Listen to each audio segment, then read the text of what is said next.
Good afternoon, ladies and gentlemen. Welcome to another section of 90 Minutes Africa.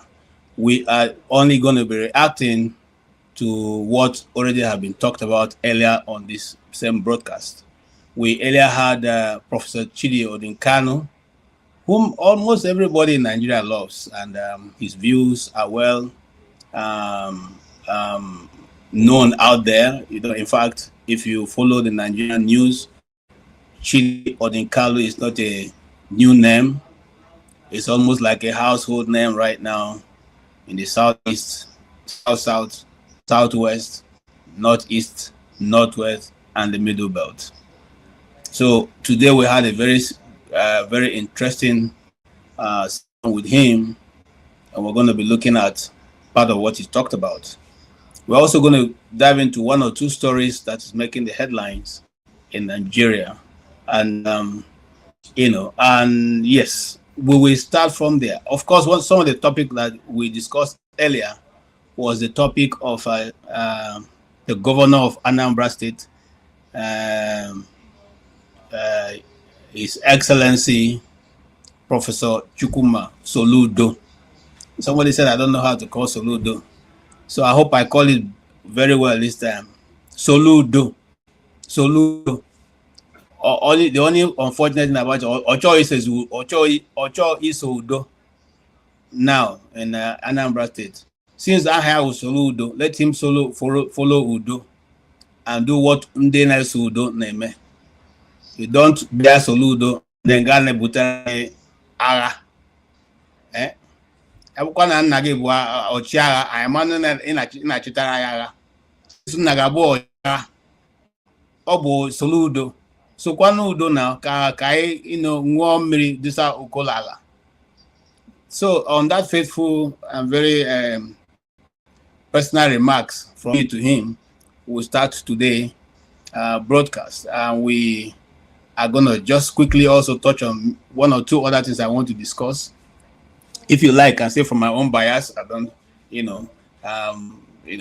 it's okay. Every journalist reports from bias or the other. I don't think there's any news outlet or any journalist out there who does not report events from his own biases. I mean, every computer operates on a motherboard. So the motherboard which you have, you cannot operate outside of it. So those of us who have seen things that Nigeria has been able to give us and our parents, we can see certain things and determine where it's going to stop. Oscar Black Bones, please give me $5 so I can I can follow your directives. If not, when I finish with him today, go. Okay, it's good to have all of you around, and let's go there, as they will say in the Nigerian palace. Today, I would like to, as you know, once in my life I was an actor, and I acted very well, if you know me. So I will start from that story, and then we'll gradually move into what Prof discussed this afternoon rather. Let us see this video, and then we can discuss that later. Major story has just broken that is shaking the Nigerian entertainment industry and the entire nation.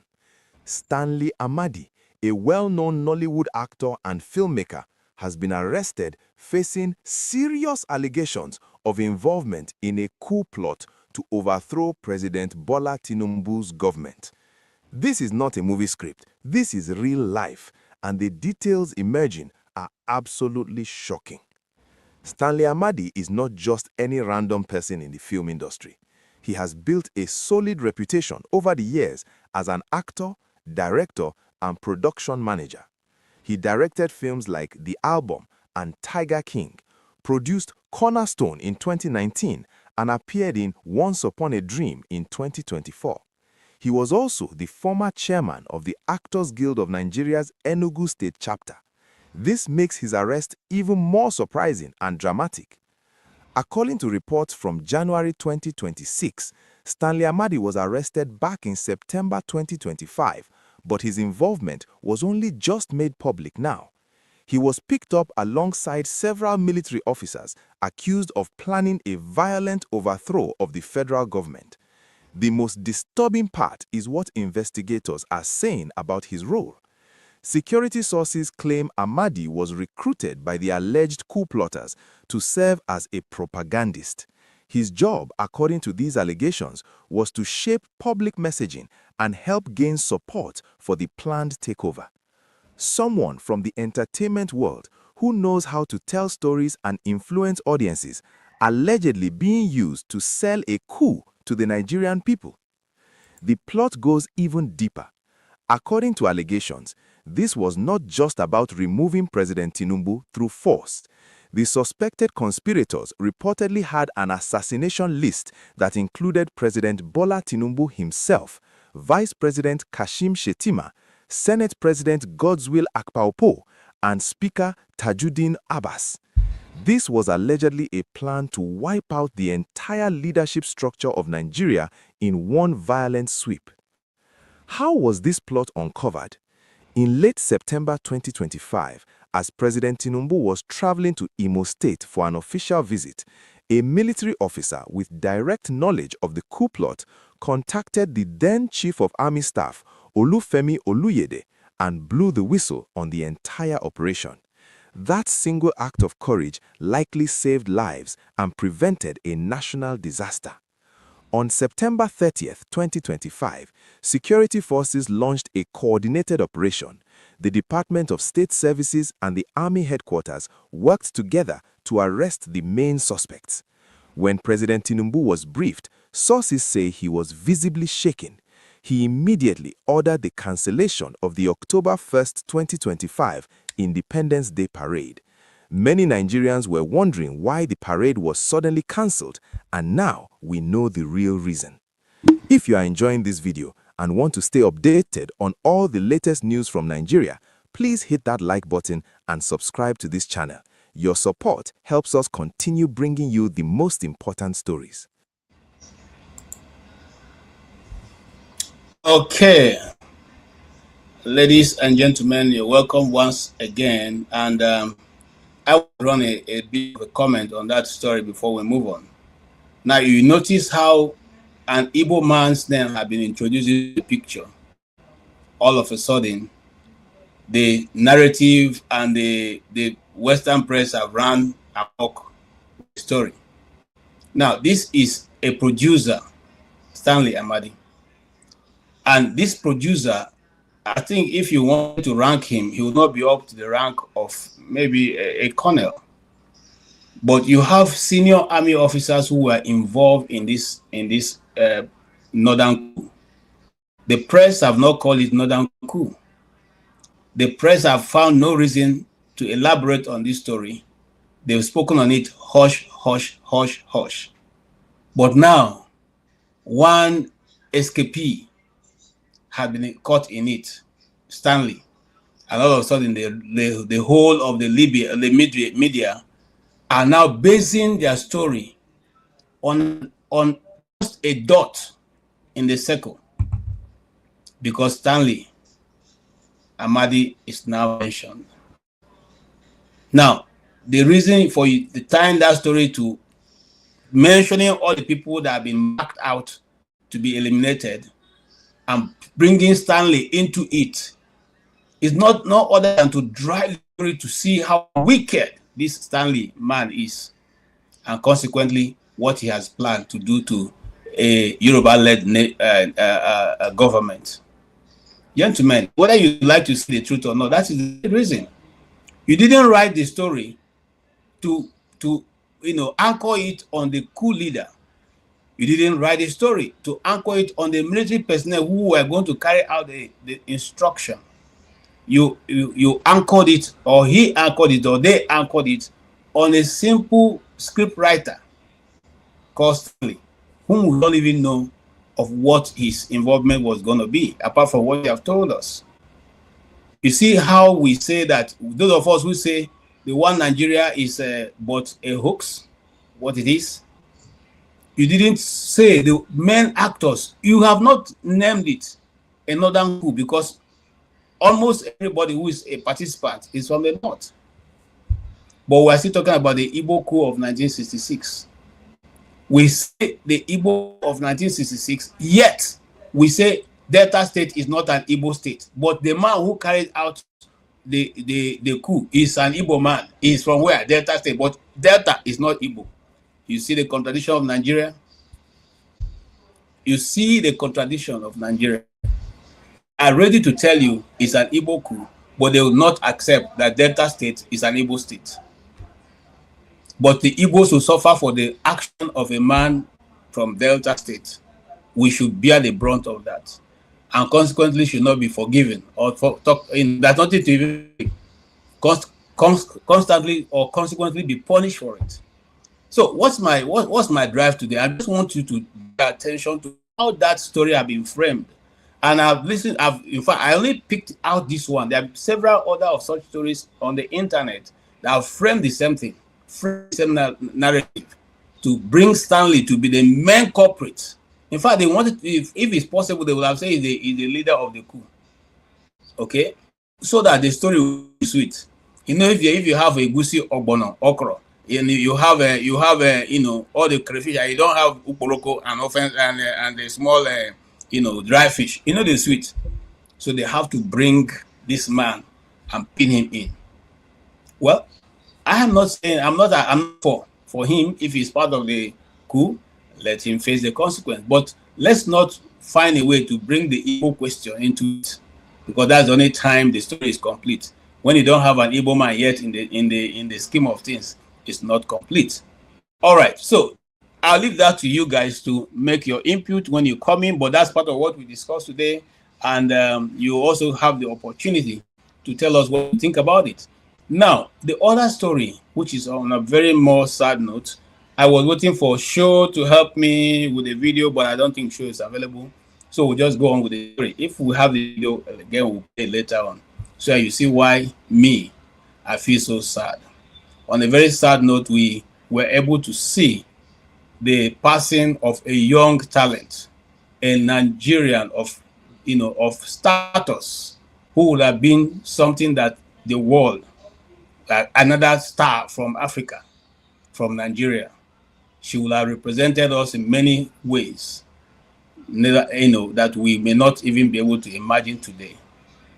But again, Nigeria has happened to her.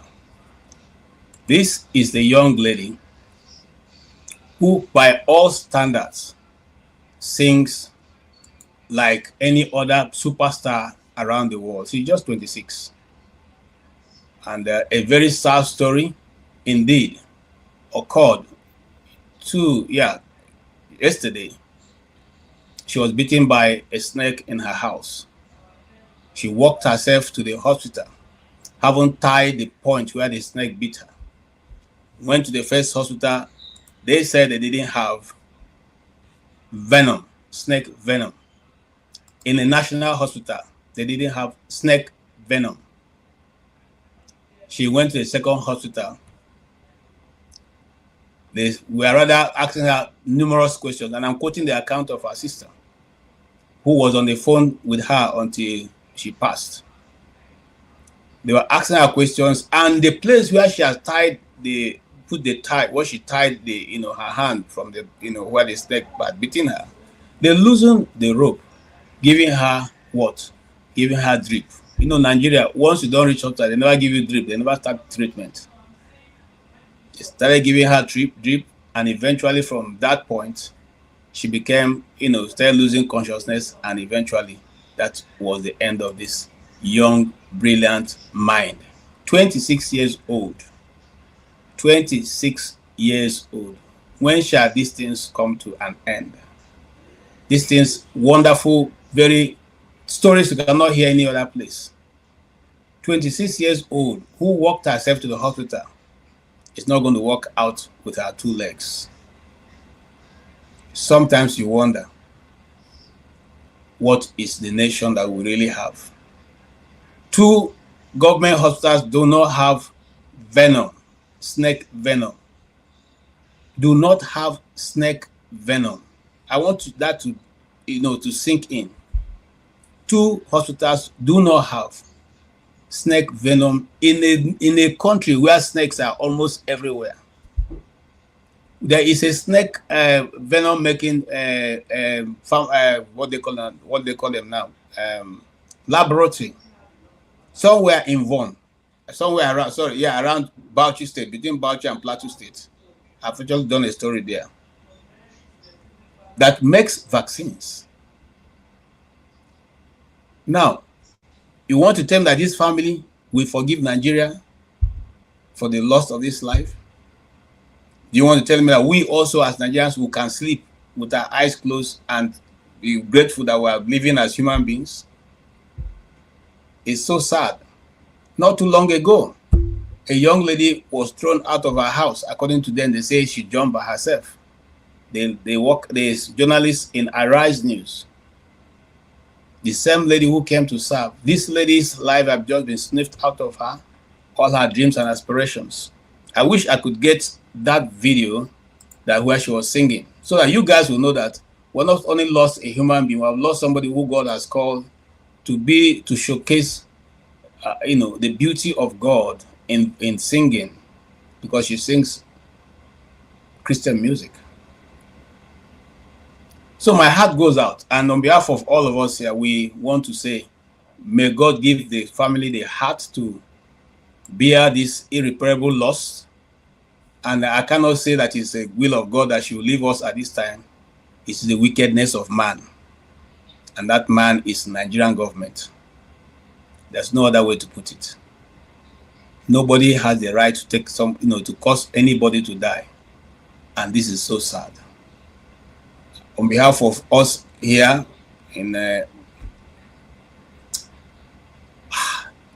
we say, may God give Nigeria the wisdom to overcome her challenges. May God give all of us and the wisdom to bring solution to what should be done to such a wicked generation. It's not easy, but may her soul rest in peace. Amen. Okay. On that faithful note, I will now invite people because I have a full house. I invite all of you to come in. I start with Oti, who came first. Welcome, Mr. Oti. Oti. Hello. Welcome. Hi, KJ. Yeah, we'll hear from you because it's good. It was a long time. Sorry? Yeah, it's good. Yeah, you're a lawyer. You tell us if it's good for. Okay, you are a Soludo man, so it's good. You tell us why it is right to be harassing traders. But first of all, what do you think about this story of this young lady who have just gone to be with the law? It's a tragedy, I mean, it's just what more can one say? It's yes, it's a tragedy. All right, is that's Nigeria happening to her? Our system is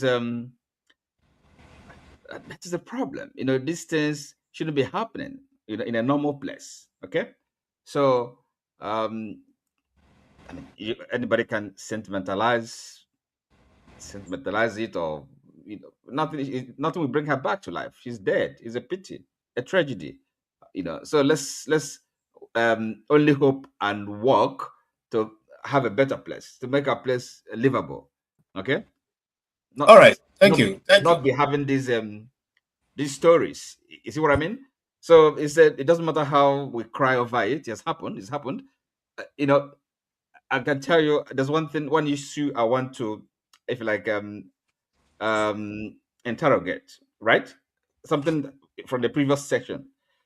Yes. I don't like people just talk. Sometimes we talk without. If you give me 1 minute, I'll mention it, and then I leave it with you. Okay, well, anyway, just go ahead. Okay, so when I get them in and the initial list, I'll come back to you. Good. Okay. All right. Chris, you're welcome. Yeah, thank you, KJ. So, my take on the previous session. No. Don't go there yet. I Okay. opened with a young lady who just lost her life in a very tragic and unfortunate Oh, way in a you nation. know, Two government hospitals, national hospitals, do not have neck, this. neck venom. Yes, yes, it's now a statistic. It's a statistic in Nigeria. So this has always been the case in Nigeria. I mean, you keep on counting, and there's no end to this, except, they do the right thing and reorganize Nigeria out of existence to save life. You know, um, it couldn't have happened if there is a system, because the whole thing about life in Nigeria doesn't matter. Life doesn't matter to the politicians in Nigeria. What matters to them is being in power.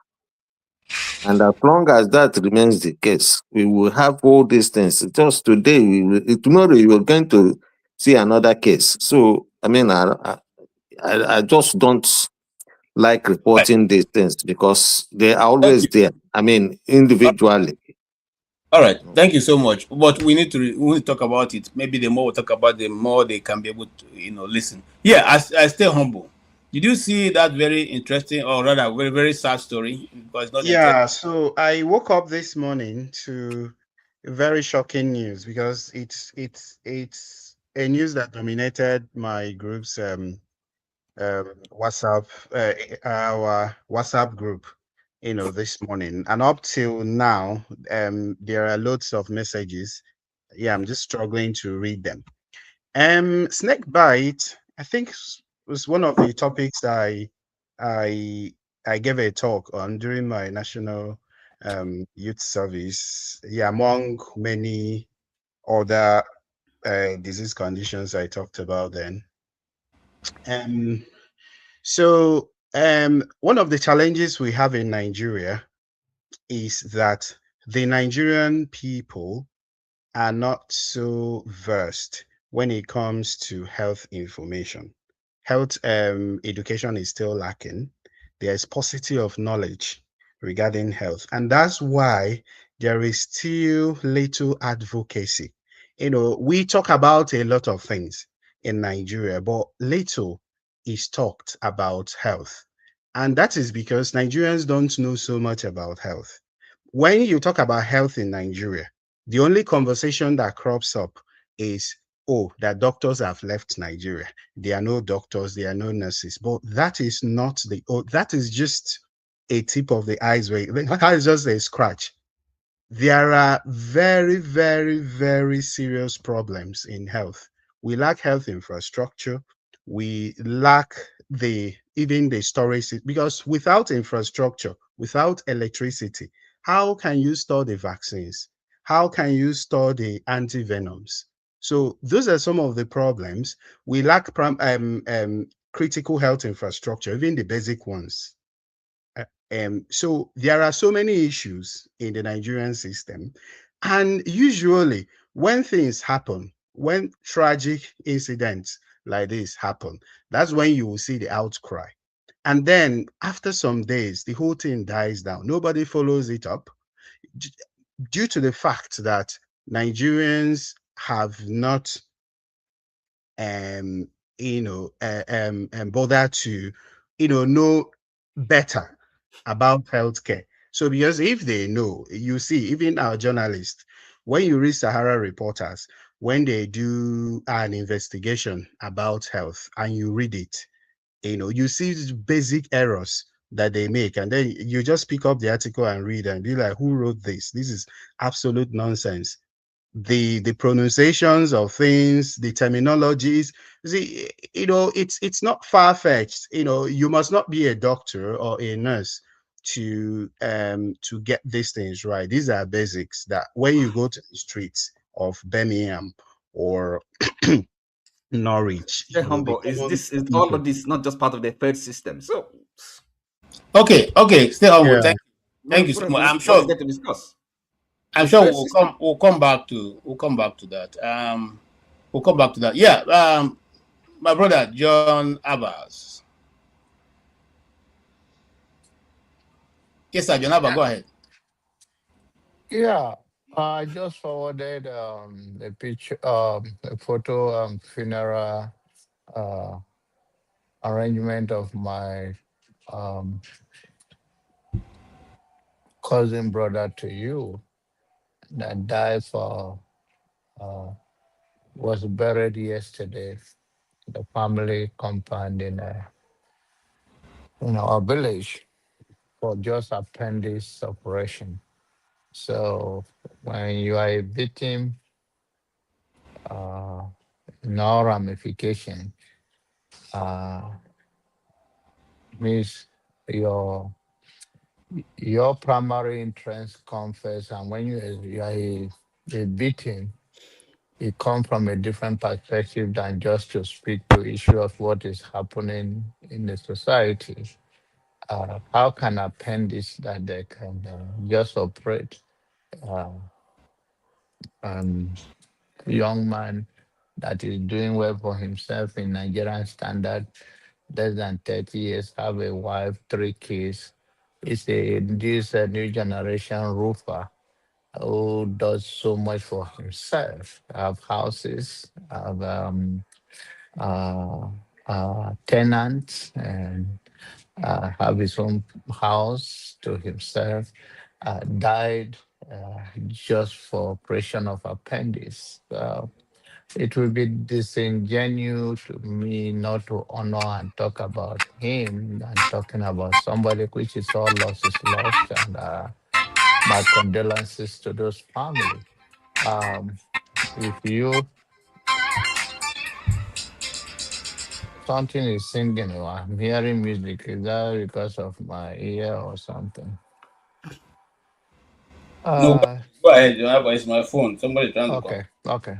Go ahead. So if you are a victim of this Nigerian quack system from the bottom to the top, and from the top to the bottom. And it's all lack of system. It's lack of functioning government. Because when people know the consequences of their actions, they will think twice before they take it. But in a country where somebody called auxiliary nurse or nurse assistants can claim to be a doctor and carry out any operation and build a place and uh, I mean, it's the people themselves. But what the check and balance is the system is that every human being want to play smart, but you will think twice because if you are arrested, you will face some time in jail. So the fact that we have a quack system, if you summon the Minister of Health today and then go to that place and say, why is this practice going on? He will tell you he don't know. So who give these people license? How do you operate on people? You will be giving some excuses that it's not a Holy Spirit to be everywhere at the same time. I see all kind of a system that is never accountable to anything. So that's why for me, I want the system to go to ground zero and let's start building Nigeria all over again so that people will know that if they go the wrong way or play that game, if you catch up with them, they will face the consequences. So to me, understand the regional zoning and empowering each zone to themselves. But I also believe that in our society, when I was growing up, there is conscience. There is people have conscience that before you talk of doing anything to someone, you look at yourself on the mirror and say that if I do this thing, what if somebody do it to me? But now everybody is just desperate. They don't care about life. They care about surviving and whatever they can do to survive and to make that money to live. Because our society do not even respect honesty and those that work so hard. They respect those people who can cut corner and pretend to be big and pretend to be something that they are not. So my condolences to their family, but like I say, and I send you the picture, this about that I lost. It bear our grandfather's name. I lost tragically because of appendix. And this is not the first time. I've lost another young lady, a young police officer, my aunt's daughter. She called me before she went to hospital, and this is loot in Lagos. And the amazing thing in after she died, when they killed her, whatever they did, they are offering us 10,000 naira. When my uncle called, they say, "Come, she died. Come on." A young girl in her 20 with life and energy called me. I'm having headache. I'm feeling otherwise. This so I'm a victim because I'm from a big family. I'm a victim of Nigerian in every ramification. So until we put our art together, this is bound to happen, and it can happen to anyone. Thank you so Thank much. you. Thank you so much, Janaba. I really appreciate it. But we also showed I've already showed the picture that you sent to me of your brother, who is just 35 years old. 35 years old young man who is not begging for government assistance but working for himself. And the system failed him. Of course, you can't provide hospital for yourself, and that was one of my biggest fear in Nigeria. If something happens to you and you go to the hospital, what will happen? And look at these are young people, just useless stories. Even mere appendicitis that they don't even put people to sleep in other nations. It's a simple operation they do without, I mean, you don't even need any. I don't know what to say.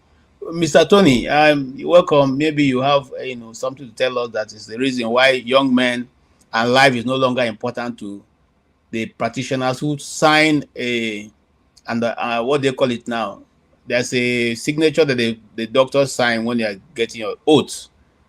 That life is sacrosanct, and at every level you do everything possible to prevent life from being lost. Yeah, stay humble. I hope I'm right on that. But let Tony talk.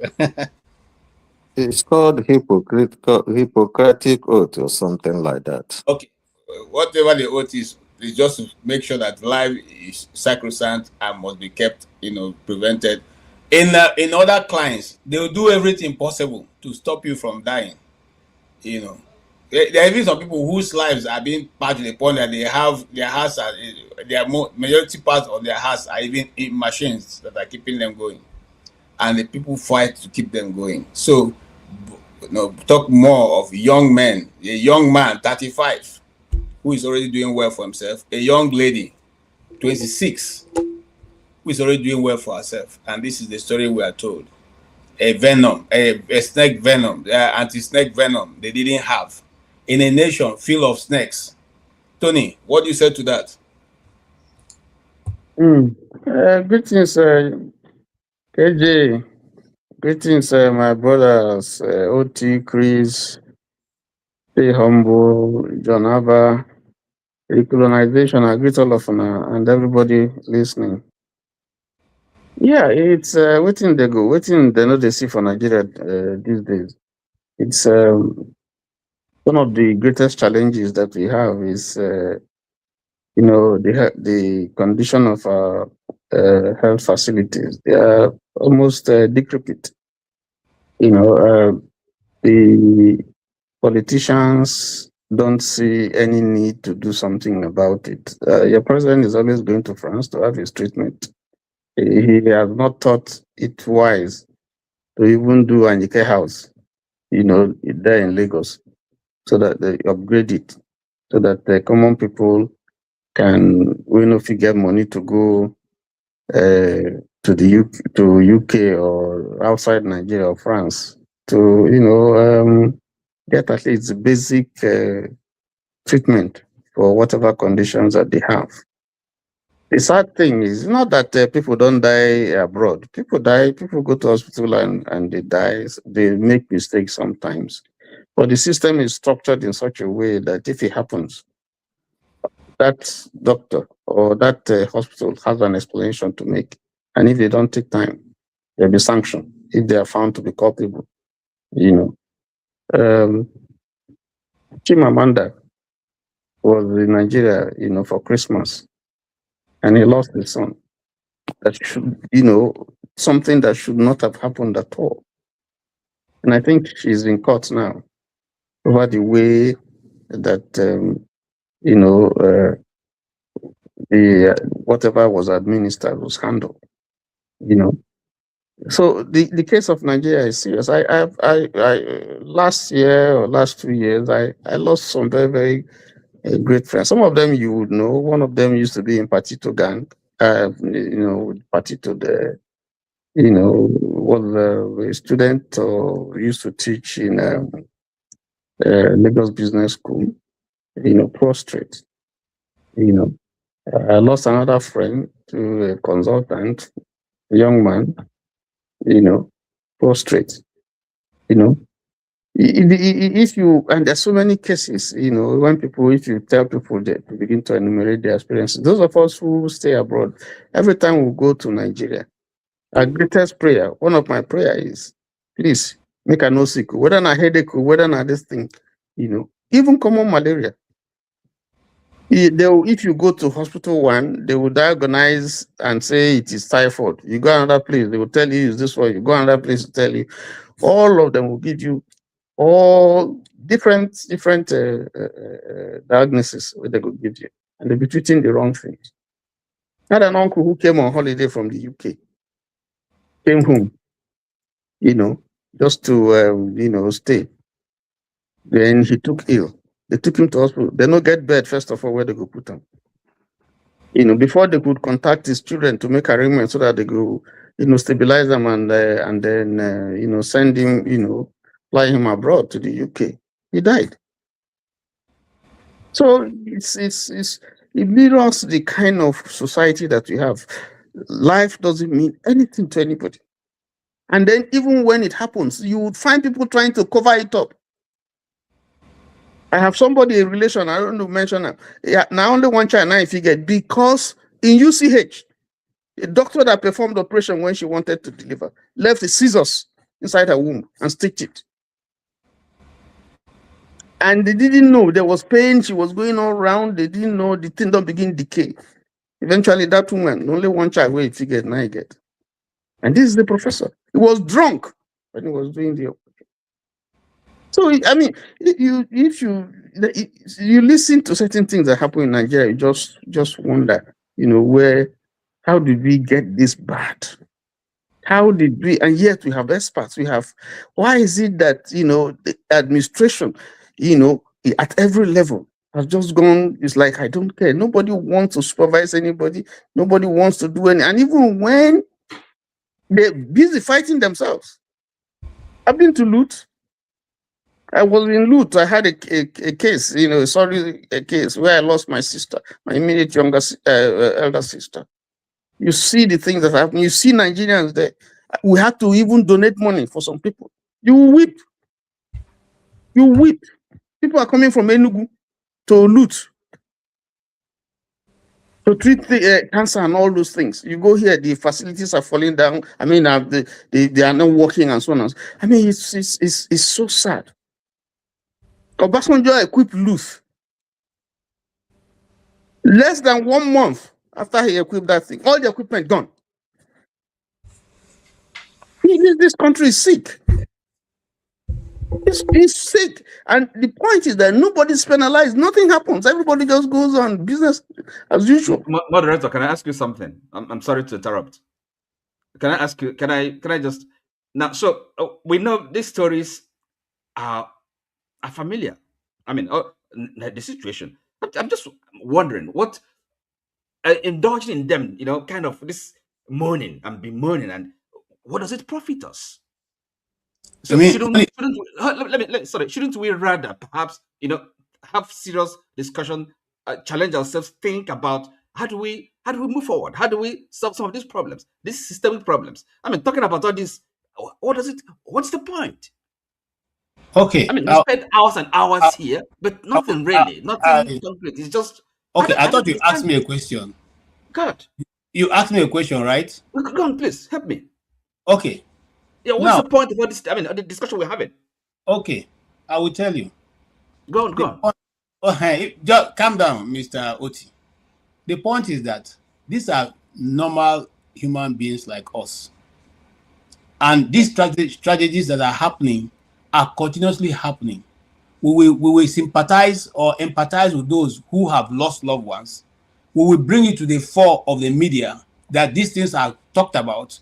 That's the only way to get to the ears of those who are responsible, who will call them to question. You and I, even if we come here now and provide solution, that solution will remain on this channel.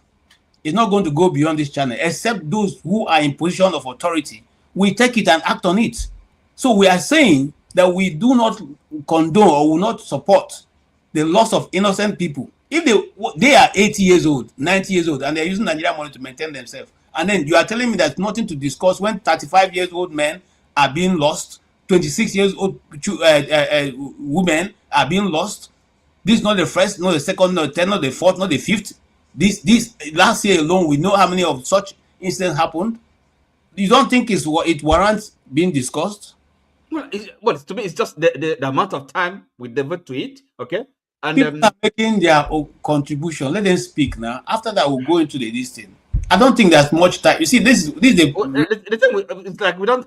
This thing you said was not the reason why I had problem with my. It does seem that we don't have any kind of value for time. We just hours and hours talking banality. The only reason why time is important to us is because we are alive. If yes, we are alive, and we have to make the best use of the time available to us. We don't have all the time in the world. We are using is, for me, it's very profitable to talk about these young people and this, because if you are a member of that family, you will not be saying what you're saying. Well, it's a pity. Because people actually say, it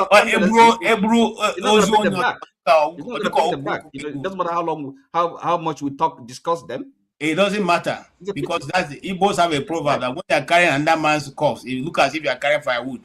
If it's in your family, you would like us to talk about it for 24 hours. So don't rush us, please. We are Africans. We are not Oyibo. Oyibo people may not be mourning their dead. We mourn our own dead, and the Bible said you should mourn let the dead. There's a time to mourn the dead. You mourn the dead. That's what we are doing, okay. Oti. All right. Having said that, KJ, let me just end by saying that the only way to solve a problem or to find solutions to a problem is to discuss it. Simple. That's all that way now. I want to each other. I yield. Thank you. All right. Thank you. Yeah. Stay. Recolonization. Go ahead. Thank you again. Good evening, everybody, and I greet everybody. You see, KJ. When you see people like Oti, I'm not trying to attack him, but I like to attack me because I'm going to attack you. I'm happy you're here. Yeah. Attack me now. I'm going to attack you. I can tell you now. Okay. Please calm down. No, listen. We have a lot of issues to discuss. Let's not start with our time, because people already attacking me for the comment. I just want to remind Oti that he's here mostly to challenge what somebody says. Correct. And when a man like him is like that, you see that there are people like educated illiterates. They don't know what to say. And when somebody says something, now that's one they want to talk about. Instead of them to say they know, to bring their own perspective. No. Now letting somebody talk being problem. So let I go to the thing where we talk about. You see, first of all, I came here with my name, Daniel. Then suddenly, because what we are saying here, if we don't talk, Mr. Tony said it, if we don't talk about something, how do we find a solution? Nigeria has been kept in darkness for many years. If not this technology now, where we say somebody like me go feed the talk. Now NTA we they listen to now, all those kind of people. Anything where they tell us, we go agree. Now, let me come to the matter now. You see, later I can't change to revolution because of the talkings. Because there's a way you go listen to the cries of a child. You go come say, okay, what's be the problem? If na hungry, say the catch am, if you put am for pocket, give am food, he go chop. He go stop to the cry. You see now, when we come to revolution, people like Mr. Oti challenged here too. What kind of revolution are you talking about? Blah, blah, blah. Now we change them now. So, okay, we understand Nigeria no one die. Okay, we say recolonization. Some inside don't attack me for that one. No. I can't tell them, say, we go stay in a condition, we talk about it all the time. Can you imagine a 26 years old girl dying, snake bite, and we go say we come from Nigeria, country with flowing with milk and honey. And maybe, as you said, somebody was saying, is it Tony, say Obasanjo equip loot. Some people go there, pack all the thing where them put down to treat human beings. This thing where kill that girl, that maybe one man don't pack them, go keep for private hospital for big men, children, where snake no go bite. So what we are telling Nigeria is, and my own contribution to issues like this is, please, people like Oti should allow people to talk. If you are comfortable in living in London or wherever you live, not everybody get that comfort to fit escape from this problem where they happen for Nigeria. So if we are talking about it to the level of somebody like me, will be non-entity, when I come to people like you, I'm nobody to you. So who will you? Can you listen to me if you see me on the street? Look at this dirty Rasta man, blah blah blah. If I get the opportunity through this kind of site to contribute to my quota, I get very frustrated when somebody is telling you we are wasting your time talking this and that. But when we bring solution here, the same person will tell you that what you are saying is rubbish. Don't talk about it. And then the solution in Nigeria will continue to flow. People go, they die. All this one, what would they hear now? Adam, that lady where ride that yellow sun, something where his son die. Is it not because he's a big woman? Maybe this person now, where died, this girl now, because she's a celebrity singer or upcoming rising star. But what of the people where they die every day where nobody know them? I agree. I agree with you.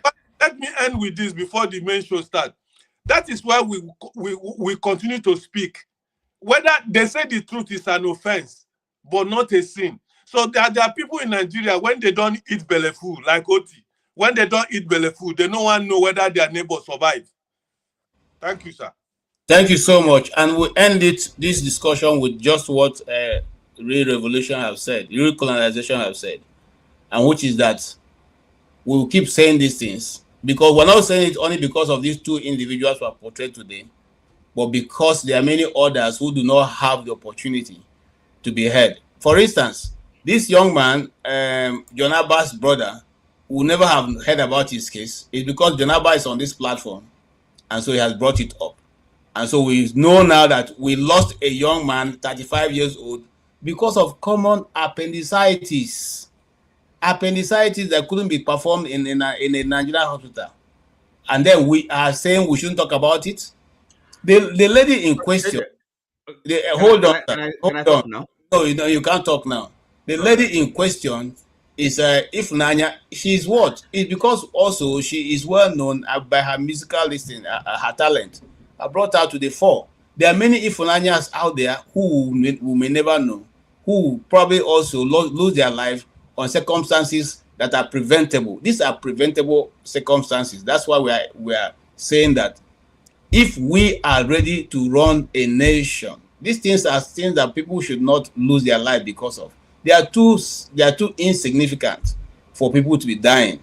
I mean, there's a place in Bauchi, I say it again, where they make snake venoms of snake. That is the special place where they just manufacture those things. And so there's no reason why this lady would be lost. And then what's the other one? This guy's operation is a very simple procedure. Okay? But however, let's leave it at that and move on. Okay? Are you going to give me just 1 minute to give a perspective to an issue here? Because I know that there are many people that are watching us, and I don't want them to go home with the wrong information or insight. So what happens is that sometimes we go away with this notion that the federal government has equipped so and so. So between 2010 and 2014, the government of Goodluck Jonathan, they started this project of centers for excellence in some specialties. LUT was a center for excellence in renal issues. So University of Nigeria Teaching Hospital was the center for excellence in heart surgeries and the rest. Okay. Coming to that, so the federal government will usually take credit for the numerous open heart surgeries that were done in UNTH that period. But when you now look at it, what equipment did they provide? So they will give contracts. The federal government will announce, that we've awarded or we've budgeted so and so billion for this and this. And they will give contracts to their cronies, to all these corrupt politicians. And you come to that hospital, there is nothing on ground. So if you interact with people on ground, you discover that there is not much that was done. And people that came in from the UK, from then Ireland, that came to do those open heart surgeries, most of them brought in their own equipment. And there were people that trained in the University of Nigeria who were giving back to their school. They brought in personnel, they brought in equipment from their hospitals, and they performed those surgeries.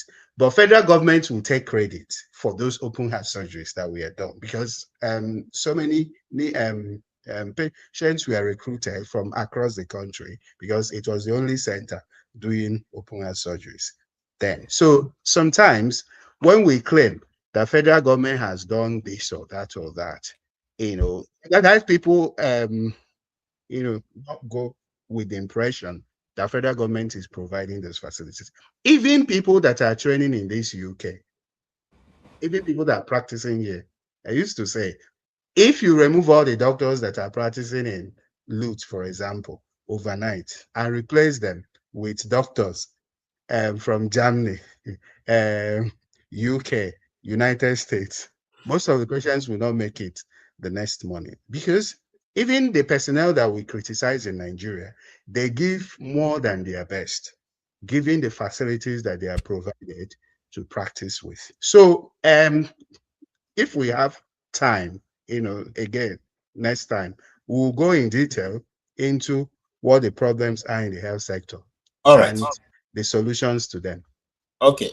Thank you so much for that background. I say once more, yes, I know that we may not have all that we need, but there are certain things that must be avoided, these kind of things. And someone was saying that the best way to stop circulation when there's a snake bite is to reduce movement.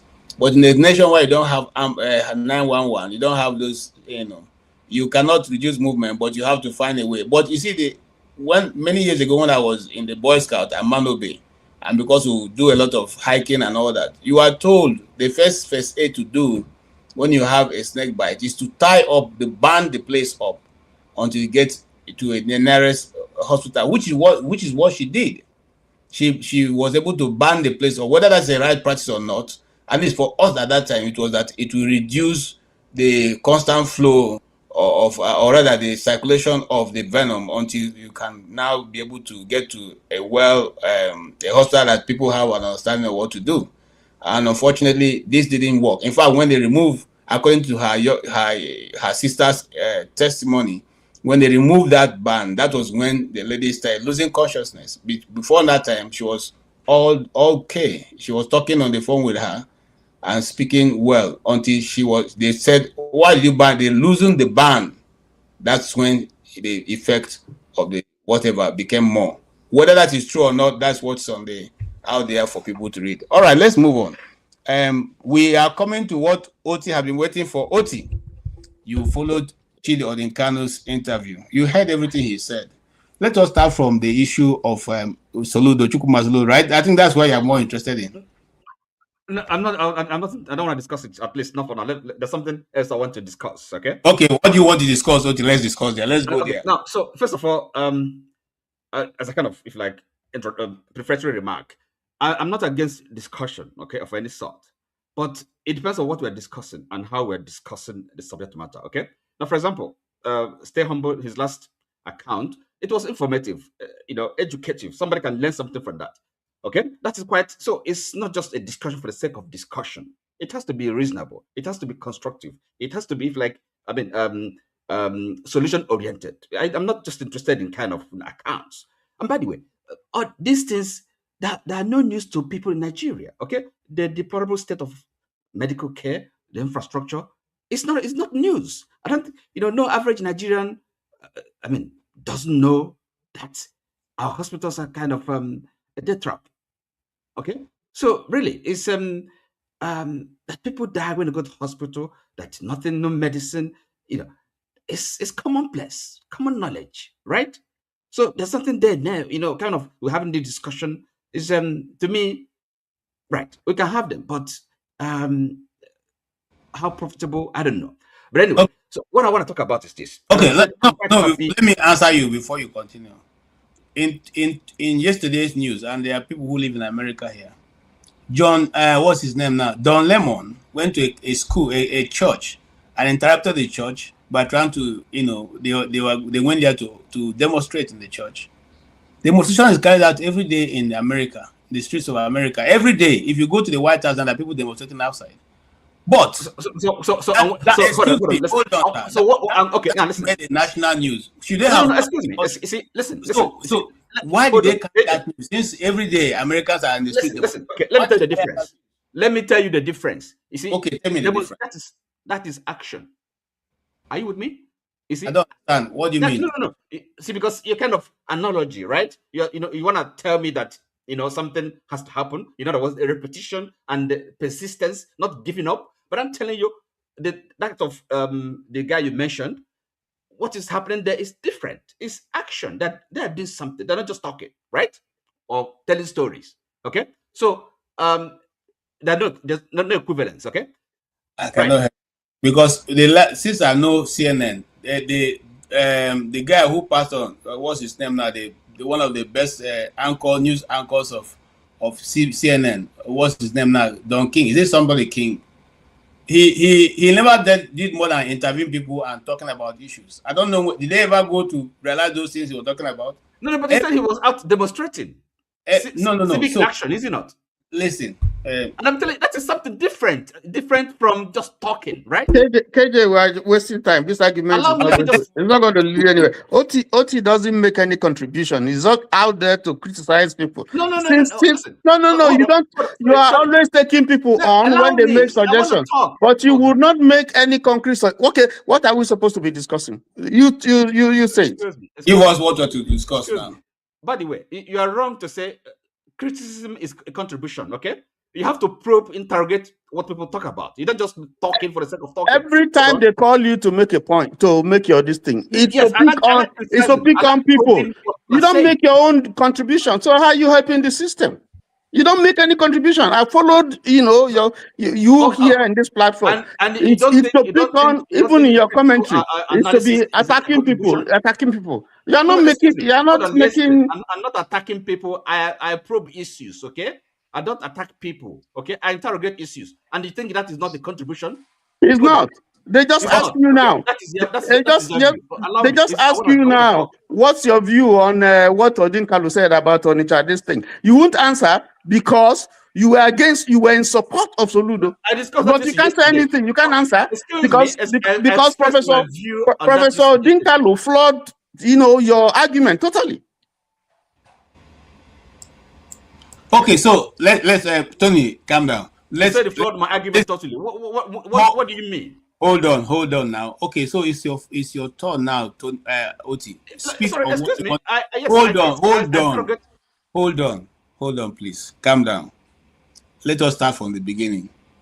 What do you want to say? Which of the topics, Odinkalu's interview, Soludo's market meeting, or what do you want to talk about? Let's talk about what you want to talk about. Let me deal with it now. Right. Now, see, because this is, as I said, from the last session, okay? I want somebody to, ask again, is if like critical analysis. I'm not just talking. You have 5 minutes, whatever you want to say. Okay, good. Now, now because something that's discussed in last session, about politicians, well, Janaba called it prostitution, political prostitution. So I want to ask, is there something wrong with a politician moving from one party to another? Now, we're not talking about where somebody won an election under a particular platform, and then why the person is still in service, in office, under the mandate, and the person leave that party, join another one. That's something different, okay? I have a reason to kind of be opposed to that. Now, because at least you won that mandate under a particular party. So you owe a duty, since there's issue of loyalty. No, but when a politician has kind of served, or you don't hold any office, you just decide to move from one party to the other. Is there something? What is wrong with that? So, in other words, I put this question in a different way. What is the merit or the virtue in staying with one party, even when that party perhaps do not have any, if like steadfast or recognizable principle or set of policies or ideology, if you like? So why should we have an issue with that? So the reason why I'm posing this question is because a lot have been said here about politicians prostituting, moving from one party to the other, as if remaining with one party is a virtue, is a political virtue.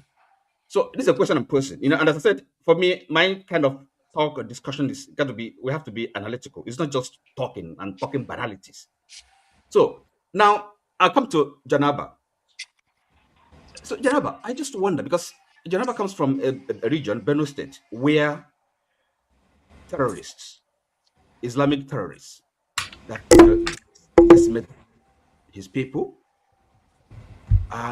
Janaba has never, as far as I know, if like expressed a rage or pour scorn on these people responsible for the deaths and the murderers, deaths, as well as not even condemning the government that is responsible for this, the government that has the responsibility, duty to protect his people.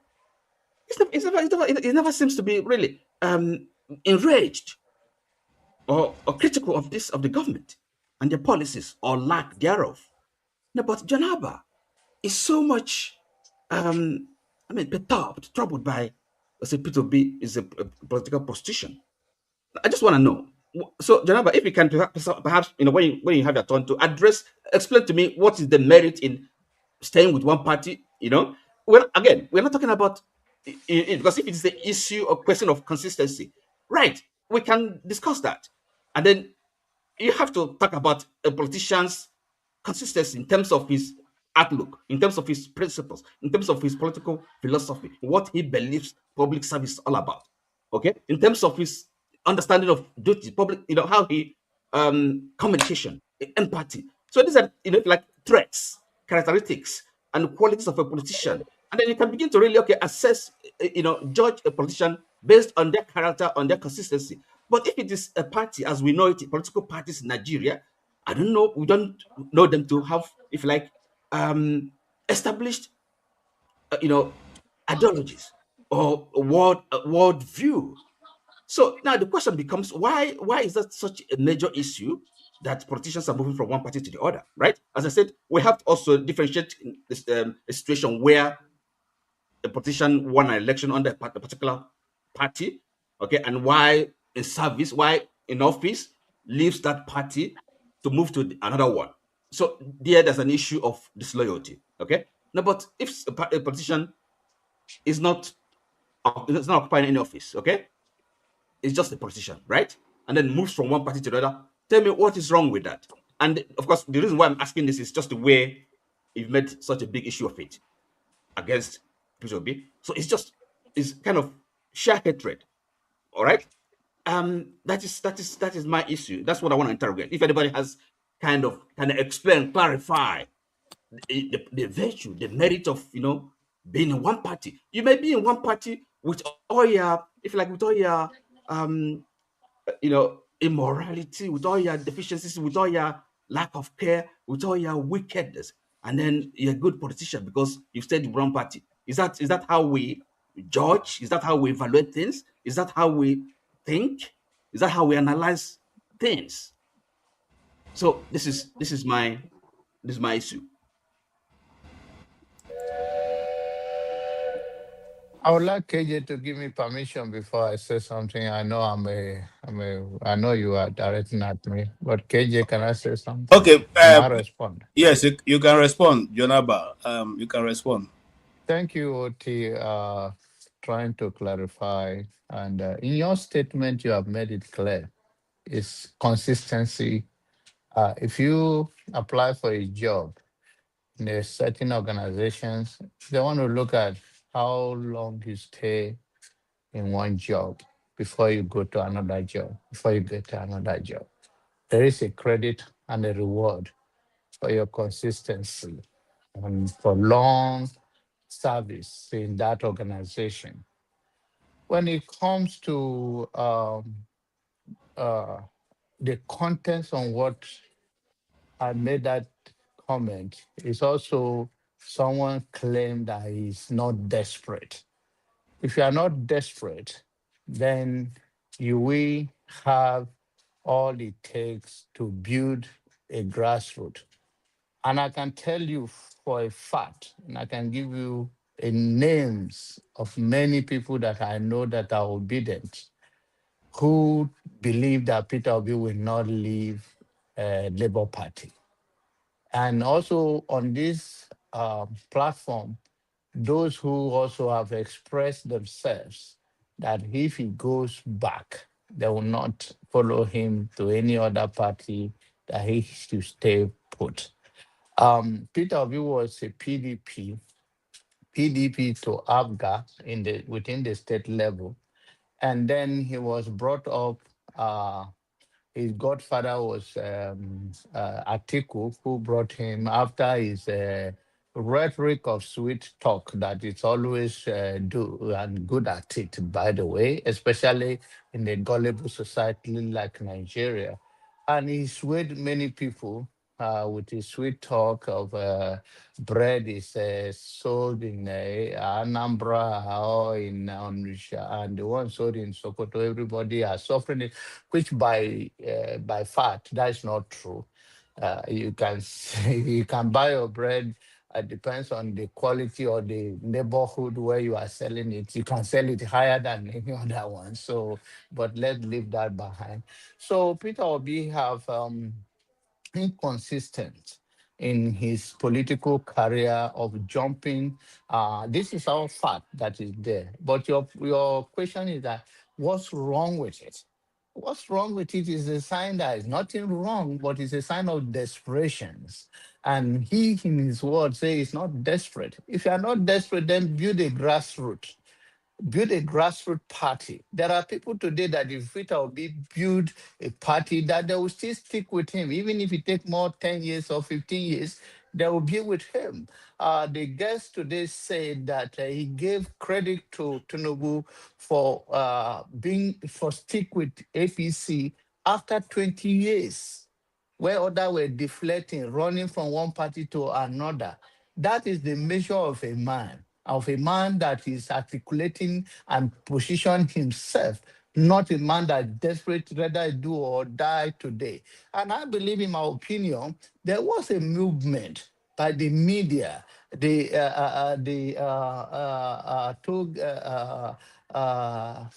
NSAS movement that was coming and was well organized. By the help of the media today, that people have voices to speak and influence one or two people.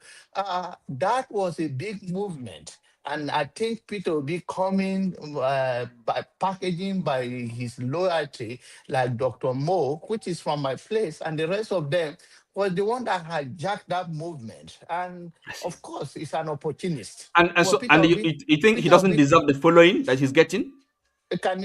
When you were He doesn't deserve talking, the following he's getting. church full in Nigeria is going nowhere. Sorry? Churches full in Nigeria by allow him to sweet. speak. You are taking it out of his time. Churches full in Nigeria, millions. He does I not didn't say deserve churches it. as full.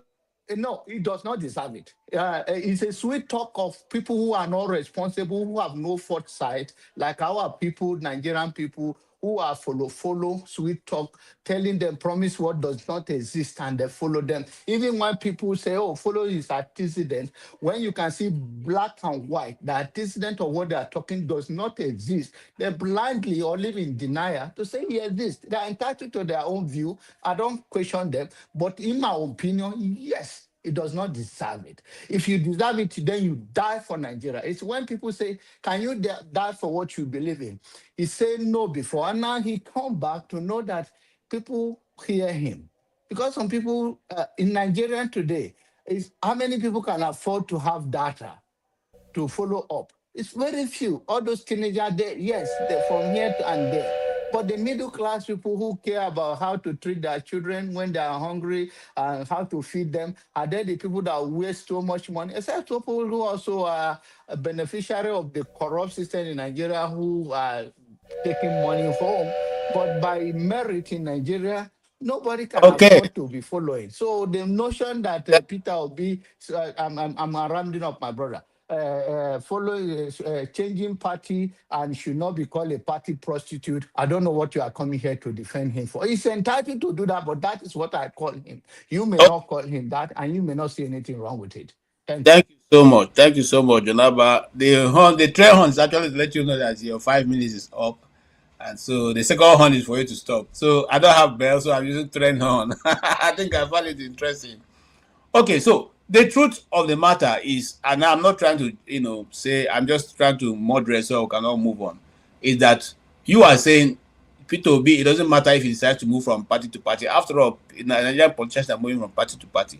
Jonaba is saying, for that matter, yes, but that means you're not portraying what you said you are portraying, which is somebody of character, who is consistent, who is able to stand his ground and not in a hurry or desperate to be. If you're not desperate to be a president, then why running from pillar to post just to get a position? That is valuable. Both your side and his side is valuable. Let's talk as mature people. Look, I love Professor Chidi, okay, but not every view that he canvas that I accept, okay.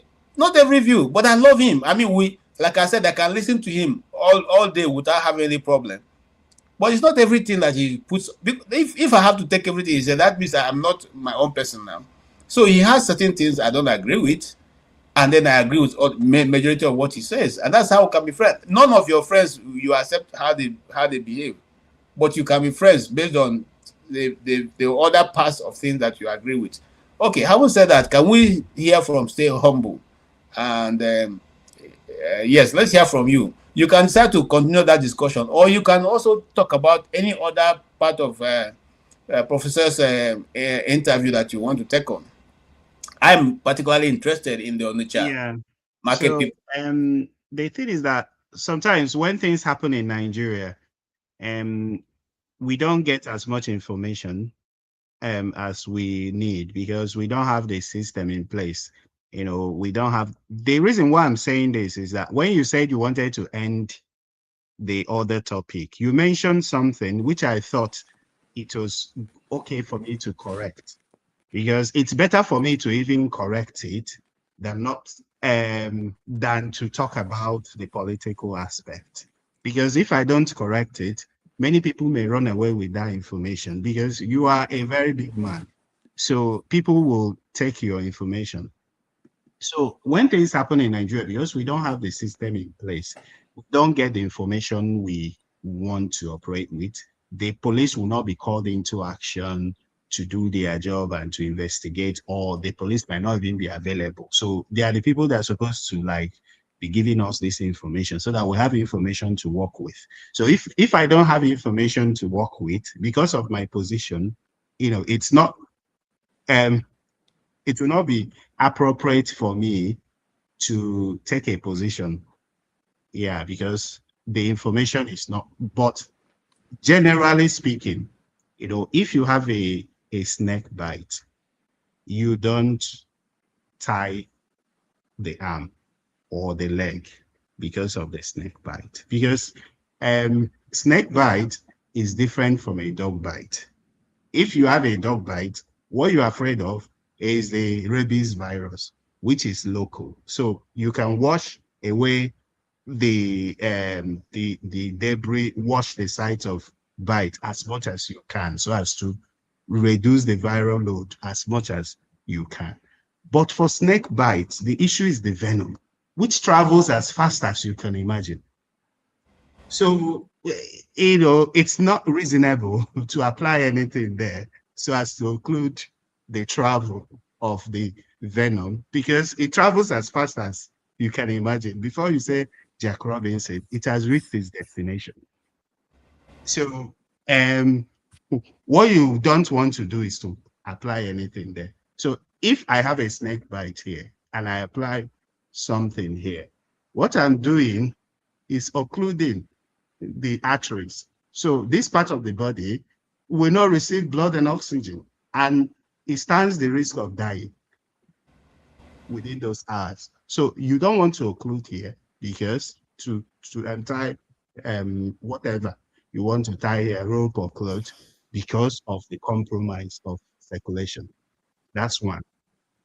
If you apply something here, you even stand the risk of infecting the site of bite again. It's not reasonable to apply anything. Sorry, please. So what is the first aid of snake bite? Because what you are telling us now is very wrong. Oh. Okay, see, hold on, stay humble. I will allow you talk. Well, here is what I said. I said, many years ago when we were Boy Scouts, of course, I'm not a boy now, so I can't be a scout. Now, when we were Boy Scouts and Mano Bay, at that time, I'm talking about, early 90s, no, early 80s, okay? That was what we were taught, that because we did a lot of hiking and all that, we were told that it is just to hold it to get you to a phase 8 place, not because it's going to stop the anything, but meaning that What are you whilst holding? hold The on, question is, what are you holding? the movement of this venom, you correct us, you are the expert here, but the movement of venom travels through the veins. So if you tie down your vein, if you tie down the hand, the movement will no longer be that easy for the snake venom to keep going to, because the snake venom is going to the heart. So the action is to stop it from getting to the heart before you get a medical treatment. So it's better for you to lose a hand than for you to die anyway. That was what that phase 8 this thing was. I mean, we could be wrong. I'm talking about early 90s here and early 80s. So when you have a snake bite, the snake must not puncture the vein. So there are numerous blood vessels called capillaries. So they help in circulating blood around. And then there are also other smaller veins called venules. So before you say Jack, the venom has gone to wherever it wants to go to. So the venoms will attack the nerves, will attack the muscles. So what the medication does, is to neutralize the effect of the venom, because the venom has gone round the circulation already. Is to neutralize the effect of the venom. So whatever you're tying here, you are compromising blood supply to other parts of the body. Yeah, so what will you say to this person who has said that the young lady died after visiting 2 hospitals because they have no antivenom? So are they supposed to not have antivenom in a location where snakes are everywhere?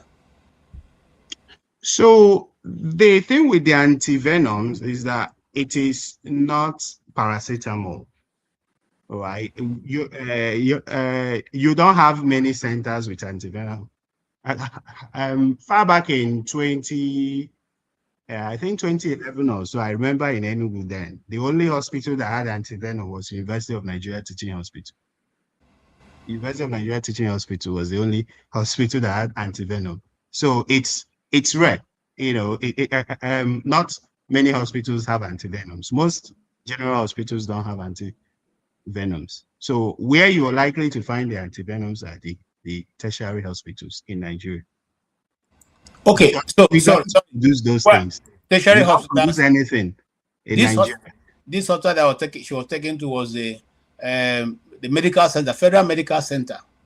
Don't have antivenom. Okay, so you seem to have a lot of knowledge. So let's explore that a bit. What is the function of that venom manufacturing company or industry or laboratory in Bauchi, between Bauchi and Jos? Yeah, between And Joss. yes. What do they do? Is it not for production of venom, snake antivenoms, this thing? So how come they don't have it in Nigeria? If you have an understanding, let us have it. Because these are things we are I think manufacturing we ourselves. have a high incidence of snake bite injuries in northeast Nigeria. I think there's a town in Gombe State called Katungo, where you have the most venomous snakes. In fact, Yeah, it's a snake they town. live under almost every tree. So in Kaltungo, the federal government built a snake bite center. Also, I remember in 2018 when I gave the talk on snake bite, I think it was one of the things I mentioned then. So the federal government built a center in Kaltungo. So I think it's the largest center in Nigeria. Yes. So because of the high incidence of snake bites in Kaltungo and Gombe State generally and Northeast, the federal government has a center there. I think they used to manufacture, I'm not 100% sure if they were producing those antivenoms. Yeah, but you know that the problem with Nigeria is that successive governments may not maintain some of those infrastructure. You know, so right now I don't know, but it's scarce in Nigeria. I can tell you that for sure. It's scarce because even if we produce, we may not produce the quantity that will go around. It should be available in places where there is high prevalence of snake bite, injuries.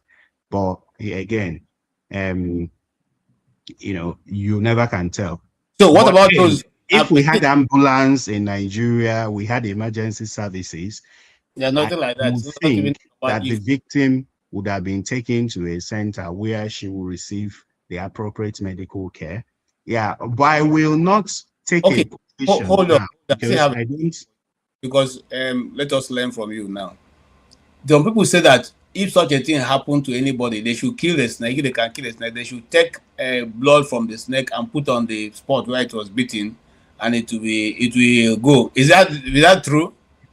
Yeah, well, there's no evidence. A situation where they say they should kill a snake, cook it, and make pepper soup and give the person to drink, it will kill the venom. Is that true? Yeah, again, there is no evidence that it works. All right, we just need to know these things so people don't go about thinking these things work. These are the days of ignorance. So God was essentially in places where there is a system already, to identify what kind of snake it is. So if it's a country that is advanced or a society that is advanced, you already know what kind of snake it is. And then if it's not a venomous snake, you may not bother with giving anti-snake venom. You may just treat the symptoms, then etc. and observe the person for a few hours. But if you know, okay, that this is a type of snake, you must need to swing into action immediately. So I think, for example, in the UK here, there's no rabies in the UK.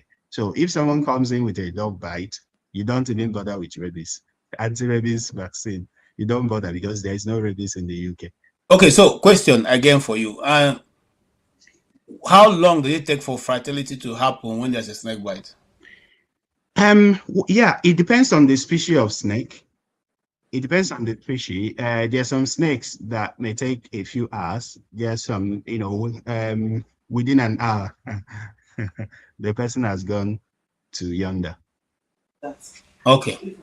All right. Thank you so much. Is there any other thing you want to say before move? So I just want to comment on the issue that we are discussing, the political issue. The reason why I mentioned this one is because people will be Listen, I know that so many people will not agree with what I said because we live in a society in Nigeria. We are still steeped in a lot of ignorance, and people are just reluctant to, gain knowledge. People are reluctant to read. These are things that you can actually easily read, and people don't want to read. There is anti-intellectualism, and people don't even want to be educated. If you're saying the things that they should do, they don't want. But I know that there are some people who would want to. And don't take my word for it. You can do more research No, and again. we come here to learn. So just like we have asked you now, you have given us a good understanding. So we even know that once there's a snake bite, you have very few hours to, you cannot say, especially determine based on, I think this one they say it's a cobra. I don't know how a cobra got into her house.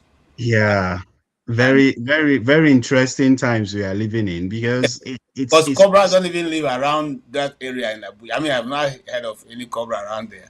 But it's, how a it cobra speaks it speaks volumes about the housing situation in Nigeria. It's possible for her to be bitten by a very dangerous snake, given the fact that we have huge housing deficit. The standard of living is very low. Even people that claim to have high standard, the celebrities, it takes just one incident. It takes just one incident. The celebrities are just one incident away from the poor people. Just one incident. A saying that people used to do then.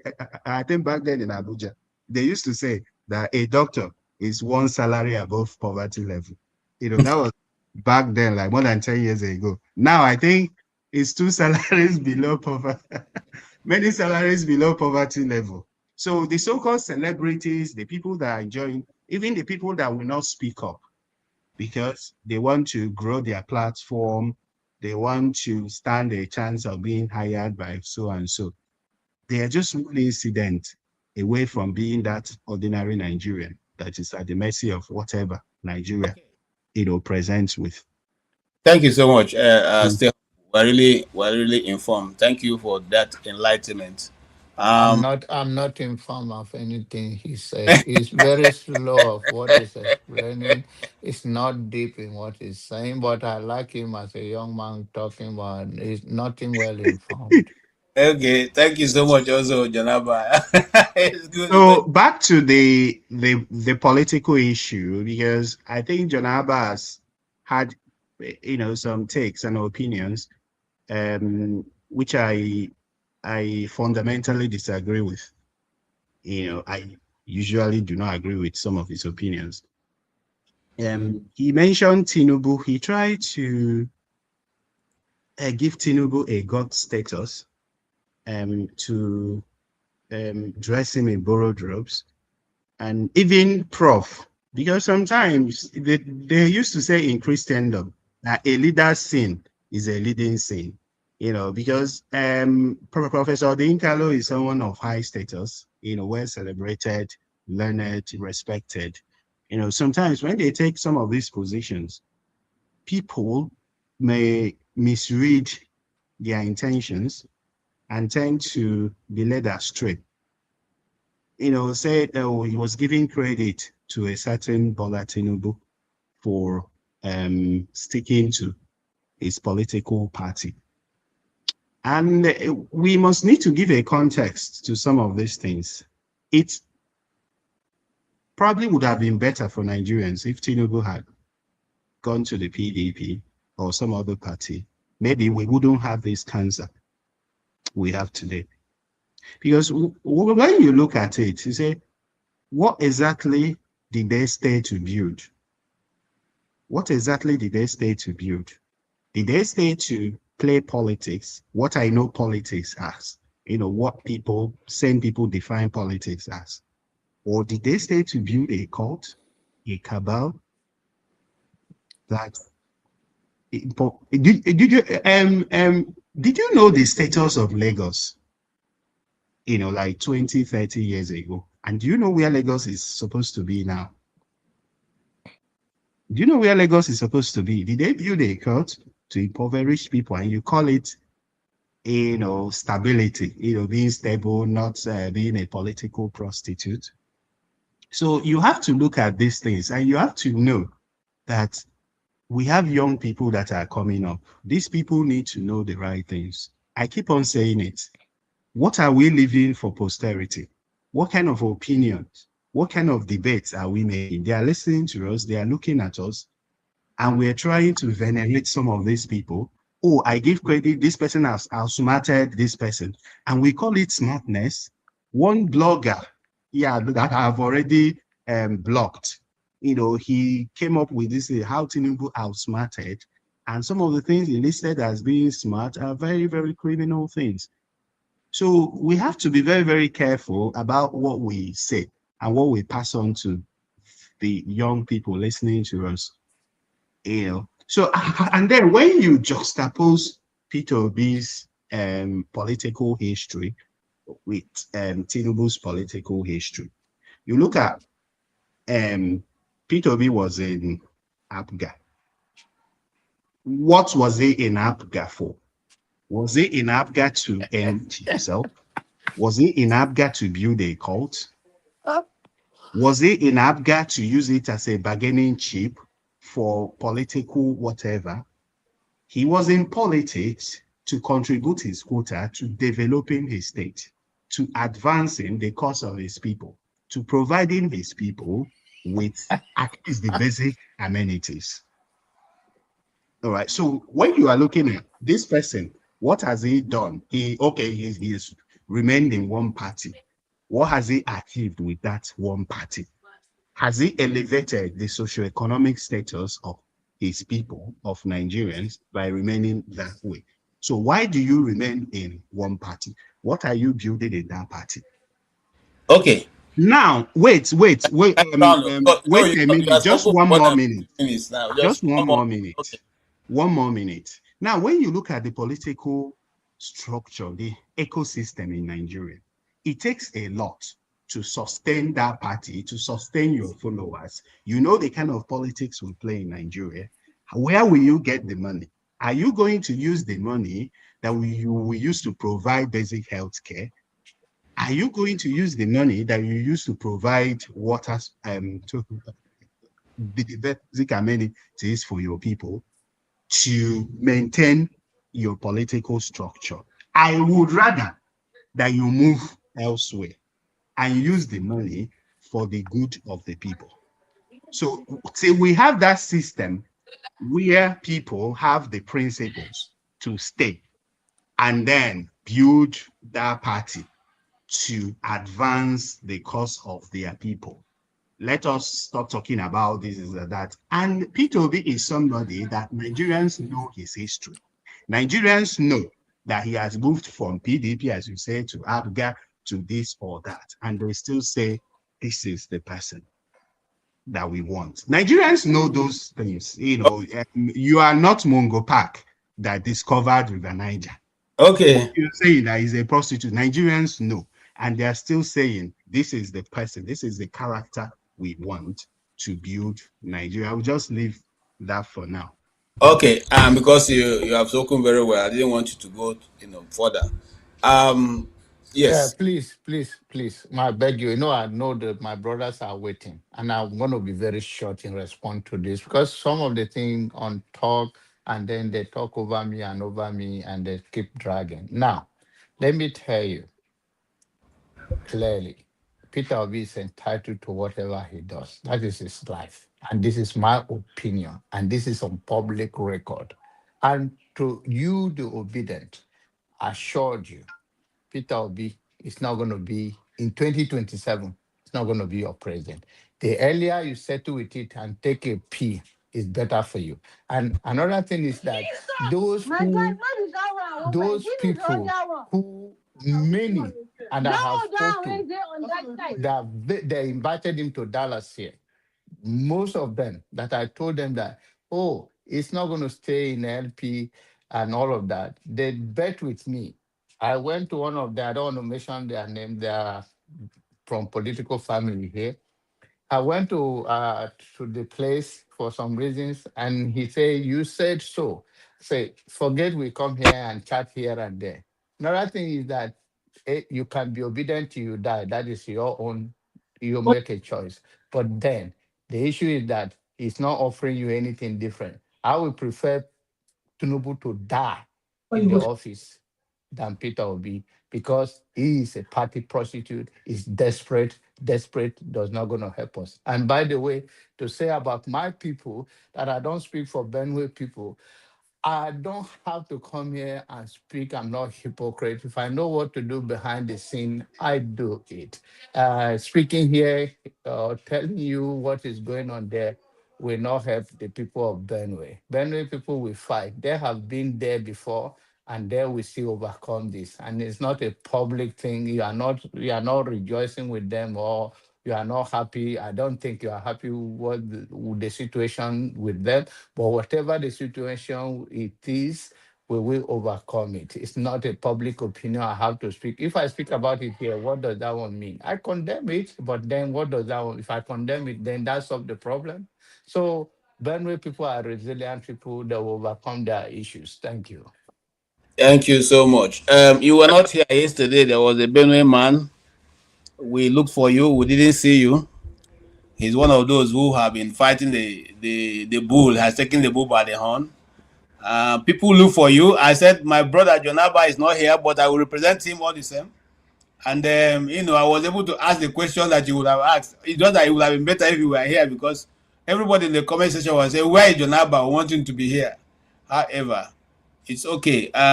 That's the truth. We're only going to talk, and but the only reason why, what gives us hope. This morning I was talking with Rudolph, and I said sometimes I feel discouraged even talking about Nigeria, because it doesn't seem to be changing. And he said to me, take courage. Let's just keep talking. That's our own portion. History will remember us as those who spoke when this thing was happening. Someday somebody will see it and make a change. So that's the only hope we have. If you go to church, nobody's actually assuring of heaven. They're only giving you hope that if you do these right things, heaven will come to you. Yes, but at the end of the day, when it's time for you to stand before your maker, that pastor will not be there, or the priest will not be there. It is between you and who you see on the other side. That's what we are doing on this program. Just in case OT doesn't understand that, I'm saying it again. We come, we give hope. That's the only thing the church said. The church doesn't sell money. The church doesn't even sell you long life. It just gives you hope that tomorrow will be better than today. That's all. That's what we are doing. Whether we believe in Nigeria, one Nigeria, which I don't believe, because there's nothing like one Nigeria, or not, we are just selling hope to everybody. Including the kind of hope Mr. Abba here is giving us, isn't it? Yes. Abba's hope is hope. Really? Yes. Yes. Then we're all lost. No, we can't be lost. You see, God in his infinite wisdom made all of us to think in a different form. We all can't think the same. If we all were thinking the same, the world would have been full of mad people. So all of us have different way of approaching issues. And then we have been taking advice from a mad person like OT too, just like Peter Obi said, he learned from a madman on the street. Okay. How is that? Let's move on. Tony, please go ahead. Sorry. Go ahead, Tony. Yeah, I think we wasted quite a lot please, of time. Make your choice of any of the topics that you can speak on it. First of all, we have a doctor, I guess, Dr. Adama, if we're trying to get some enlightenment, some education on how to manage snake bite. I think Dr. Adama is here, and she probably will be in a better position to. I can't see Dr. Adama on the list. She's not on the panel. Well, she used to be on the background. I don't know, but I'm just saying that you have someone in house, who can do a great job for us. But quickly, let me just make some corrections. P2B has been in ABGA, PDP, LP, and now ADC. 4 parties. Ashiwaju has been in SDP, AD, AC, ACN, APC. So if P2B, who has been in 4 parties, is a political prostitute, what would you say about someone who has been even in more parties? The same thing with Atiku. So that if if you label P2B a political prostitute, then Asiwaju is more a political prostitute than P2B. Atiku is more a political political prostitute than Obi. But that's neither here nor there. Everybody has the right to his view and to his what he says, and we have one vote. So anybody can say what he or she likes here. For me, he's entitled or she's entitled, and is not your word is not bond. But that said, I think that if you look at this whole thing that we talk about, I mean, why is this fixation? Why is there always P2B in the news when he came third, and you don't talk about the person who came second? So it keeps bothering me. Why anybody would be bothering about somebody who you say is nothing, is nobody, he's a liar, and so on and so forth. And yet, every time in the news, that's the one they're talking about: P2B, P2B, P2B, P2B, P2B. But let's leave that there. Let's go to the issue. That one is before us. I want to talk about the Anambra issue. I think Prof put it in perspective as far as I'm concerned, because those were the issues that we discussed yesterday, and thank God she touched on it. And I think that the issue is very, very clear. 3 points that he made that we also made yesterday is that, yes, stay at home. When people stay at home, everybody loses. That's true. And nobody, the traders won't like it because they are losing business, they are losing money, and so on and so forth. But if you want to stop that action, it's the same thing that people are talking about. The declaration made by the president when he said, no more subsidy. People basically agree that there's so much corruption in this subsidy regime. A lot of people are using it to make money, just as a lot of people are using this terrorism thing to make money. But it is the approach. So the way Soludo handled it, the manner in which he spoke, which instead of trying to carry the people along to make them see, to understand why they don't open their markets on Monday. And then based on that, you can now prefer a solution, or you can reason together to say, okay, if we do A, B, C, D, would you open the market? But not to come with threats and say, listen, if you don't do this, because at the end of the day, it worsens the situation. Now you can threaten if that's why, if he was asking, I was listening, if he was saying, why didn't he do this thing before the election? If he feels that he's doing the right thing. So I think and that's the problem that we always face, even with our leaders, not just leaders, everywhere. That in trying to diagnose or find a solution to a problem, we don't sit down to understand what the problem is, so that we can properly, prefer solutions that we have that will be long lasting. Okay, so I think that's the place. I'm not sure anybody is saying that staying at home is good, but I think that you have to find out, why are these people staying at home? What are the issues? What are the problems? And then if you understand their problems and their reasons, then you are better placed to address it, so you can get the result that you want. But when you now begin to threaten people, now you cross the line, because you have the powers. That you have the power doesn't mean that you have to use it. And if you are using it, you have to use it in reasonably, and to create solve a solution, because he's not sure that this thing he has done will solve the solution. He's not sure about that. He's not sure. Even if the people begin to open their shops, you don't know what is going to result from it. 3 days ago, they killed people in Ebonyi, beheaded some people's head in Ebonyi State. So we still have a problem of insecurity. And the thing is that the reason why the banks close is that they fear that if they open, some crazy guys could come there and begin to shoot and begin to kill people or begin to rob. There's that fear. So you dispel the fear. So the fact that this thing has continued for this long is an indication that the government has failed. Because that's the responsibility of government. The government failed. And so if he wants to address the inadequacies in them, they didn't create it. I wouldn't say they created it. But if you want to address a problem in a way that you have a lasting solution, in a way that people can buy into it, you have to try and carry them along. And that's the problem that we have generally in the country. Because you take decisions that are not properly thought through, and that you have not done some experimentation. You can say, okay, it's happened here, it's happened there, it's happened there. This is the history, so we can build on this. You haven't tested them. Okay, so I think for me. I think that the professor hit the right notes when he said, yes, Soludo is well intentioned in trying to stop this because nobody is gaining, but the way you do it is the problem. So that's one thing that I see in what the professor said that I buy into.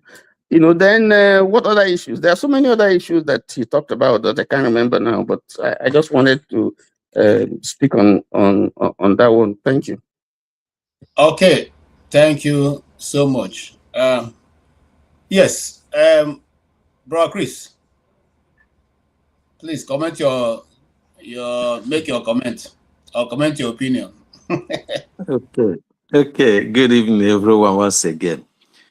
Actually, those of us who have been advocating that Nigeria, that Africa will only grow when they go back to their cultural heritage.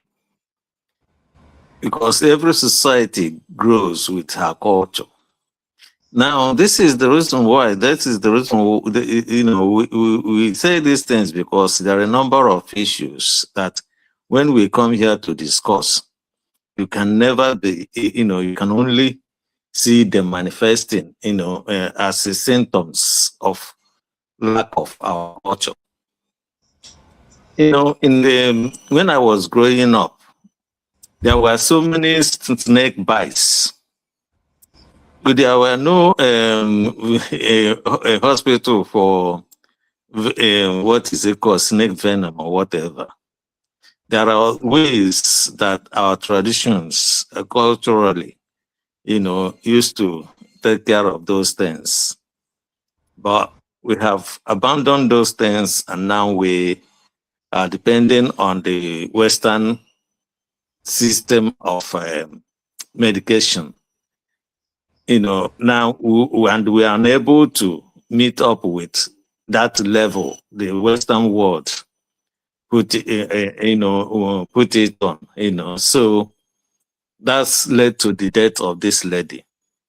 Now, again, I was asking the professor, about our culture, because the white man that colonized us came and saw that we are democratic, and saw the templates our forefathers left for us, which we could actually use to build a stable society, which they have abandoned. Now, in pursuit of this one Nigeria. And the problem with Nigeria is always incompatible cultural diversity. And there is a law that says the law of the minimum. Nigeria, this law of, there is a principle or the law, they call the law of the minimum. So if in any society that have all these things, it's always the minimum reactant that always controls the reaction. in any chemical reaction. So this is what Nigeria has been suffering.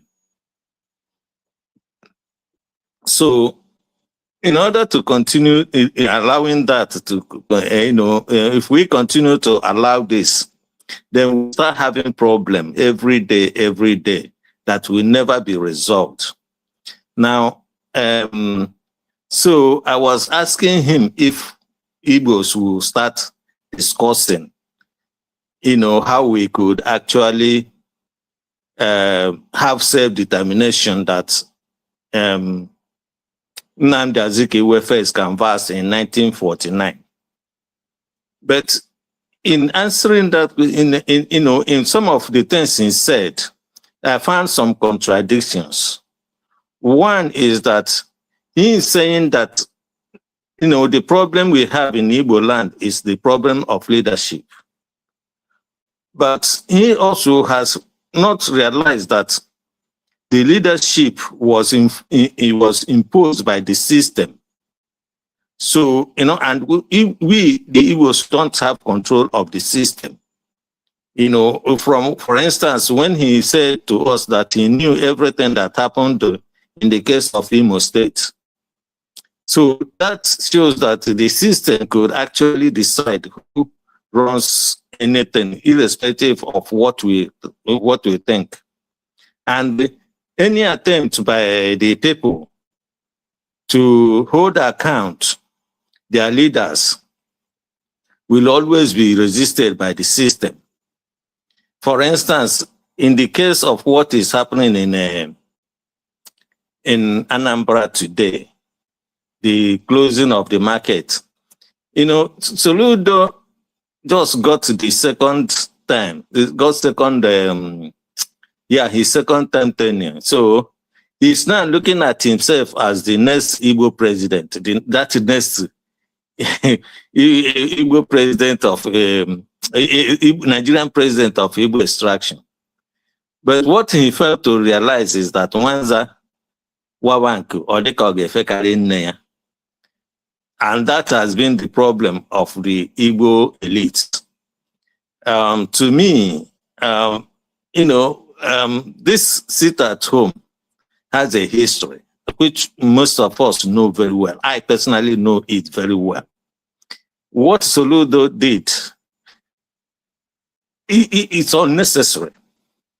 But the reason why he's doing it is just to show those in at the corridors of power that he's a very strong Igbo leader. He's trying to become a strong Igbo leader. But he didn't realize that the Igbos don't choose leaders in that way. That's not the way the Igbos choose leaders. The Igbos choose their leaders based on the trust, on the reliability of that person. So Nnamdi Kanu, for instance, he didn't present himself as a leader. It's people that put him up because they found him the kind of human being they want in as the head of their affairs. So, but in Nigeria, but one thing I know about, or what I took about from what he said is that he says those things. He has a very good understanding of what the problems are. But the problem I have with those elites is that they are afraid of debate. That's why I asked him, when shall we start discussing these things? Professor Charles Soludo, before he became governor, said he would want the elites to join the debate on this Biafra movement or Biafra agitation or restoration of Biafra. And then he became a governor. Instead of doing that, he just concluded that we are better off in Igbo land, in Nigeria, as opposed to being on our own. And Prof also mentioned something, because when he said that he saw somebody in far away north, and because of that, he would want Igbos to be part of Nigeria. But Igbos are everywhere in the whole world. even in Afghanistan. You know, so can we then say that we must be one country with Afghanistan? You know, so, and again, when these elites, you know, come when they come to us like this, they try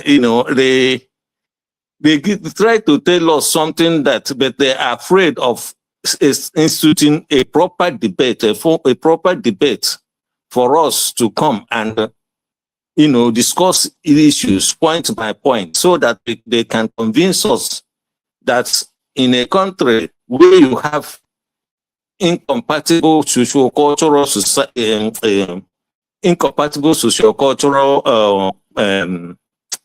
problem, that the way to solve it is to try to match all of them together. Nnamdi Azikiwe, Awolowo, and Sardauna Sokoto, 3 people couldn't agree when they discussed these issues at the first time. Now, today, if you ask a Northerner, he will say every Northerner, 99% is Ahmadu Bello. Every Yoruba man, or 98% of Yoruba man is Awolowo. So, the only problem you have now is that the Igbos now are no longer interested in the Azikiwe's vision of building Nigeria. And that is why Nigeria is rocking. So we must tell ourselves the truth, most of the time.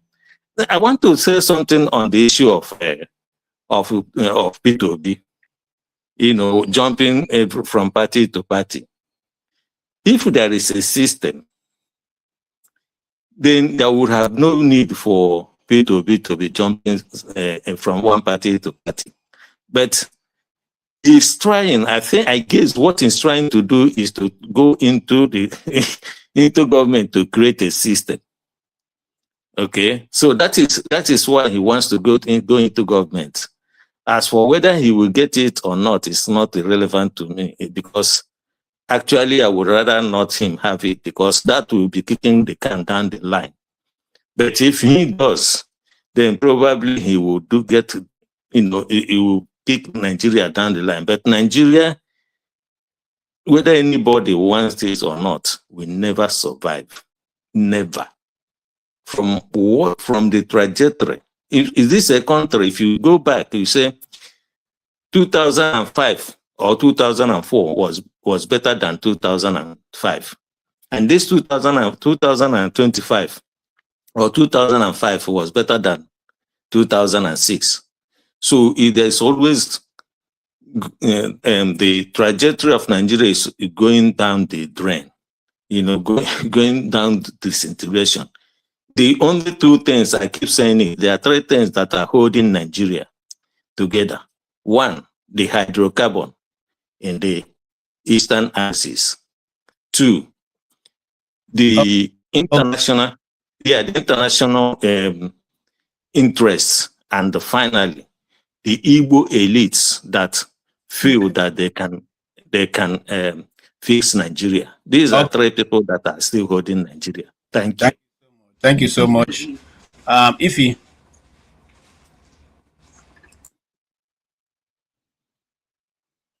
Okay. P2B is a political prostitute, right?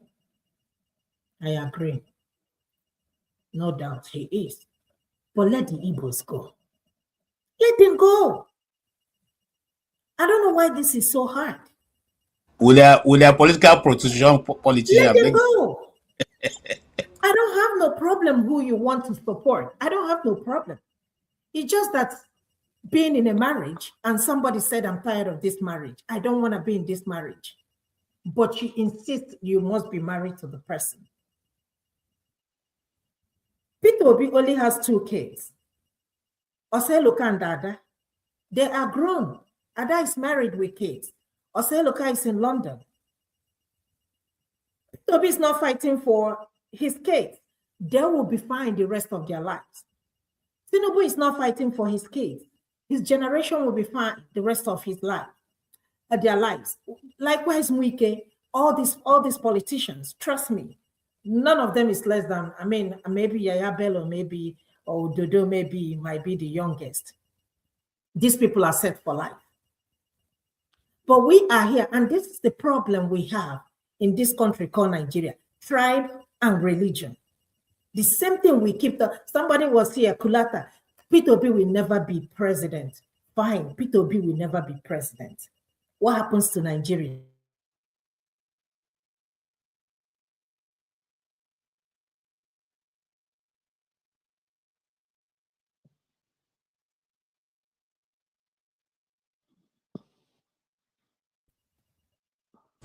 Okay. Yes, okay, go ahead. You're back now. Okay. We also what happened in Turkey. That we saw Tinubu. He was so confused, and they are leading him like a 2-year-old child. And this is somebody who wants to run for the second term. I don't have no problem with that. If Tinubu is doing well, I will be among the people that will tell everybody, go sit down. All of us will be here campaigning for Tinubu, right? But if I may ask, including people that call him, what's his name, P2B, political prostitute and all that name, go ask the people in your places, your state, and ask them how far life has been for them. Go and ask them the type of suffering they are suffering. You see, the problem that we have this hatred in our hearts that we can't even hide it. And you ask yourself, of what good has it done for us as citizens of Nigeria? And that's why I keep saying, let my people go, so that you can have your country called Nigeria. Because at this point, we don't have it. God punish whoever that amalgamated the northern and southern. God punish the person.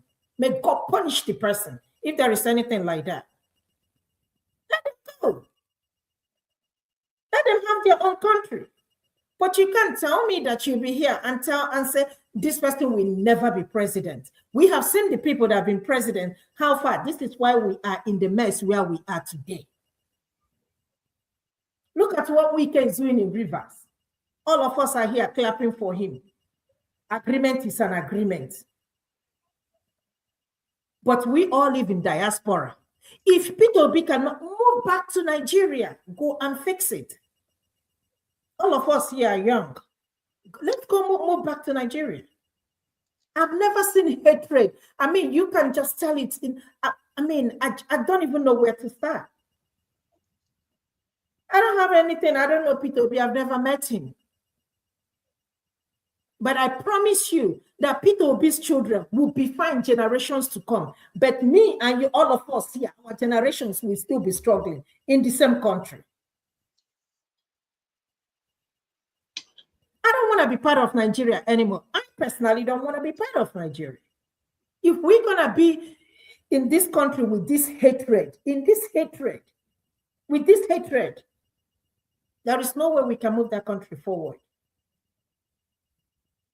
P2B is not the only person that had jumped from one political party to another. Most of the politicians, they have done so.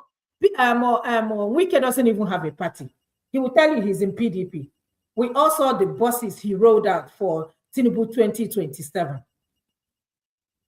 But he's not in PDP. He's not in APC. So where is he?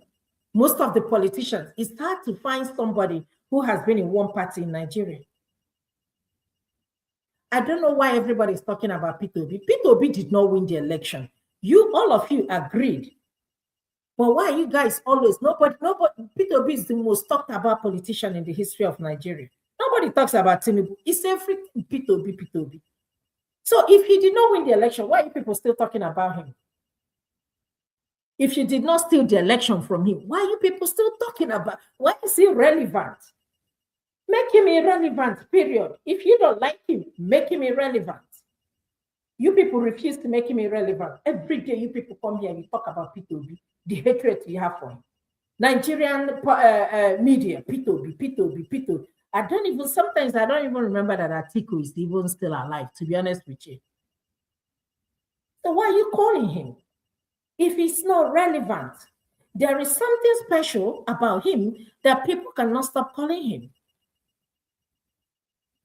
So whether P2B wins 2027 or not, whether he becomes a flag bearer or not, it is not my problem. My problem is let my people go. You don't like them, let them go. Give than the Biafra they've been fighting for. And see if Nigeria will not sink. I'm sorry to say this because that's what is going to happen. And I beat my chest with it, not because I'm an Igbo girl. No. Let the Igbos go and see if there will be Nigeria will ever exist again. You people want one Nigeria, but your heart are so evil, wicked. I don't want to be in the same country with people like this. I don't. Period. Sorry, how do we get there? How do we get to let my people go? Let my people go. That's what I'm saying. How do we get there? That's the question. Their president, the so-called president of Nigeria now, he is the one in power, right? He has to make that decision. But unfortunately, my Igbo elites, my Igbo politicians, they are slaves. But it's up to the masses, Oti, it's up to the masses to rise up. And that was the reason why I asked Professor Chidi Odinkalu, what are we going to do about disintegration, regionalization, and revolution? That is the only way to liberate that country. But the way we are going now, we're going to get it either by fire or by coup. Yeah, if you don't mind, you just taking me to what I wanted to ask earlier for people like OT and people like Janaba, but fortunately has gone.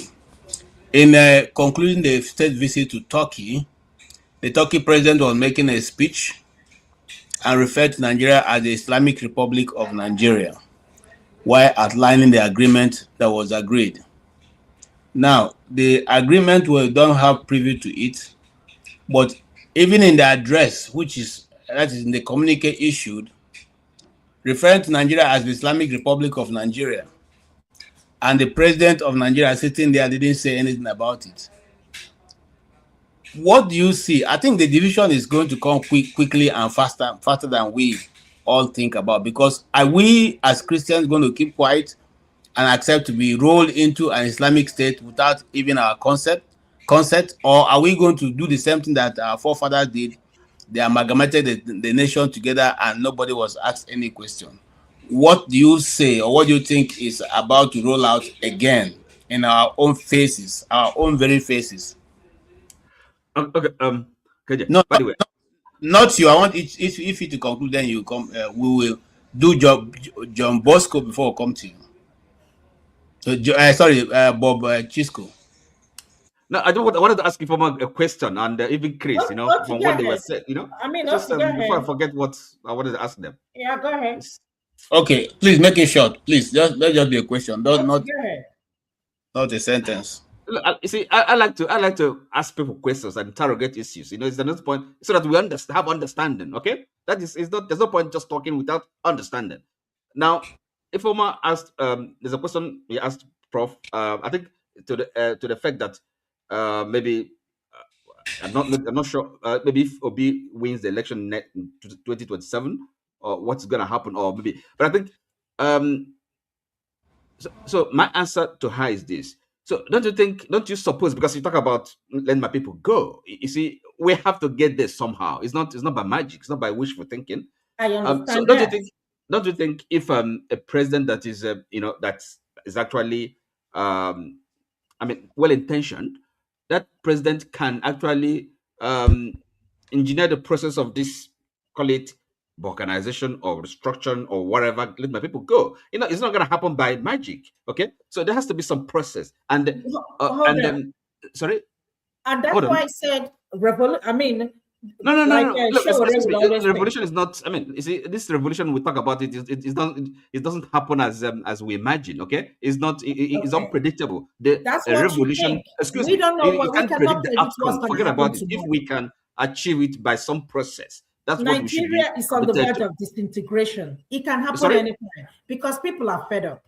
Listen. Look, but what I'm telling you, when you talk about the revolution, you don't know the outcome. You can't predict it. That's why it is a revolution. But at least if we have some exactly, process, it's just like one. Nobody knows how it's gonna go. Excuse me, but at least we have a semblance of a political process, and we should be committed to it, and perhaps see to it that a good president, a good person, a good man, a patriot, a God-fearing person can come to power and and they do the necessary. We know what that is, because we cannot go on like this as we are. We I understand thought that. you had a question. I wanted to ask if you a question. No, see, he asked the question. I'm trying to. He asked the prof this question. I mean, I can't remember the way she formulated it, and I'm trying to. This is my answer to her question. And now, Chris, on your part, I think you enumerated three items, or like three impediments to Igbo, whatever. Is it Igbo self-determination? I think one of them I remember is he talked about the elite. So let me ask you: don't you think the people you call the Igbo leaders or Igbo elite, the men know something that perhaps non-elites, you and I, are not privy to? So we can give them benefit of a doubt that perhaps they know what they're talking about, and should a bit listen more and understand and interrogate them. Don't you think so? Okay, that is the reason why I'm saying let's have a debate. Yes, when no, that's why I'm asking them to have a debate. You remember when Soludo was presenting Ofodile's book, he said he would like the debate to start. Yes, he was one who said it. Yes, unfortunately, he had become governor for 4 years and more. He hasn't set up one forum for such a debate. Maybe excuse me, let me finish. But he's now saying that we are better off in Nigeria, simply because he wants to be the first president of Igbo extraction. The top now. Okay, let's move forward. So during the last election, they called for debate. Did Tinubu come for the debate? No. He did not come. Tinubu was ready for the debate. Other presidential candidates, they were all ready. But Tinubu was not ready for the debate. How many times have we heard our president address us? How many times? How many, other than the recorded address, national address? How many times since Tinubu became president, how many times has he addressed us live on television? Anybody can recall? No. Apparently, maybe zero. Okay, right? Let's move on. There's an Igbo lesson that they use in teaching people. They say that those people who say to their neighbors, once me and my family have eaten, others can go to hell. And once me and my family have eaten and we are locked our door and we are safe in our house at night, others can go to hell. That is what the Igbo elites have done to the Igbo society. And you know who the people I'm talking about. I'm not going to go ahead and call their name, but all of us know them. Those are the people who got the contracts that were never executed in Igbo land. Those are people who go to certain individuals, the powers that be, and take and they make offers that eventually make them give them governorship or other positions in Igbo land, and they become, of course, that the recent statement made by Ojuzo Kalu, a man reminded him how he brought the Fulanis to Okwanta, where the problem first started in Igbo land, and told him that we still have that record if he doesn't know. So he knows. I think that shook him a bit, because the man gave a good account of what happened when he brought him to Okwanta, and then from there on it had been the slippery slope down the hill. Okay, having said that, we are, like I said, there's something that happened during Tinubu's last visit, and the president of Turkey was addressing him and said he called Nigeria Islamic Republic of Nigeria, and everybody is keeping quiet except few online people like us and a few other not Western based media that picked that and talked about it. Everybody seems to keep quiet about it. So the question now be, is it right if the president of the United States was sitting in a meeting and where they're about to sign a communique, and the person going to sign the communique referred to America as Islamic State of America, do you think he will keep quiet, or he will not correct him immediately? Why I say that, because these things are slipped in gradually. Remember, when Nigeria became a member of OIC, Obitu Okiwe, I still remain proud of him any day, said straight to the Nigerian media there's no time we ever discussed that in the Armed Forces Ruling Council, that Nigeria will be a member of his OIC. And based on that, he was obviously muzzled out of his position, but he never cared. So what I'm trying to say is now that, is it not time for us to begin to bring these things to the fore so that we can discuss it openly and know exactly whether certain people have again taken us to become Islamic states, or do we keep quiet and be again rolled into another thing we don't know about? Yeah, and Bob Chisco, Bob Chisco, you are here, and so let's start from you. I don't know why you came in, but this is where we are now. You can make reference to other topics and then go ahead and talk about this. All right. You have 5 minutes, sir. Okay, can you hear me? Loud and clear. Yeah, I've been on since the commencement of this program by Dr. Damages. You know, when you're busy doing something, you better listen at the background, and that's what I had done all through the day. It's a very, very nice topic you guys have dealt on today. Thank you, sir.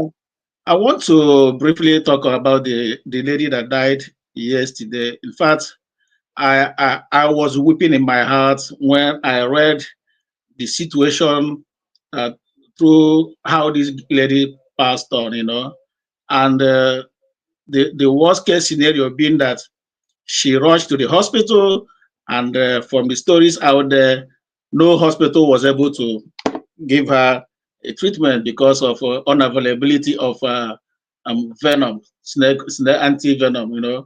And unfortunately, this girl, innocent girl, 25 years of age. I don't know if any of you were able to watch this lady when she was singing. This girl, do you know her talent? She is a talented singer.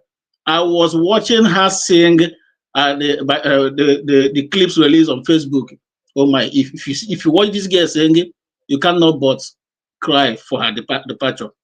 Honestly speaking, Nigeria unfortunately has happened to her that a hospital in Abuja could have anti-venom to save the life of this innocent girl.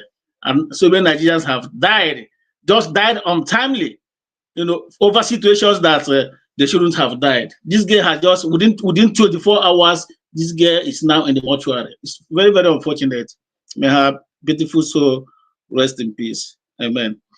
If you was talking about debates for Buhari, and I laugh in Nigeria, just like Mr. James used to say, Nigeria is irredeemable. I'm one of those who continue to believe that at this stage, 2027 election, well, let us keep watching what will happen. People say they are hopeful if Obi comes in there, he could command some magic. I use the word magic, but I don't see any miracle happening.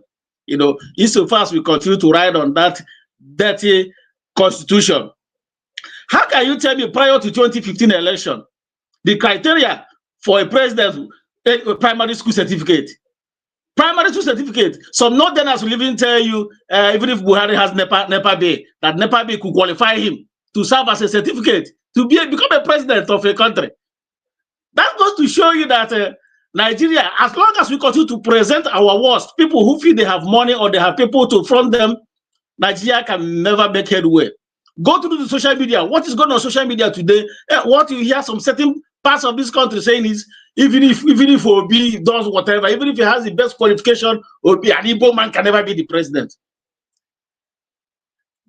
In fact, honestly, Nigeria, it will take God's own miracle to redeem that country. But I don't see that country being redeemed.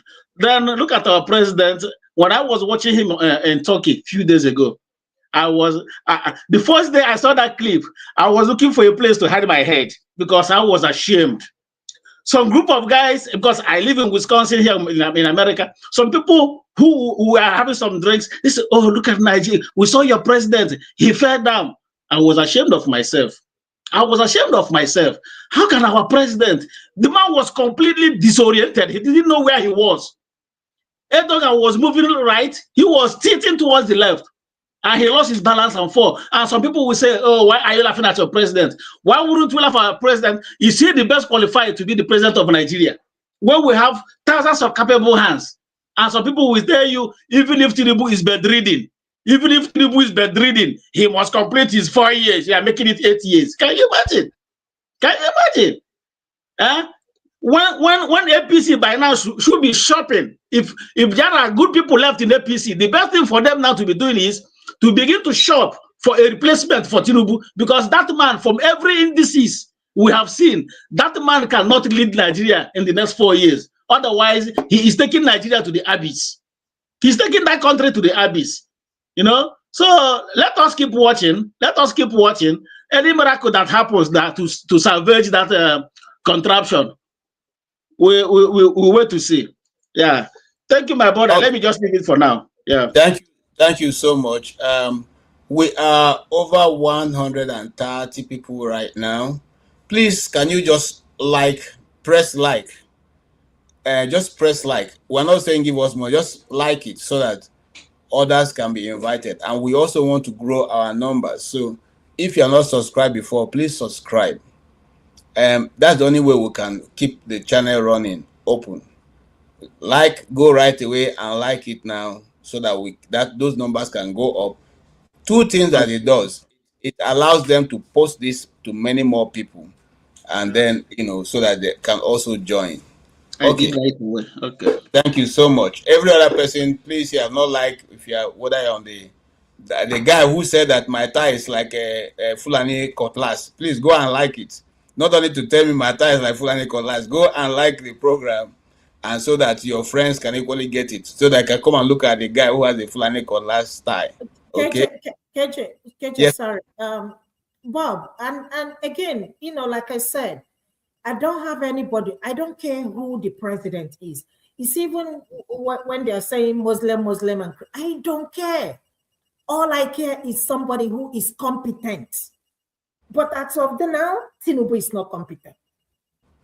How many times had Tinubu been out of the country? He's been outside the country more than he's been in Nigeria as a president.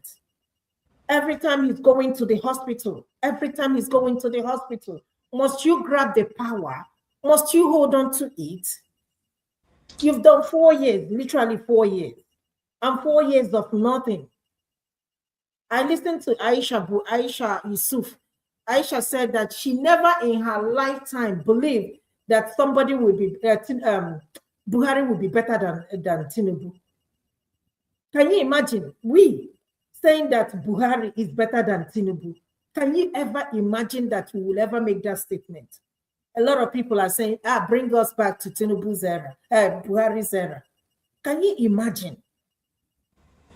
Had even this man is doing well, all of us will be here campaigning. I thought when he won the election that he would genuinely, do something to silence everybody. But the first thing he bought was the yacht. Somebody said, I've never seen Tinubu in the yacht.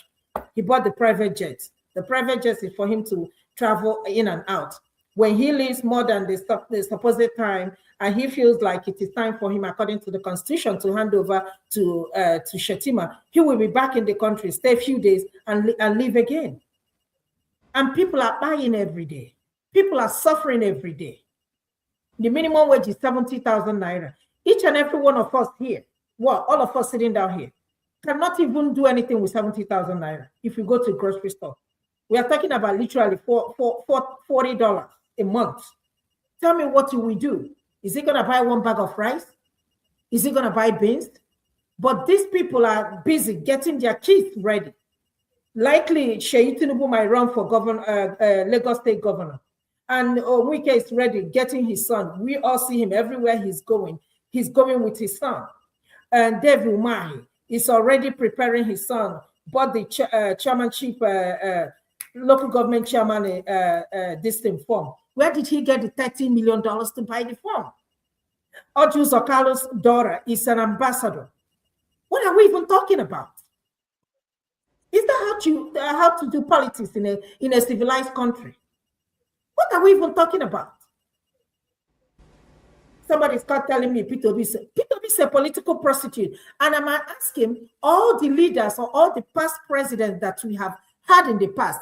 Tell me what they have done in Nigeria for us as Nigerians. Okay. Thank you so much, Ife. Thank you. You've spoken very well. The truth of the matter is that no politician in Nigeria have not jumped one or two parties. If there's anyone, show me which one. They all of them switched from party to party. Now, right in secondary school many years ago, we were told that Nigerian politics don't have ideology. That has always been the problem. They all go from one end to the other. The only people who didn't go from one end to the other, the old three major political, founders, Awolowo, Nnamdi Azikiwe, and Sano Sokoto. That is the only people who didn't switch parties. After that, even the next generation of politicians, people like the GMPP and all the rest of them, the Remi them, the rest, the Jim Wobodo, all of them switched parties. They all went from one progressive party to democratic. I know that. So it's not a big deal that they are switching parties, because the political parties don't have ideology. That's the reason why people like Buhari said, Babangida said, there's no need for us to have plenty parties, because all of you are switching everywhere. So let us have two political parties. You're either a Democrat or a Republican. And that was why he had those two political parties that he built up. Of course, he himself destroyed what he built. So if what I'm trying to say is that they've never really been. So we cannot judge P2B based on the fact that he's moving from party to one party to the other. Do we not know why he's moving from one party to the other? We know, because in fact, the place they thought he was going to be, they didn't register because they thought that was where he was going to be. The moment he left LP now became well. Aburi is no longer in charge of LP. Now, Aburi has been expelled from LP. Aburi is no longer, and Nana de Sambo have taken, and Nana de Usman have taken over. Okay, LP is now peaceful. Okay, so we know what P2B is fighting. Does anybody on this panel not know what P2B is fighting? We know what he's fighting. We know why he's running. And if you don't know, you can go and listen to that Baba Ahmed. He said it. He said it. Why, even though he's in LP, he still said why P2B is running up and that he knows. So these are not hidden issues. KJ, can I just chip in something here? Before we bring in forefathers. Okay. There's an ongoing trial in the UK that Desiani, yes, is involved with. Yes. And in that case, a couple of names have been mentioned.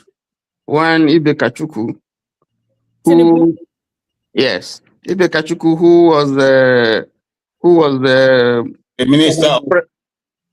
Is it a minister? I thought the one that ran as presidential candidate of ADC. This one was a minister under Buhari. Yeah, the two of them are mentioned. The two brothers are mentioned. Okay. And then you have Tinubu is mentioned there. You have Kola Aluko is mentioned there. You have another Misainde who is mentioned there. Okay. And this case that is going on, thank God that is not going on in Nigeria, because there's going to be an expose. Now, the link here is that we all know that Desiani was a former petroleum minister. Yes. And so she had fronts that she was using to, companies and individuals who were fronting for her, according to the report that we hear. And then they were laundering money. They were taking money out to various accounts in the UK and some other Caribbean countries. Now,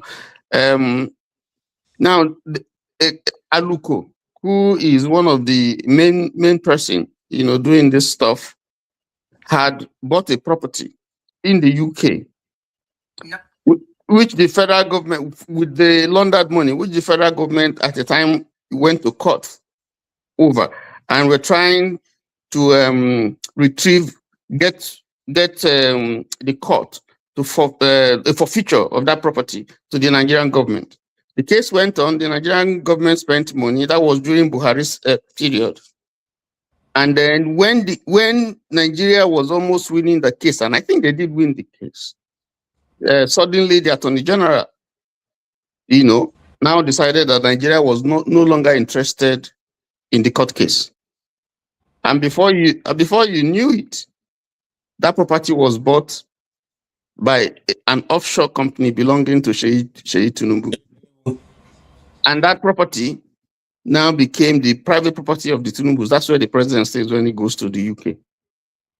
Now, and the thing is that even when the property was sold, it was sold less than the amount. Almost a penny. Yeah, that it was bought. Yeah, I This know. is over a couple of years. So this case that is going on is going to, expose a lot of things and a lot of personalities who have been involved in laundering Nigeria's money, and how the APC government of Buhari colluded, because Buhari had also stayed in that property. How, properties that belong to Nigeria, those people who say they are fighting corruption, how they are in cahoots with those people who are looting, and squandering Nigerians' money. I'm praying that this case will, come to an end, and all these names will be revealed, and that Desiani, would make sure, not just herself alone that is involved in this stuff, but you make a clean breast of all those who are involved in this whole stuff. So that Nigerians will see the kind of people that we have as our leaders, our politicians, and the party, that is ruling. I think it's important. I think we should focus on that.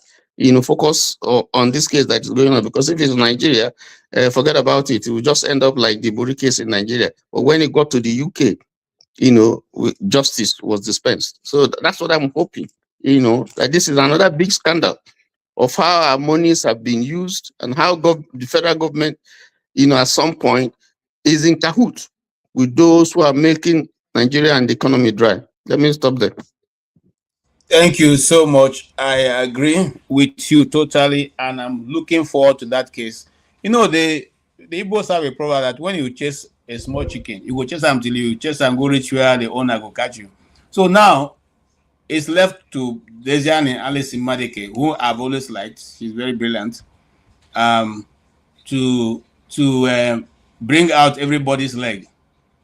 Though everybody, even if she's inside, let her also suffer the consequence. But then everybody who chop the money, because she has been accused of buying all kinds of things, even though the former EFCC chairman said there was nothing like golden bra and golden undies, that he never saw anything like that. That was so they use the social media to just mess her up. But now, at the end, as they say, breeze go blow, and I know the rest. All right, Father, you're welcome to today. I'm sure that you'll be able to bring us up to speed in what is happening in England, and especially with the case of Desiani Alice in Madeke, and also the fact that we hear that London will soon be going to the Islamists. How true is that?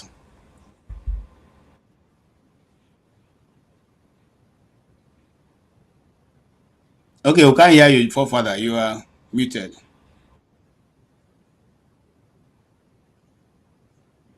You are muted, Father. I can't hear you. Can you hear me? Oh, yes, hear me now. We can hear you now. Yeah, greetings, KJ. Greetings to the panelists. Greetings to the chat and to the viewers. I must say, listening to the panelists, I'm beginning to think that P2B, Kenneth Okonkwo, Soludo, Umahi, I know those people are even better than some of the panelists we have. The reason why I say that is because at least they are not talking out of just downright hatred. They are trying to find solutions, and there are solutions. And the way we talk as if like there is no way out of this. Who do you think built all the other nations? Human beings like you built them. They come up with ideas and they push it forward. Not every time you get upset, you say, oh, let's pack the country up. And if you did that for every marriage, nobody will be married anymore. Because people always upset people. If your partner don't upset you, the family members to make sure they do that. And we really have to start thinking a little bit more mature. Because as I sit here, I'm actually sitting in Nigeria. That's why I wasn't able to come in to the panel yesterday. And what I see on the ground is a decay. It's not just the leaders. The people are decayed.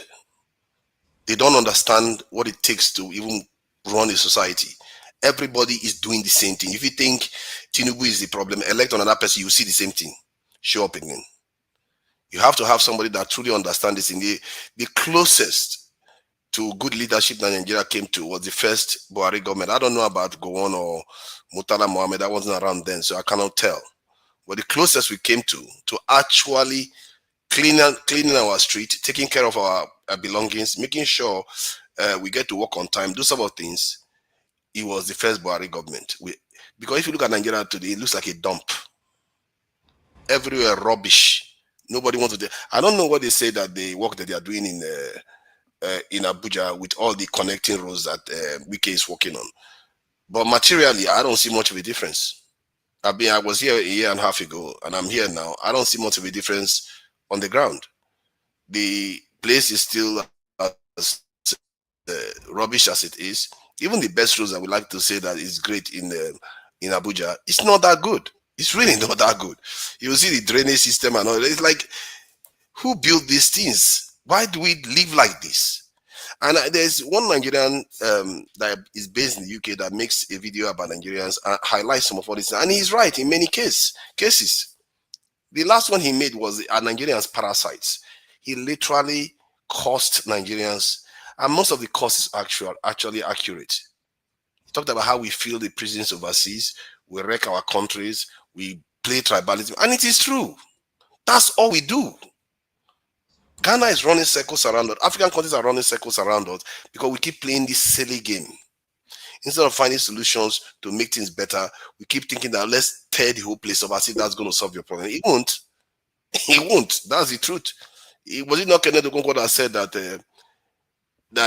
was it not the Southeast that they have the reach in all the states in Nigeria to be able to pull off a win? But if you are not united enough to use it, don't blame the people. It's like you are blaming the player instead of the game. You are not playing the game very well. The game is right there for you to take. How many groups can actually say they have a spread as the Southeastern Zoo in Nigeria? None, zero. And if you look at the development in Nigeria, I think there was a video I saw on TikTok the other day. They were comparing states in Southwest versus states in the Southeast. The Southeast one looks more developed, which is quite astounding. I know Kulata is not going to like to hear that. Because I was showing them the other day on this thing on the other channel that look at the Southeast and Southwest. The Southeast is even more developed. If you look at the matrices in the like life expectancy and all the rest, the Southeast is not doing that badly. The way we act is like we are spoiled children. Instead of us to be rational about things and confront the problem. How big is this problem? Have you seen problem before? Iran is facing an attack from the West. We are not talking about the type they do in Nigeria. The type where they say they want to remove the regime. That is the kind of stuff other people face.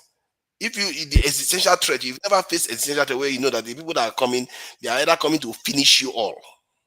You've never faced that one before. And all you have is political issues and you cannot figure out a way to resolve it.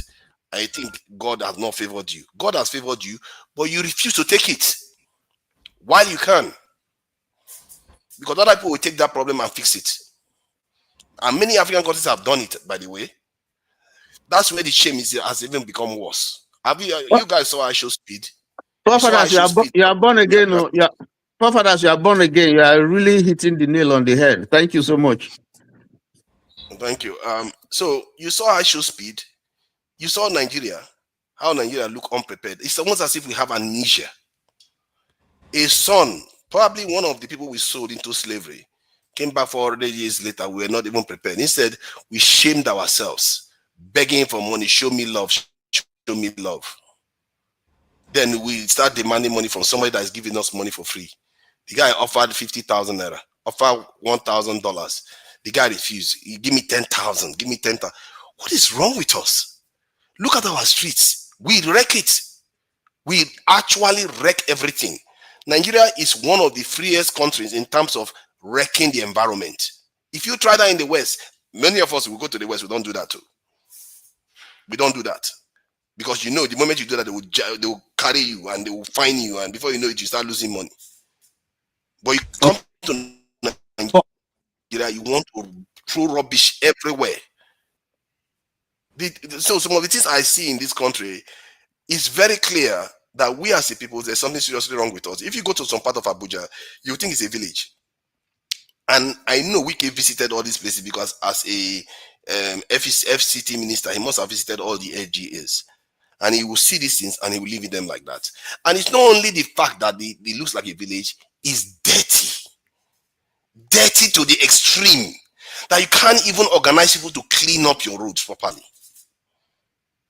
Something is wrong. Something is seriously wrong with us. I'm telling you, Nigeria deserves somebody that is going to whip them straight. Something is seriously wrong with us. How can you have a country like this?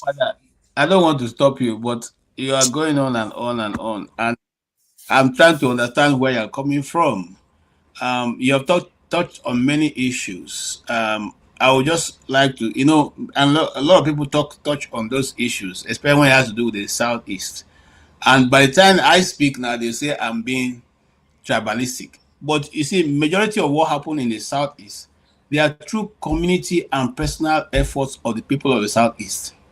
Should we not be entitled to the national cake that is going around? That is the monies of the federal government.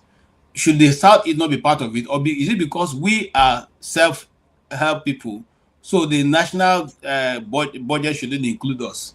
So we just have to do everything by ourselves. Is that what you're saying? The goods that you are selling, you think you are giving them away for free? Where do you think the money they are using to pay for those goods come from? You are getting it back if we are going through that channel alone. I don't understand you. Hold on. No, hold on. Let me mention state allocations. No, you see, that's this thing when you just said now is what some people say that really sets me up. The same way that the guy who developed the new tax system in Nigeria went to take South Africa as an example of the economy of South Africa and how much tax they pay, and vis-a-vis what Nigeria is paying. It is not the same thing. It is not the same social network that is in South Africa as in Nigeria. The same way, if we are selling goods and people are paying us, should that money be what we use now to develop our region? Is that what when they sell cows in the north, do they take the money to do their roads and do their community? One thing I know for sure is that if Nigeria has $5 billion and a Southeasterner sells and takes $2.5 billion and ends up in the Southeast, I say, who cares what comes from the national cake? You're already getting the money. Money is ending up in your pocket. So let me finish what I'm saying. Let me finish what I'm saying. Because that's the point. That money you can use it for anything. Hold on, you will speak. Osi, hold on. Just please jot down what you want to do. Let me express it because that money you can use it for anything. Like we are seeing on the ground. The Southeast is not a desolate area. Compared to other regions, the Southeast is quite developed in Nigeria. Was it not a Russia that said, "Don't worry, give me anything about a country, just give me their money. I will not worry about the rest if you can control their money." Because if you have access to the resources one way or the other, somebody allowed that to happen too. They could have decided they will never buy from a Southeasterner. Kenneth Okonkwo would not have been the top actor in the world in Nigeria. When I was in Nigeria, he was a leading actor in Nigeria. So Nigeria, and besides, if you look at the construction, the way Nigeria is structured, I'm not surprised. I don't know why many Southeasterners are surprised that a Southeasterner has not emerged as a leader. Why are you surprised? If you look at the way Nigeria is structured, it's not advantageous to Southeasterners to become leaders. It's not advantageous for them. They have to have a time somebody emerges as a Southeastern leader. Federal presence. That's what we're talking about. You have presence everywhere. Sorry? Southeasterners have presence everywhere. Was it not any good that they made the first Southeastern capital? Was it the South? As a matter of fact, was it not in the First Republic? So my point is that since after the war, power. You are worrying about things. You are worrying about. You see, this is why I said the leaders that you have on the ground now, they are ahead of you. You are worried about things that you shouldn't be worrying about. If you truly want to rule, Kenneth Okonkwo has already given you the solution. Can I ask you a question? I'm going to sleep now. Can I ask you a question? So now, okay, go ahead. Do you believe? Okay, you believe we have problems in Nigeria, right?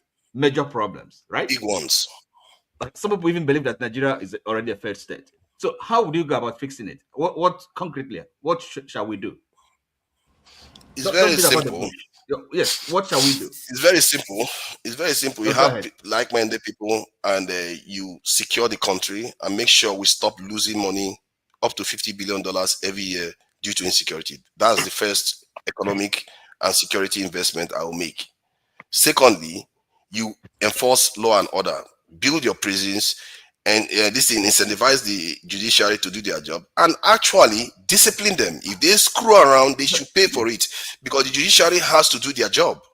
Can I In ask that you a country, question? they are not Hold doing on. their job. Okay. It's okay. It's okay. Don't go on. So this country has been ravaged by insecurity or terrorist or insurgency for how many years now? Okay. So can you tell us why the government, right, hasn't been able to solve that problem?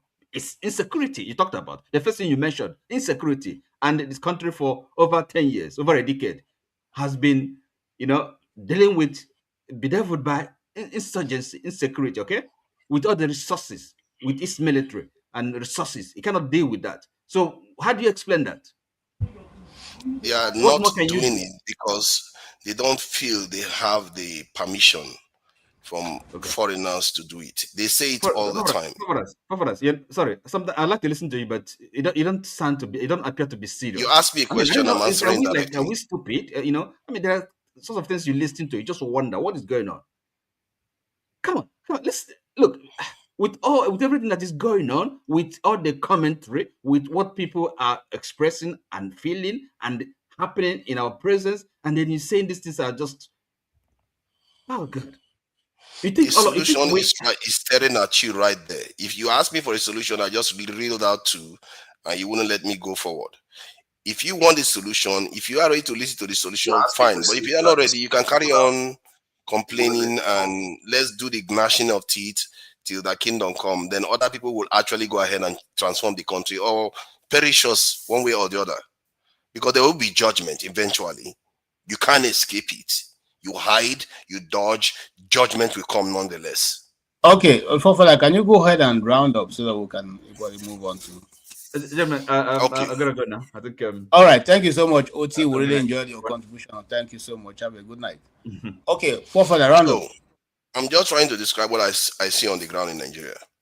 So, what I see on the ground are people that are used to not following rules, are used to leaving things all over the place. As a matter of fact, individually, I've seen it like question close for you, Forefather. Question for you, because I like what you are bringing in. So, if the people are not following rules, is it their fault? Because you have a president that don't follow rules, government that don't follow rules. You have ministers that don't follow court judgments. You have government that don't follow court judgments. So if the people now are not following the rules, is it their fault, Forefather? Question is chicken and egg. Where does it start and where does it end? Because the people, that question. let me finish now. Let me finish. No, hold on. Let me ask the question, because people like to ask that question. If there's no chicken, there will be no egg. So if the chicken comes first, is the chicken that very relative. Yeah. Look at that. He's now judging the chicken and egg, which one comes first. You were not there. You don't know which one came first. You're just making it up.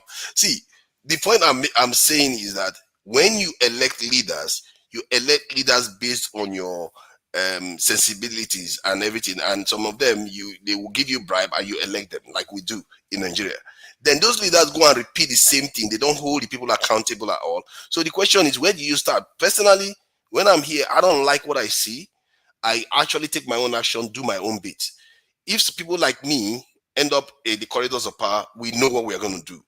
And I really think that that's where we should be putting our mind, so that maybe you will get there, some other person will get there. If more and more people think like that, you are more likely to get there. As a matter of fact, you are going to change minds that are actually going to get, after all, Buhari existed, Idiagmo existed. They wanted to do something. There must have been people that believed in them.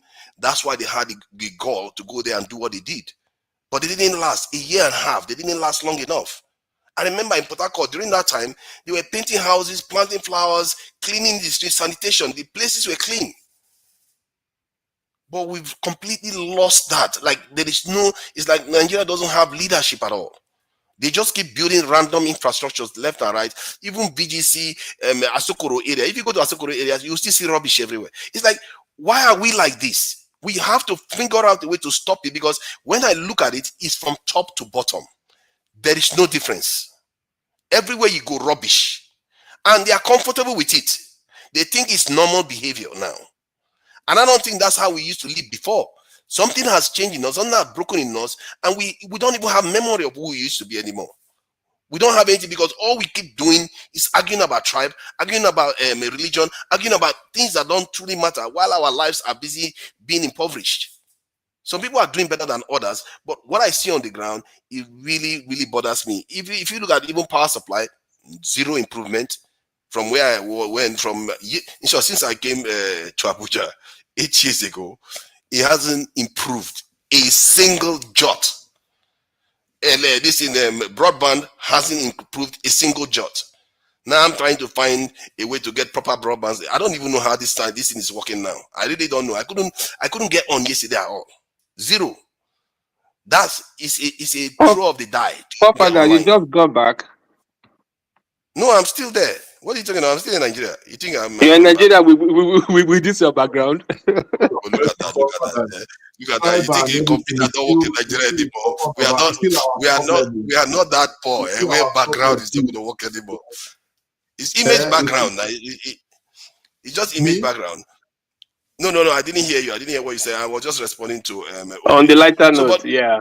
I really hope we start having a mentality to fix what we see on the ground, because if you look at Nigeria, it's like a dump, and we don't build anything.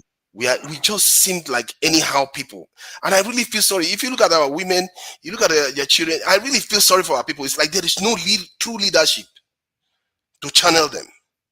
And grown men, this is why sometimes I get frustrated with some of you guys, and it looks like I'm not respecting or I'm being mean and all the rest. But like, how can you be talking about these things? You have seen your people suffering. They are living in dump all the time. The roads, they don't take the bins out, nothing. Today I was asking people, where did they throw rubbish inside where do they throw rubbish in this area? They don't have a clue, because nobody bothers to check. Nobody cares. They don't have a clue where they put rubbish at all. On this fact, I'll need to come in now, poor father. I'm sure that where you live in the UK, it is not the people that are you having a dialogue with forefathers? No, I'm not telling you. Why we still do we still have a chance to speak? You have a chance. Just asking.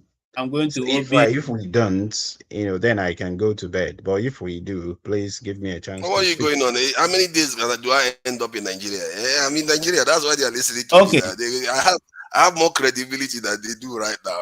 They are all foreigners, as long as I'm concerned. Okay, thank you so much. And like I said, I wanted to draw attention to the fact that in the UK, where you're living, it's not the people, it's the government that created the dump site, not the people.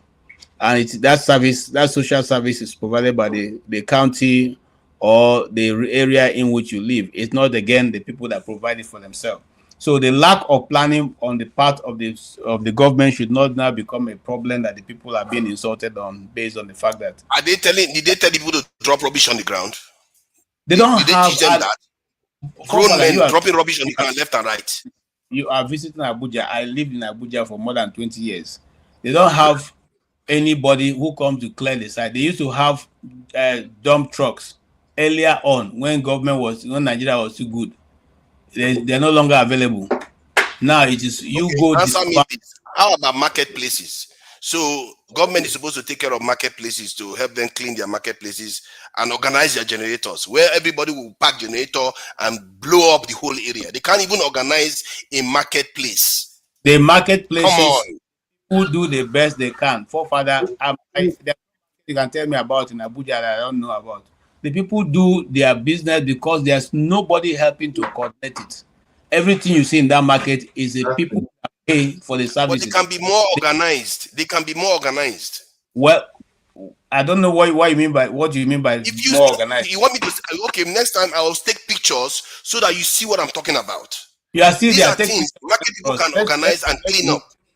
Let's move on to Obey, because we are running out of time. Thank you so much for giving us updates. the truth of the matter is that I agree with you in most of the things. We are not acting like people who go somewhere. That's the truth. And there's nothing anybody can do about that, because, again, I say the purpose of someone not speaking.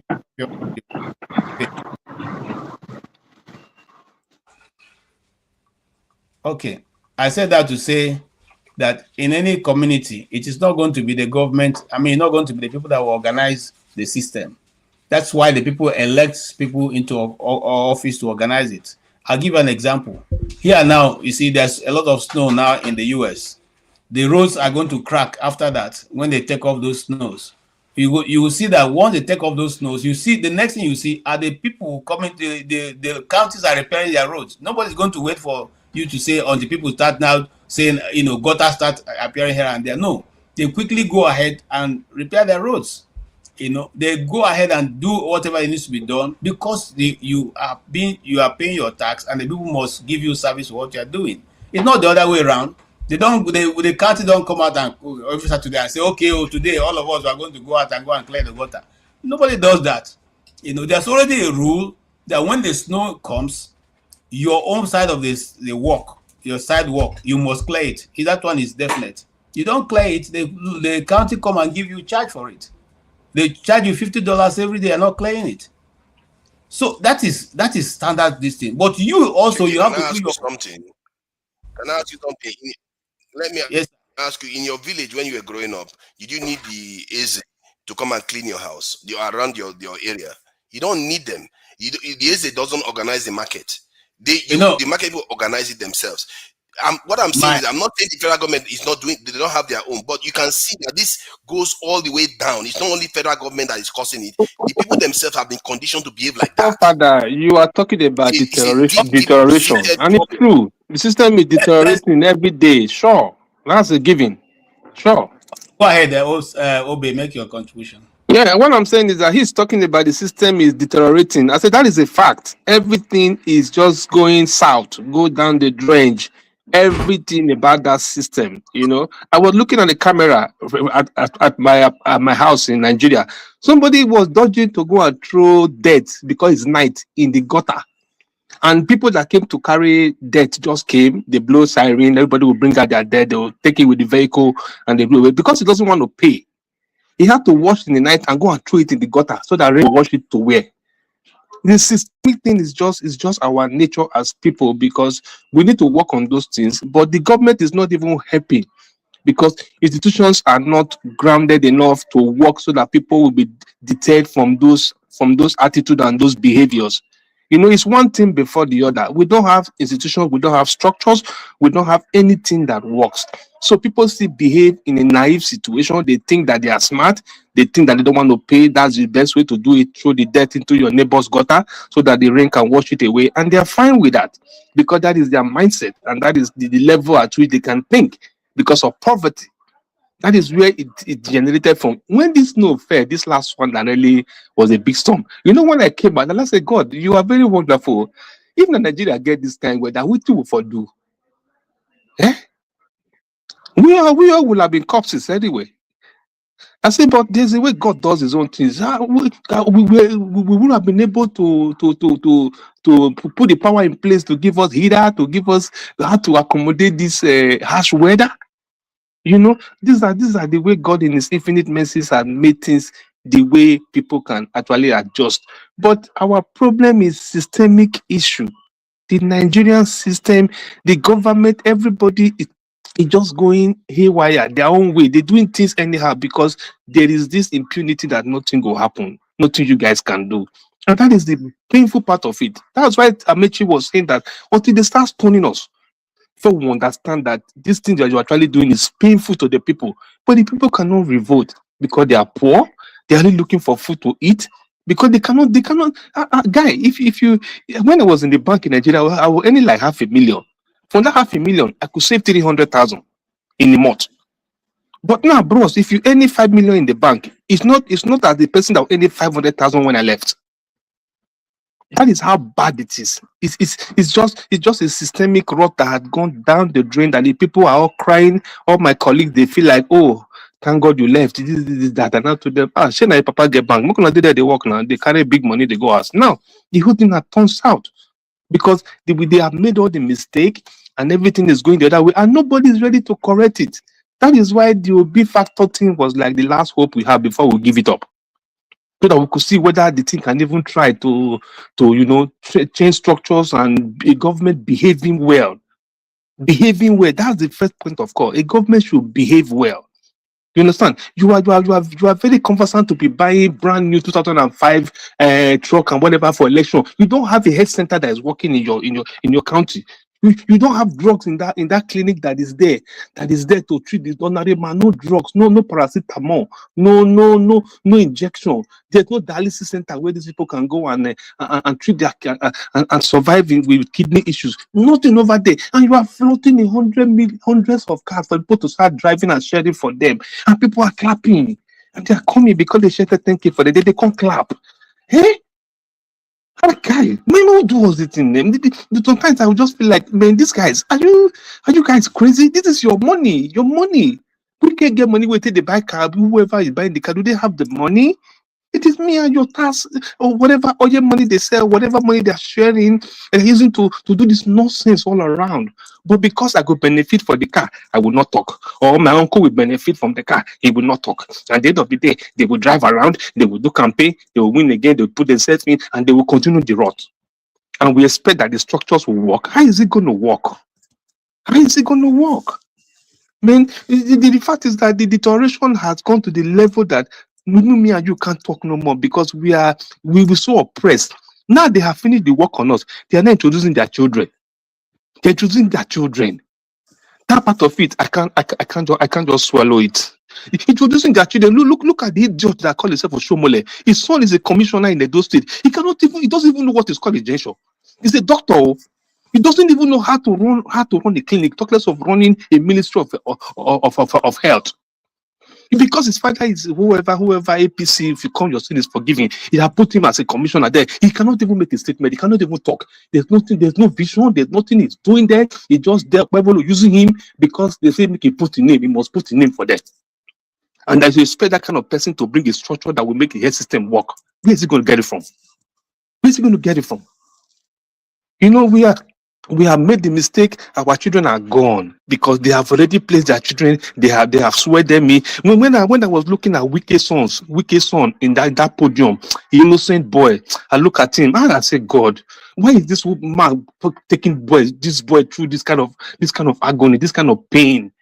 He looks so innocent, and the boy need to go and pursue a career. You are pulling him out to come and start saying how you are dancing and manifesting on the stage. People are clapping for you. Chineke. What is all this? Small boy, innocent son. They're supposed to pursue a career in whatever field that he has read and begin to grow as a young boy. You want to come and make life easy for him and give him a slot as a rep to go and say what in the House of Rep? To say what? But to represent him. OBE, that's where we are, and as long as that will be allowed by the people, it will continue. Thank you so much for making your contribution. Let's run to Jeff. Jefferson, you have 3 minutes because we are trying to round up. I just take everybody. Are you just going to give me 1 minute to just say something? Because someone mentioned something about me, and I have not had time to. 1 minute because we are running out of time. 1 minute. Your time starts. Just go to bed after that, really, because I'm not going to watch television. Probably you're coming in. You also have 1 minute. That's all. Yeah. So I think when Tony was talking, he said that was wasting his time by giving a brief about the snake bite, that he would have loved his favorite doctor. I think he mentioned the name to address that. Yeah. So the thing is that whatever I say here is because, or what I said was because the snake bite issue was mentioned, and I didn't want people to run away with the wrong information. What I come here to discuss is politics. You don't know who I am, all right? My life is a very simple life. Okay, the reason why I come here is because of what we discussed here. But because they mentioned the snake bite, that was the reason why I wanted to weigh in. For you to say that it was a waste of time and that if there was anybody that had the whatever, the license to speak about it, that it was your favorite. Yeah, good and fine. You have the option of seeking a second opinion. But what I will tell you is that it is safety first for me. Whatever I will tell you is what I know that is a fact. What I will not tell you is a lie. You know, the fact is what I will give you. The ones that I don't know, I will say that I don't know. Okay. So you are free to seek a second opinion on whatever health topic you want, but you don't also have the right to stop me from giving my opinion here. Thank you very much. Okay, thank you so much. Stay humble, and that was a very humble explanation. I know that from your speaking, either you're a medical doctor or you have a lot of experience in that field. I'm sure you are quite connected in that direction. Because if you are not, nobody will call you to go and give a speech on snake bites.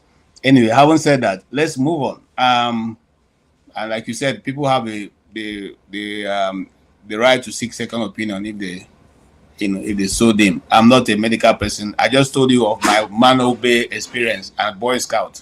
They taught us those things those many years ago. They may not be right, but that's what. And Chris made it good because in our communities, these snakes were there, but they never harmed anybody because there were local ways of treating it. Those people who are in the medical profession may not accept it, but those things work for our people. So you hardly hear of anybody who died of a snake bite in those communities. Anyway, thank you so much for being here. Stay humble. We appreciate your hanging out with us and your contributions. Jefferson. All right, thanks for having me. Good everyone. Okay, so I wasn't in the Carlos presentation, but I know it was highly, packed with a lot of views. So, but basically, let me just move to the crux of the matter. I think I joined in when forefathers everybody's concerned about the state of the nation. This is basic common sense, right? Nation building is a collective, and then there was a mention that we should focus on how to build the nation. That why we talking about tribalism and religious differences, and I'm like, are we kidding ourselves? That is the very thing that is causing our problem now. Like it is the very thing, Now there are a lot of metrics, there are a lot of scenarios. If you look very careful, like the coup that happened, this recent coup that happened, we all know what played, right? How some people were framed, and then later on they now brought in somebody to say he was part of the coup. That is just one side of it. That to tell you how. So basically, what I'm trying to say in a nutshell is that our thinking is wrong, and our thinking is affecting the way we run governance in the country. You see, people will say, "Oh, it doesn't matter." Are you aware that today the steel company is not working today because of tribalism? Are you aware the so-called the river Niger that's supposed to be dredged is not dredged properly because of tribalism? Are you also aware that the seaport is not working fully functional because of the same tribalism? Okay, let's not go too far. Arise, the guy in Arise, is it Rufai, was having a conversation with a politician, and then the question was raised about who the next INEC chairman is going to be, and people were concerned that they don't want a Christian INEC. Do you understand? So, okay, let's not go too far. Between last year and this year, people's shops and houses were destroyed. They were all destroyed mostly in Lagos, you know, and it turned into a tribal, if they turn into a tribal one, are you guys not seeing what's happening on the social media? Or you think it's by accident? Everything is all a fabric. It is a very big fabric. And you want us to ignore it? We can't ignore these things. You know, even down to the genocide, Christian or Muslim genocide. Look at it. Is it not shameful that we don't even have proper security? Now, when you look at all these things, you just realize that people are just doing whatever they like. That is how, you see, we right from pre and after the Civil War, we didn't learn nothing. Nigeria, we didn't learn nothing. Because the thing is, whoever is there is in charge. They delegate, they call who they want to call, they share money. The issue of corruption is not our leaders, our political leaders, the presidency and co. They are the ones that started all these things. And people are saying that, okay, as they're misbehaving, they can do whatever, they can steal money, become a big man before when I enter office. That means I can do the same thing. Local government chairman they followed the part, councillors, governors, you name it, senators. And that has been the fabric of our politics from inception till date. And then people are also complaining about, oh, the system is not effective. Like we don't have a government. We don't have a system that is concurrent in terms of a working, let me put it this way, a working system. By the rest of God, at least the only thing Nigeria is even trying to get right is parking their car, not parking their car aimlessly. If you trace some years back, you know, when Nigeria, within the streets of Nigeria, once you go to a shop, you can just park your car anywhere, leave it, go wherever you want to go and come back. But now, at least we know that we need to park our cars within designated areas. At least we are improving that one small, which is still little or nothing compared to the big picture. It is not good enough. You see, the issue of sanitation, we have people that are involved. We have the Ministry of Environment, right? What are they doing? They have also other committees that are supposed to do a job of sensitization, go from street to street, or meet the people in charge that are supposed to do the needful to say, okay, how can we make sure that this place is the environmental policies strictly adhered to, whereby people cannot throw trash. We had a blueprint in, is it Akwa Ibom or is it Cross River, where they say it's the cleanest state. My question is, why don't you take a clue? Why are we recycling madness? Do you understand? So that is, so at the end of the day, we are still back to the drawing board. All right. If we want to move forward as a nation, we need to tell ourselves the bitter truth. Drop some certain, because as it is now, the metrics of Nigeria being progressive is either the Yoruba man steps on the Igbo man, or the Igbo man steps on the Yoruba man, or vice versa. That is how we are moving the nation forward. That is the trajectory we are pushing out. We feel that until each other works against each other, that is the only way we can move as a nation. We don't even have a collective goal as a nation to have our back. The only thing we even get right is football. It's football we get right. Although even the same football too, if you watch this last World Cup, I need to stop you. If you watch this last World Cup, you will see that they were almost trying to blame a set of people for either the success or failure of the same football. But of course, we know how this thing plays. So, answer your own question. I won't say more Find on this. solutions. Thank you. Thank you. Thank you. Thank you so much. We are running out of time. Jefferson, we can't go there. I said for us to come together and do the work. Some of us actually trying to do the work, and we are solution oriented. If you check very well, some people in this nation. Okay, Jefferson, you have spoken enough now. Don't do this. I gave you only 3 minutes. I've spoken for 5 minutes now. I want to end the program so other people can equally have a bite at it. Okay, thank you so much, Jefferson. Jonaba, give me 1 minute. I want to hear from Ngo before you come to you. Yeah, Ngo, go ahead. You have 3 minutes, sir. Hi, good evening, everyone. Good evening, KJ. Can you hear me? Yes, it's a bit cranky, but yes, we can hear you. Oh my God. Don't do this. What's wrong? Check the connection. Check the connection. Is it better? No, it's still breaking. I will log out and come back. Where is his location? Yeah. Why you try and change the location while we listen to Janaba?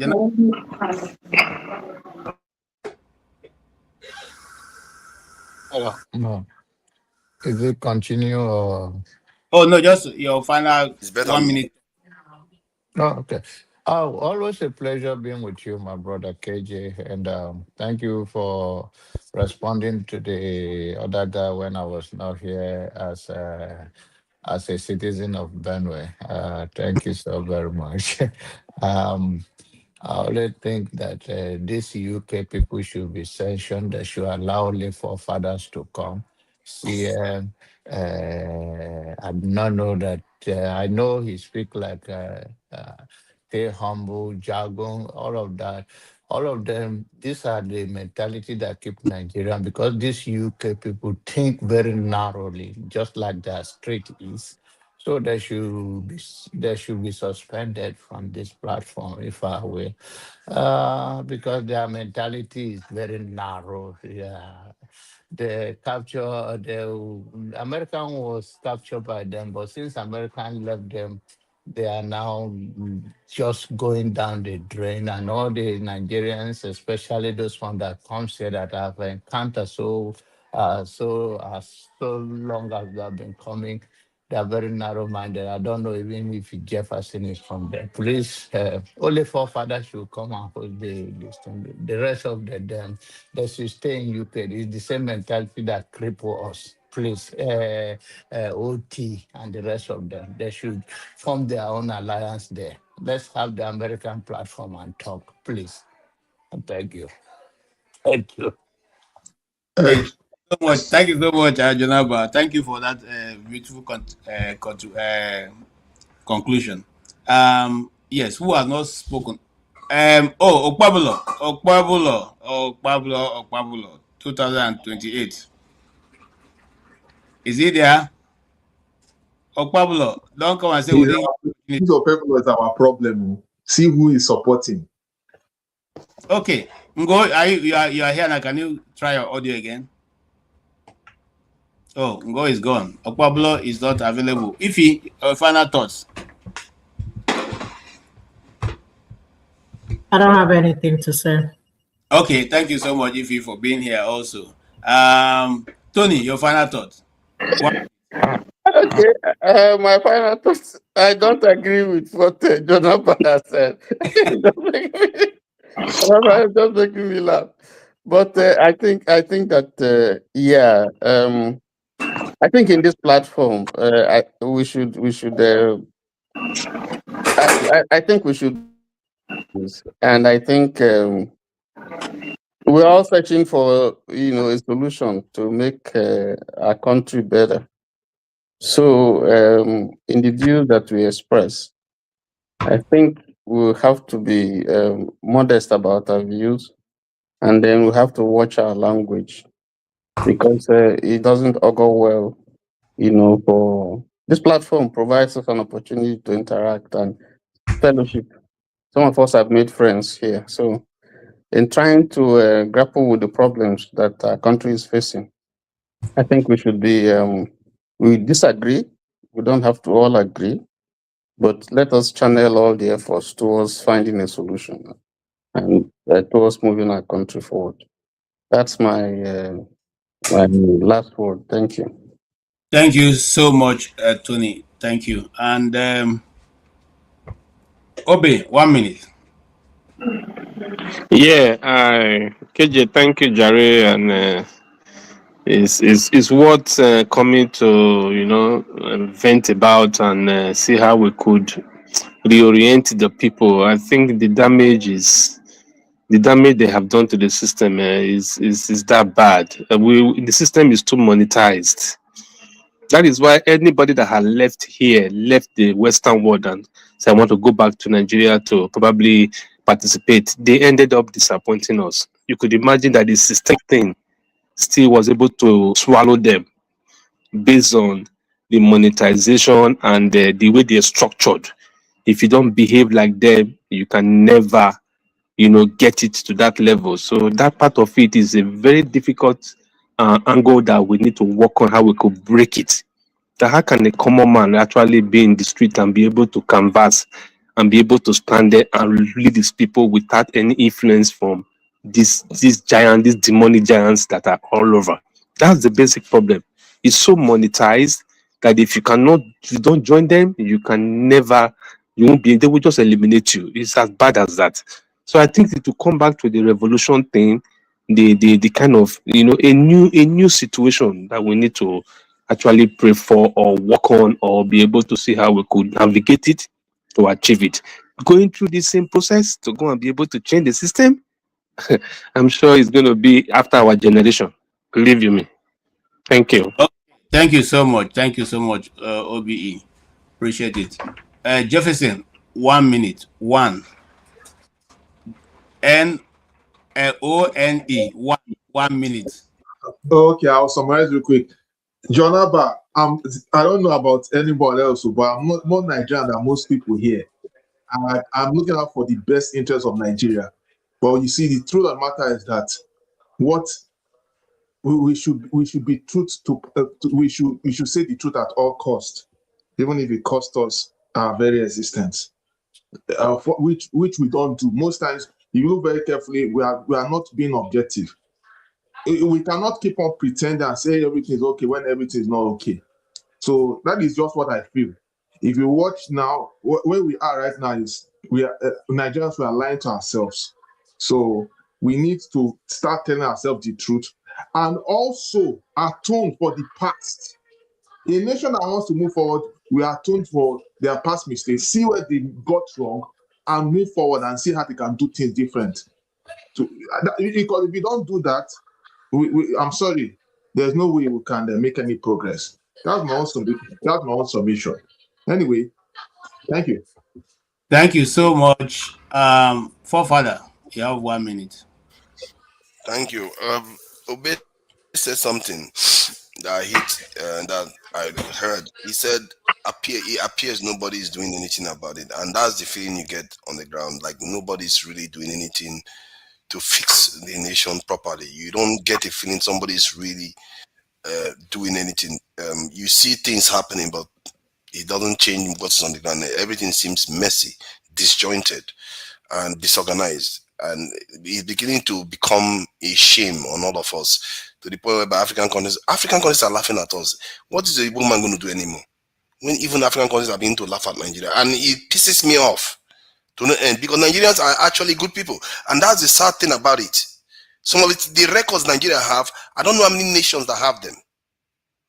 The peacekeeping, the affording people cheap energy, helping people. The people that Nigerians have helped on this continent, you can't count. And yet, we within ourselves, we do everything to self-flagellate and glance at it constantly. Sooner or later, we have to start supporting people that are actually looking to do something about it. Because this political shenanigan that is going on in Nigeria right now, they are not serious people. I don't understand how ADC is doing what they are doing there. P2B is running around all over the place. The entire thing, they are just allowing Tinubu to run the whole place down. They just allow him to run everything. This guy shouldn't even have the right to be president. He got 37% of the vote and still managed to win because of this. Our people, I don't know, man. We are quite an unlucky bunch. We elect old people into office repeatedly that are sick. At least Trump at least he can talk. And he's troublesome. We are not making trouble for anybody. All we just do is say yes sir to everybody. I'm getting fed up of this, and I really hope that many Nigerians are really getting to the top of their neck, because the reason why we don't do that is because every time we want to do something, it becomes about tribalism, it becomes about religion. Instead of us to actually hold these people accountable, all of them are in the north, east, west, south, all of them. All of them are part of it. We have to hold all of them accountable. Thank you. Okay, thank you so much, forefathers. Thank you for that conclusion. Ngo, you have 3 minutes. I'm giving you 3 minutes because you have been trying to get in and not getting in. So 3 minutes to make it. Yeah, thank you, KJ. I hope my it's not as bad as when I was using the phone. I didn't want to come in, but when I heard Four Fridays had just arrived in Nigeria and he was talking about his ordeal, I felt I needed to log on and just commiserate with him. Nigeria's situation is very sad. I don't know if we have hit rock bottom yet, but I think we are. If there is another pit to dig, I think then we're in big trouble. The main thing I would like to say is people like to talk about issues with regards to religion and ethnicity and just brush it off as if it's not important. I think part of the problems, part of the reason why we are here today is because of religion and ethnicity. First Republic was truncated, and subsequently we've had many issues. We went to a war for 3 years based on ethnicity and other factors. We've had coup and counter coups. We've voted across religious lines. In fact, some people have been targeted and killed at the moment strictly because of the Middle East religion they believe in, something that is not something that is Asian to us. So I think we can't separate religion and things like ethnicity with our current reality. Just recently, I heard a minister in Tinubu's cabinet. She said that a Muslim, Fulani, Kanuri, or Hausa person has to be on a ticket, either as a president or vice president, for anything to work. And it kind of struck me that, okay, that the minorities in the North were in truth not really minorities, because when you combine their population, they are quite significant. Close to 60 million people or so do not have an opportunity to be any other thing apart from numbers.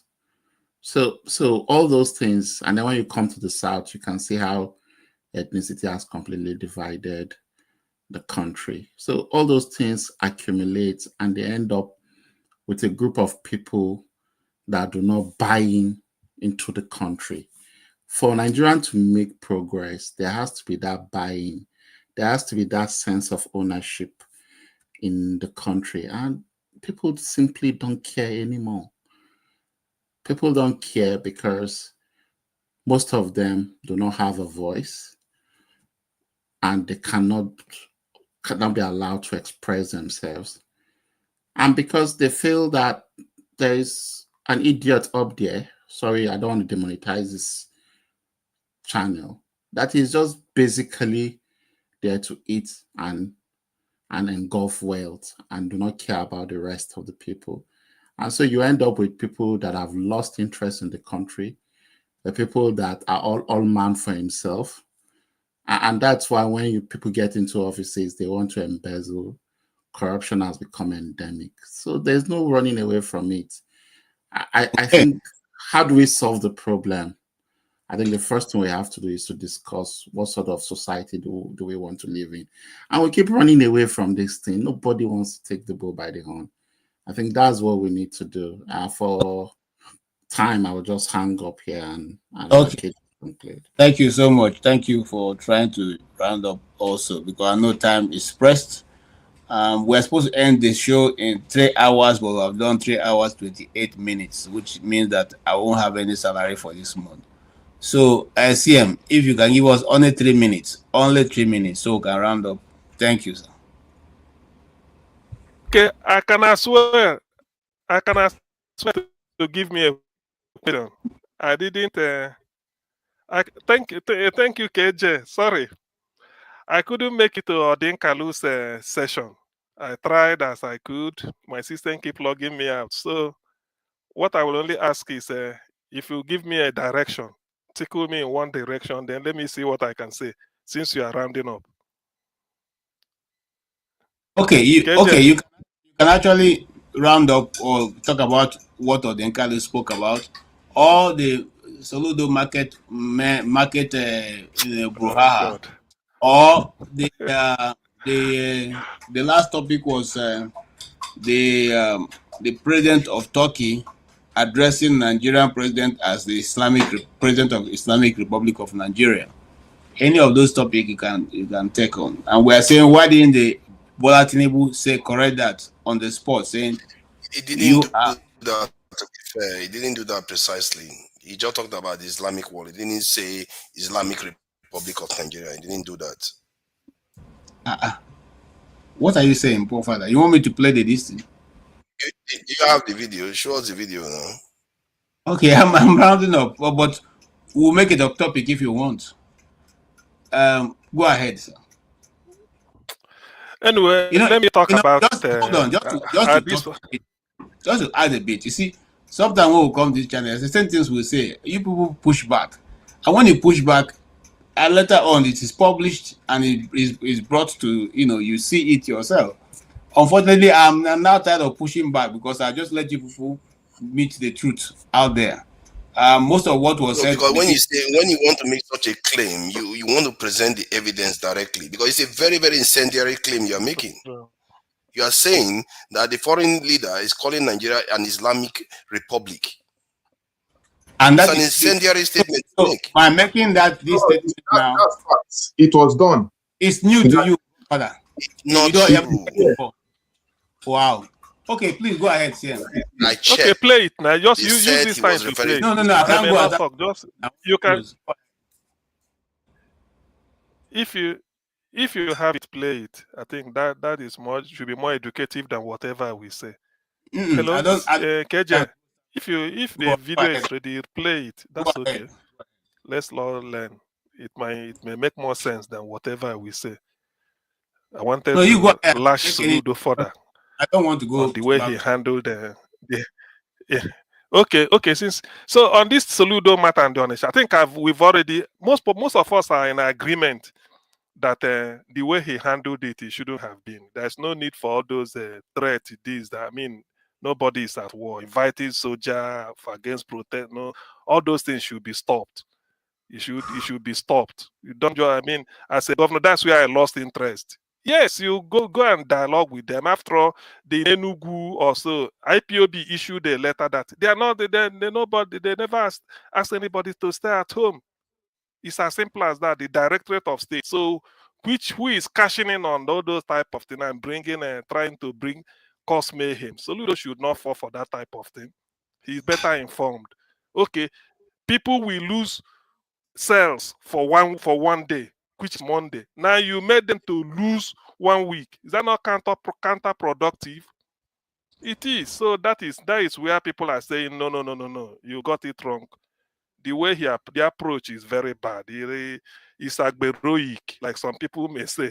It is. So yes, it's agberoic. Even when he's not wearing jeans and t-shirts. So why be and the trainers? And they wrapped one roll of Indian hemp. So that's your governor. That's your governor. Yeah. Now, of course, he's even next door. He's from my local government. Safe. Agawata, we all come from. So the thing is, the way he handled. That's what people are saying. That is pointless. It doesn't mean because since IPOB has issued a letter telling him that look, all these things they're not doing it in our name. And all those things that should have that wins the case. So the case is clear. So why all this drama of you level the down, you start it's uncalled for. It's uncalled for. That's why people are still blaming. Today is already Monday by UK time. Okay. Who knows what will happen today? And we don't want any bloodshed. That's what I don't want. Hold on. Please listen to this audio. See how this headline captured it. It says, breaking Turkish President Erdogan calls Nigeria Islamic nation in tweet detailing pact signed with Tinubu government. So he tweeted about the deal that Turkey entered with Nigeria. And in that tweet, he said Nigeria is an Islamic nation. So some people actually went to Grok. Grok is the Twitter AI to translate his tweet because he actually tweeted it in his language. Now, this is what Grok said. Nigeria is a country of strategic importance with which we maintain close cooperation on many issues concerning the Islamic world, especially Palestine, within the framework of the Organization of Islamic Cooperation and the G8. So this man is actually saying that Nigeria is an Islamic nation. Now, somebody who understood his language also translated it in human form. This is the translation. This person said, this is the direct translation of what the Turkish president tweeted. The only reason for affiliation and cooperation with Nigeria is because they see Nigeria as an Islamic nation. And of course, Nigeria is a member of OIC, Organization of Islamic Cooperation. So don't swear it. So this is actually what he tweeted. You see, sometimes when these things are said, and this is not only media that reported this news, all the medias in Abuja and Lagos said about it. You are going too far. Check the link I posted. You will see it for yourself. There's no need to even go far. So sometimes when you say these things, they bring their brouhaha here and come and begin to argue with you, and they won't even check the facts. Go ahead. I'll see and conclusion. I can close. Okay. Since and in that case, let me this studio. I mean, what Jefferson posted here. Please, KJ, take note of it. Maybe in subsequent this thing you are presenting, you can always refer to it and then you play it, because I know that those that may like to hear it, some of them may not be here because some of this hard evidence. You can keep it strong. So what I'm saying is that in effect, the way Soludo handled the Onitsha issue, everybody is condemning it. There's no point. I always say that it is better to hear that the people defeated their leader than the leader defeated his people. I mean, as in the Igbo, if you chop your brother for supper, you are still hungry. You haven't belly food now, so there's no need for that. Soludo cannot be flexing muscles, call them and talk down on people. These are millionaires. These are where he collects his tax. Thousands of people depend on main market to feed. When you now want to show braggadocio that you have power, you lock them even for 1 week. I mean, for what is uncalled for. If it's uncalled for, there's a way to handle this type of thing. Behind closed doors, you dialogue. These are your people. You dialogue with them. What do they need? You tell them. And to come and show people the world that you are in charge. How many more years then you get out? So is that why you should come and worry people? At any point, I always side with the people. They say they empower tussle. Don't side with the powerful. Always side. Huh? No, I want to thank you, for that position. Thank you so much. I think that was the position that the professor took, Professor Odinkalu, and I think you are spot on. I think you are spot on. Yeah. It's true. Even we said it yesterday. I said there's really no this. I prefer. I mean, all of us. You can always agree that what will be news is that the people defeated their leader in an argument. That's why the people, not the leader defeated the people. You say one person now. What is it? You have the power. You have the police. You can summon anything. But one thing he forgot to know is that as an economist, more than 1,000 people, that is individually, are doing business there, and then up to 10,000 dependents on those people again. In fact, main market is the largest employer of labor in Anambra State. No industry employs more people than that. If you count Innocent, you count Chikasin and all those ones, Kutix in Nnewi axis, you go to Headbridge Onitsha. Look, that market is the short. It's like industry on its own. So when you shut it down, you are cutting your nose to spite your face. Okay, what if you now come and they go and tell the people, look, I won't pay tax. I will remove that I didn't do. Then you start, no, Soludo didn't. I do not support his approach. There should have been a better way. You go behind, and then the people will sort it out. Everybody will mellow down, because that is what you do. You want people, business life must continue. Than for you to now go and say, look, start a call press conference, speak Asro Ivobago, Asro Ivobada, Asro guy, all those ones. Who are you impressing? People go down, they laugh at you. I'm not happy about that. Well, okay. KJ, thank you very much. Thank you so much. Adama is here. Let me yield to her. But yes, Adama, I yield my time to you, so you are owing me in case next time you pay me back. Yes, Dr. CM, there was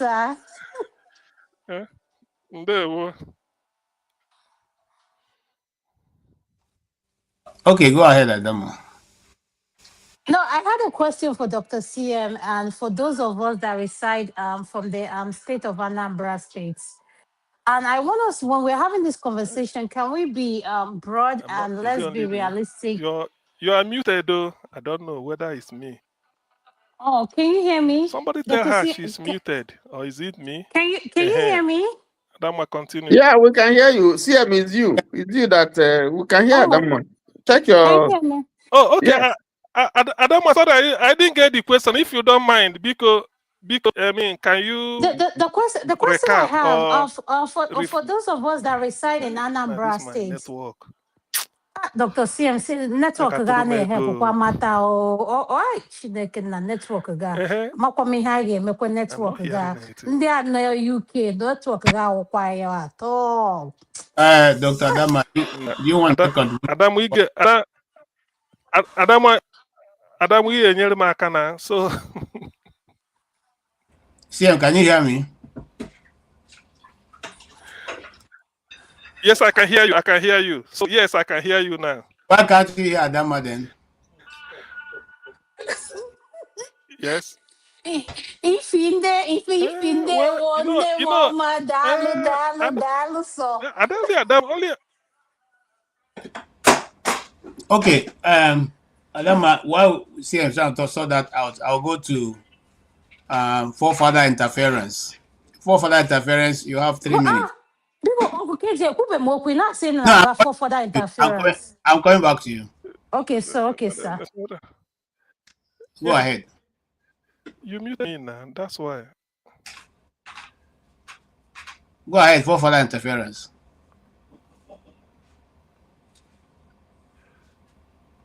We can't hear you. Islamist, we can't hear him more. Speak. Jefferson's Openike. Jesus Christ. You know they see what the guy they talk.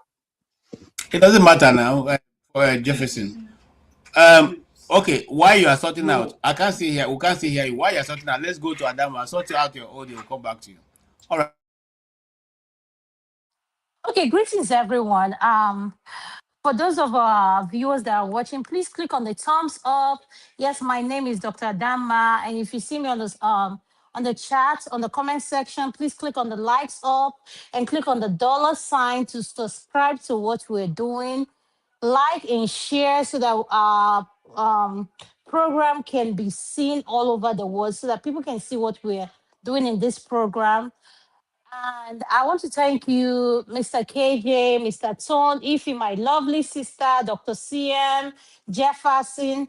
Hi, the name in the middle. Come have a so neck again. Hi, a book of glass. Sir, I'm sorry. Next, I'm sorry. So no, I like admitting him now.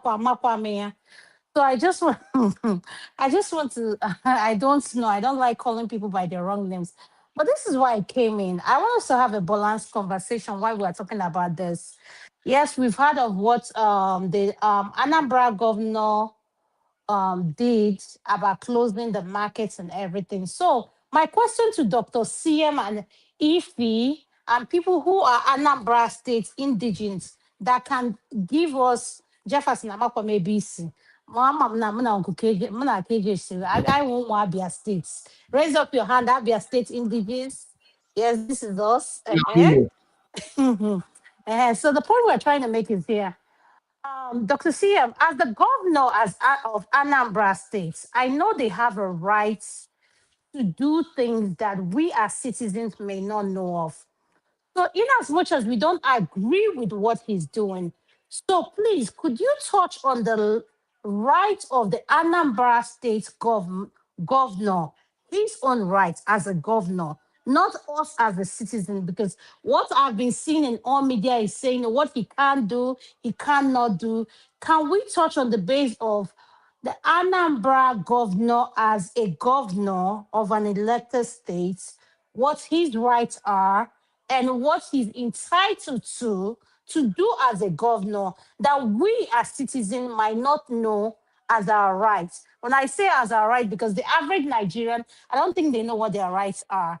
So compared to me, who is here in the diaspora, who knows my rights, left from right. So Dr. CM, Ify, Uncle Tone, Uncle KJ, the rest of our panelists, for further interference, I might be no. When I get one that's I will if just not quite even.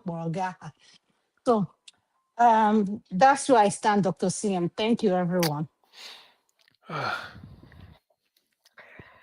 Okay, I know that the show is over, but you...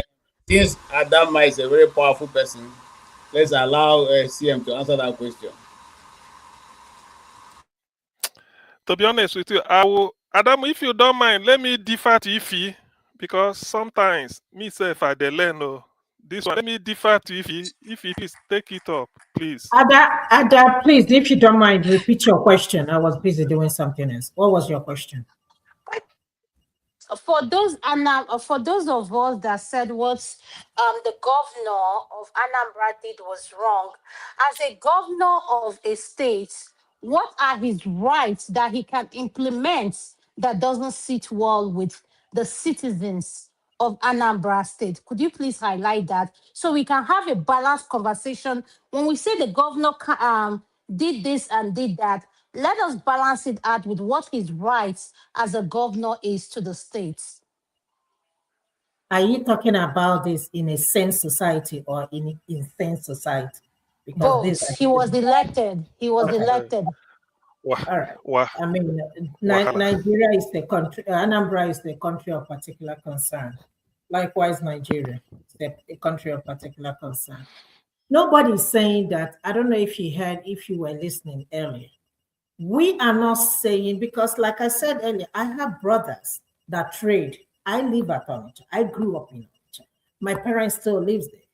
And like I told Professor Chidi Odinkalu, I just got back from Nigeria. When you ask people why they don't want to go back, they will tell you it's because of the safety. Anything can happen. Nobody's saying that they don't want to go back. So in terms of you talking about rights, I don't know if it is something practical in this country called Nigeria, because I don't know whether we have rights or not. I don't even know what if governors, if they have rights or, because what I see that is happening in Nigeria is bullying type of government, if there is anything like that, bullying type of government. So that's what this guy is doing. There are so many ways he can resolve this. Like I said earlier, Ada, yes, everybody, as an Igbo person, we all want to go make money. Monday is usually their busiest day, for them to do business. So you can imagine how much these people are losing. If Soludo really wants these people to trade, Soludo should come on Monday and bring all his security. My brother said that the day Soludo came to Onitsha, Soludo's security alone cost problem. The traffic Soludo's security cost. So what I'm saying is this. I'm not talking about whether he has the right or whether the citizens. If I'm a businessman, you can't tell me when to open my shop and when not to open my shop, because it is my business. We live in a country where things work. In America, nobody, or in a diaspora or in a sane society, no governor will come and address the citizens like he did. I said that the difference between this guy and MC Omolo, Soludo, is that he is the educated MC Omolo. Because if not, tell me how you're going to address people like that. And you say you went to school and you say that you are governor. Is this how you're going to protect your citizens without giving them security? Why is it so difficult for him to give these people security? If there is security, trust me, they will all go back to main market.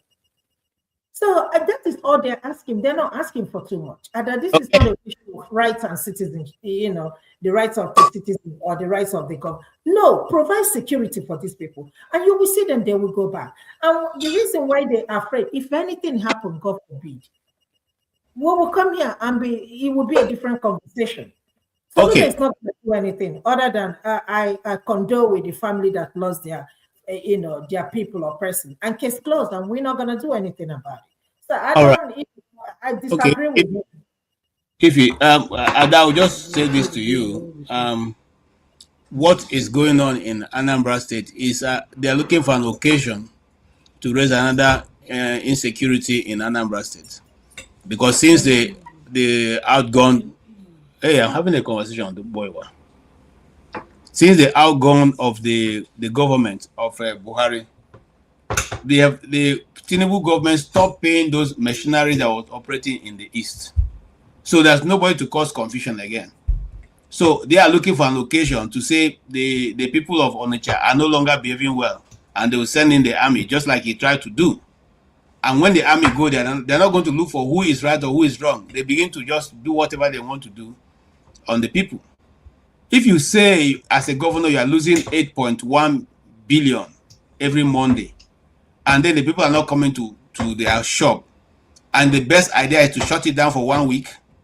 So if in one day you are losing 8.1 billion, and then you shut it down for 1 week, how much would that be? As an economist, have you taken the best of actions? Why didn't you say to the people, why are you people not opening? And the people tell you there's a security problem. You came with 2 armor tanks. Those armor tanks you brought, why didn't you say, okay, every Monday, this armor tank, this is my security I brought today. One will be on this side, this will be, and the army will be everywhere, so that those who want to come to the market will come. Why didn't you do that? Since you EGC along, since you are OGC along, why didn't you do that?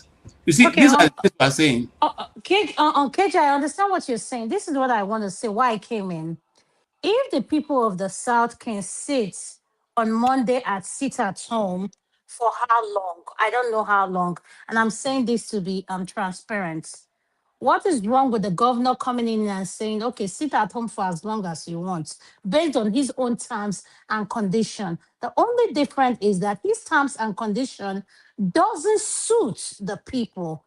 So let's have a balanced conversation here. As a governor, if you're elected in the state of Georgia, wherever you are, there is a right as a governor you have to To take force out on go to work. to yeah hold on now, Uncle G. I said to you, the people of Abia State, the state me and you belong to, including Anambra, all of these states, Imo states, they sat at home for how long? I sit at home under the name of Nnamdi Kalu. So Dr. Soludo, or whatever his the governor is, came in and said, okay, what I want you guys to sit at home based on this thing or whatever he took. I want people to go back to Ingengen Media. Ingengen Media did a coverage on Wednesday or Thursday, if I'm not wrong. He brought in someone, and that man spoke so eloquently. It was a balanced conversation where you can see people who work for Anambra government and the people, when they broke it down and said, he as a governor has the right to come in and say, oh, I want to shut down the state at a particular this thing.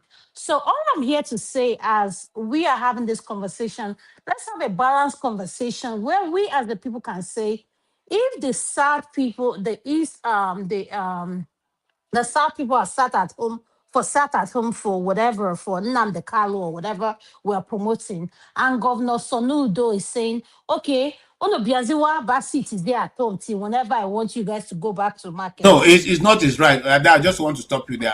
You see, Okay. let's I think the governor is testing boundaries.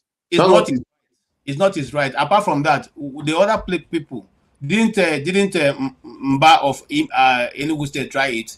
How did it end with him? Did the people stop doing that? No. All you need to do, if you are an intelligent man like Oti did, is to offer the people security. So okay, we know that, because we know that the people operating in the east are not Igbos. That we know that they are hired mercenaries, as they are trying to do now. They are trying to do it again. I'm saying it here now. They are trying to do it again. So now, those people we know, and so when that money was cut off, that disturbance was no longer there. Abia State, Alex Oti made sure he spoke to the people, and they were able to fish out those who are disturbing the community.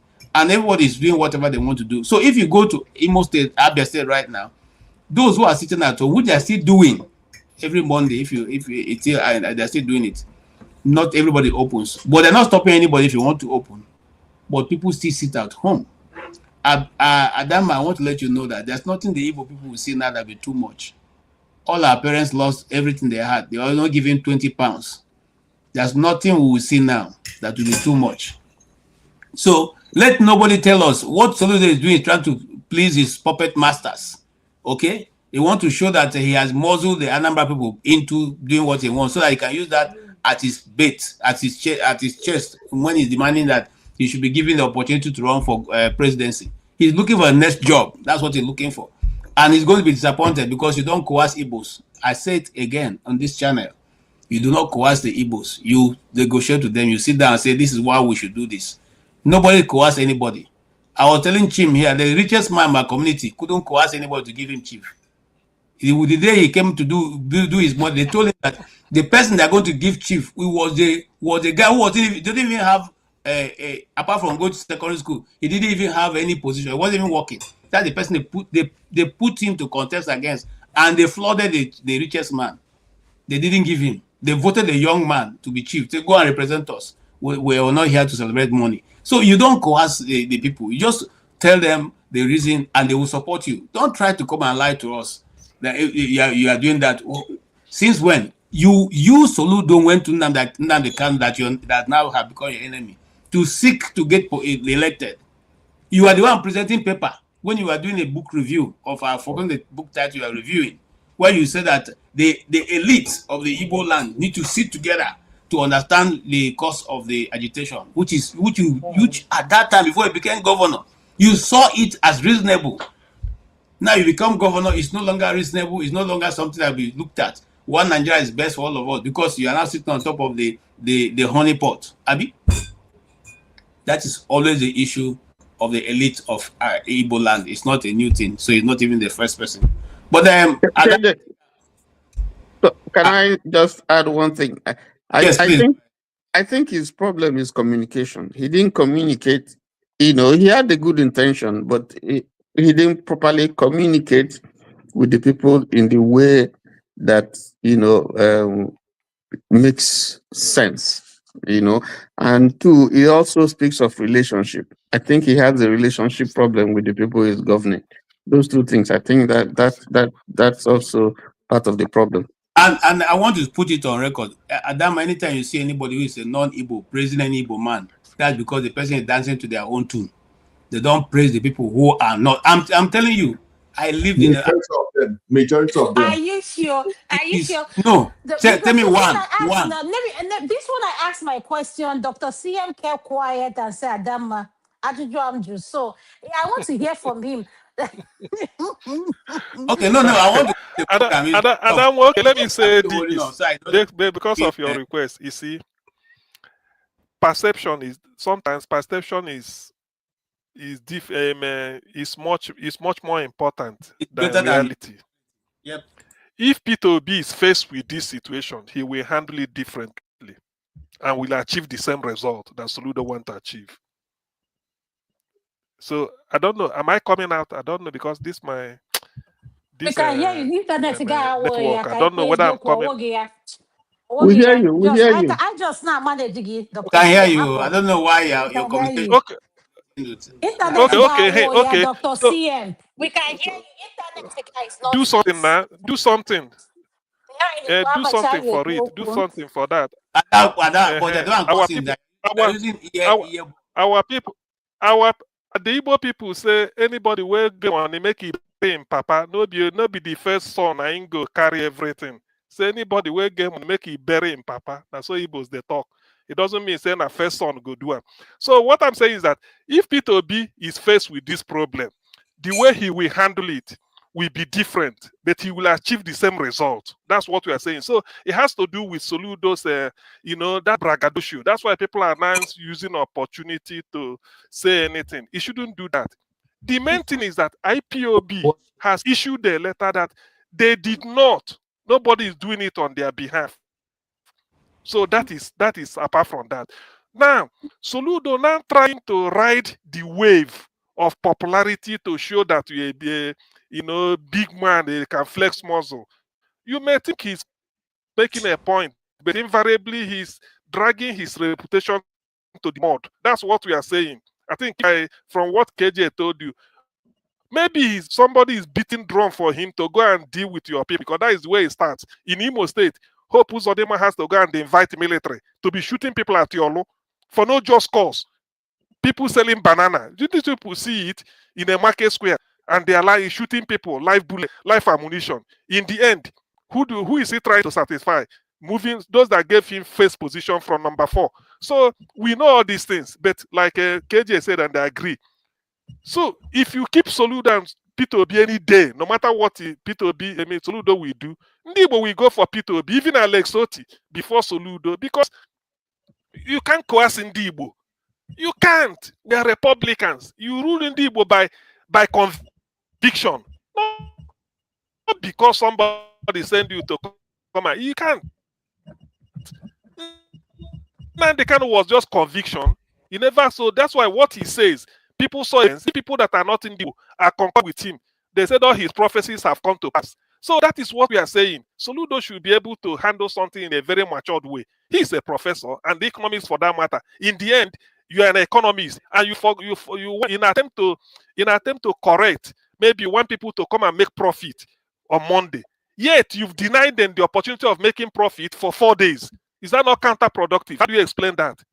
How as an economist? Because I lost my profit on Monday, you can't. You now mean that Tuesday, Wednesday, Thursday, Friday, Saturday, I shouldn't come and make profit. So, but you're an economist, and you want me to pay tax to your government.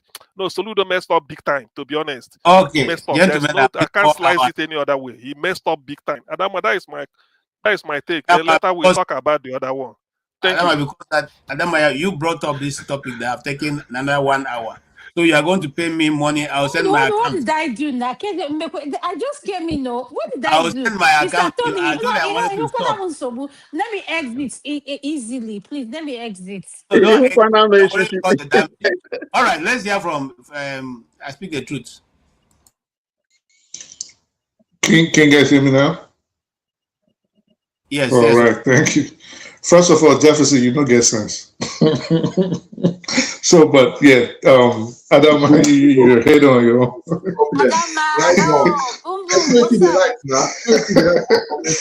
I don't thought anything bad now. Just ignore Jefferson. Jefferson is one of us. He's just a cover up when it comes down here. Don't even listen to Jefferson. I know everybody's logging this thing when they come to the comment section. Jefferson is one of us, so don't let that fool you. Thank you. Yeah. KJ.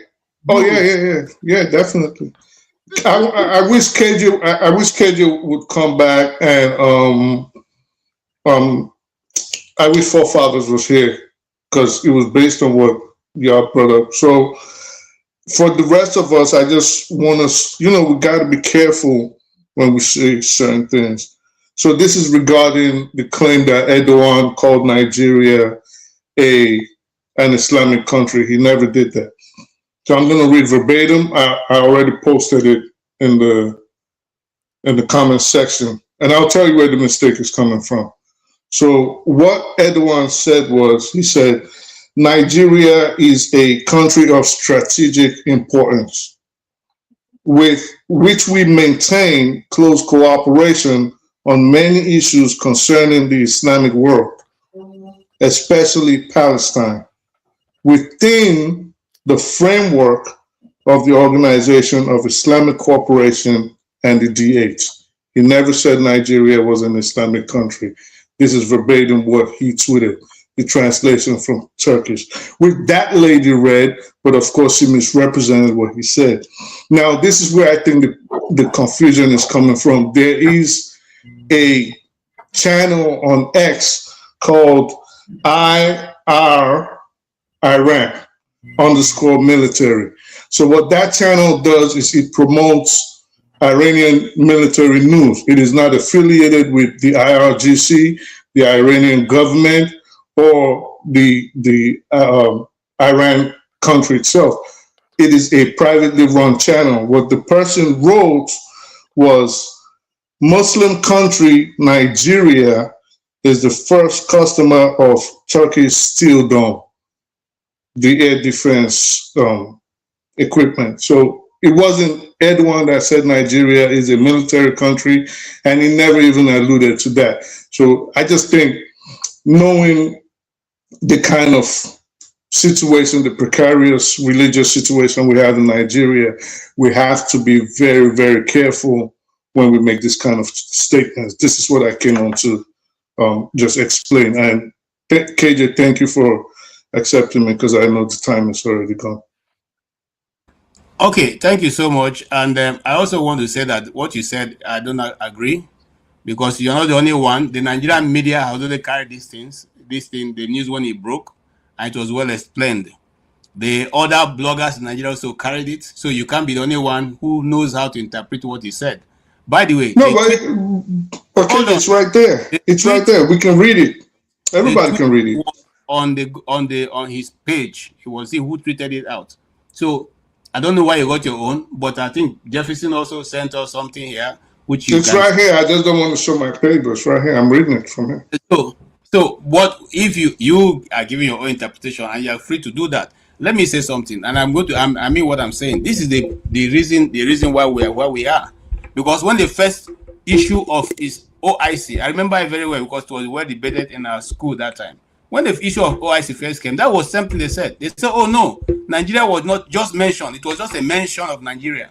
We're not member. It was because Nigeria just went there and they mentioned Nigeria just as a passing, because Nigeria was just an observer. Today, we're a full member. Nobody told us when we went from observer to becoming a full member.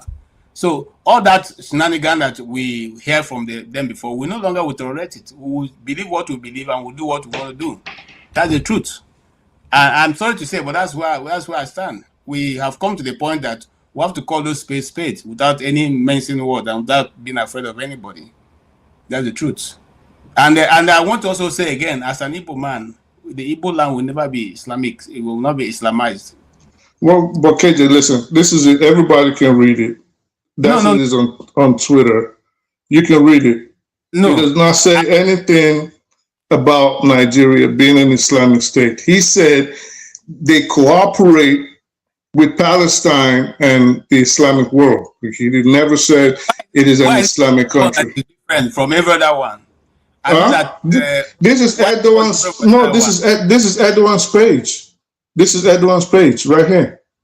This is Erdogan himself. That's his page. So everybody can go read it. That's why I said we just got to stop with misconceptions and misinterpretations, because Nigeria is on a precipice. You know, things can easily inflame.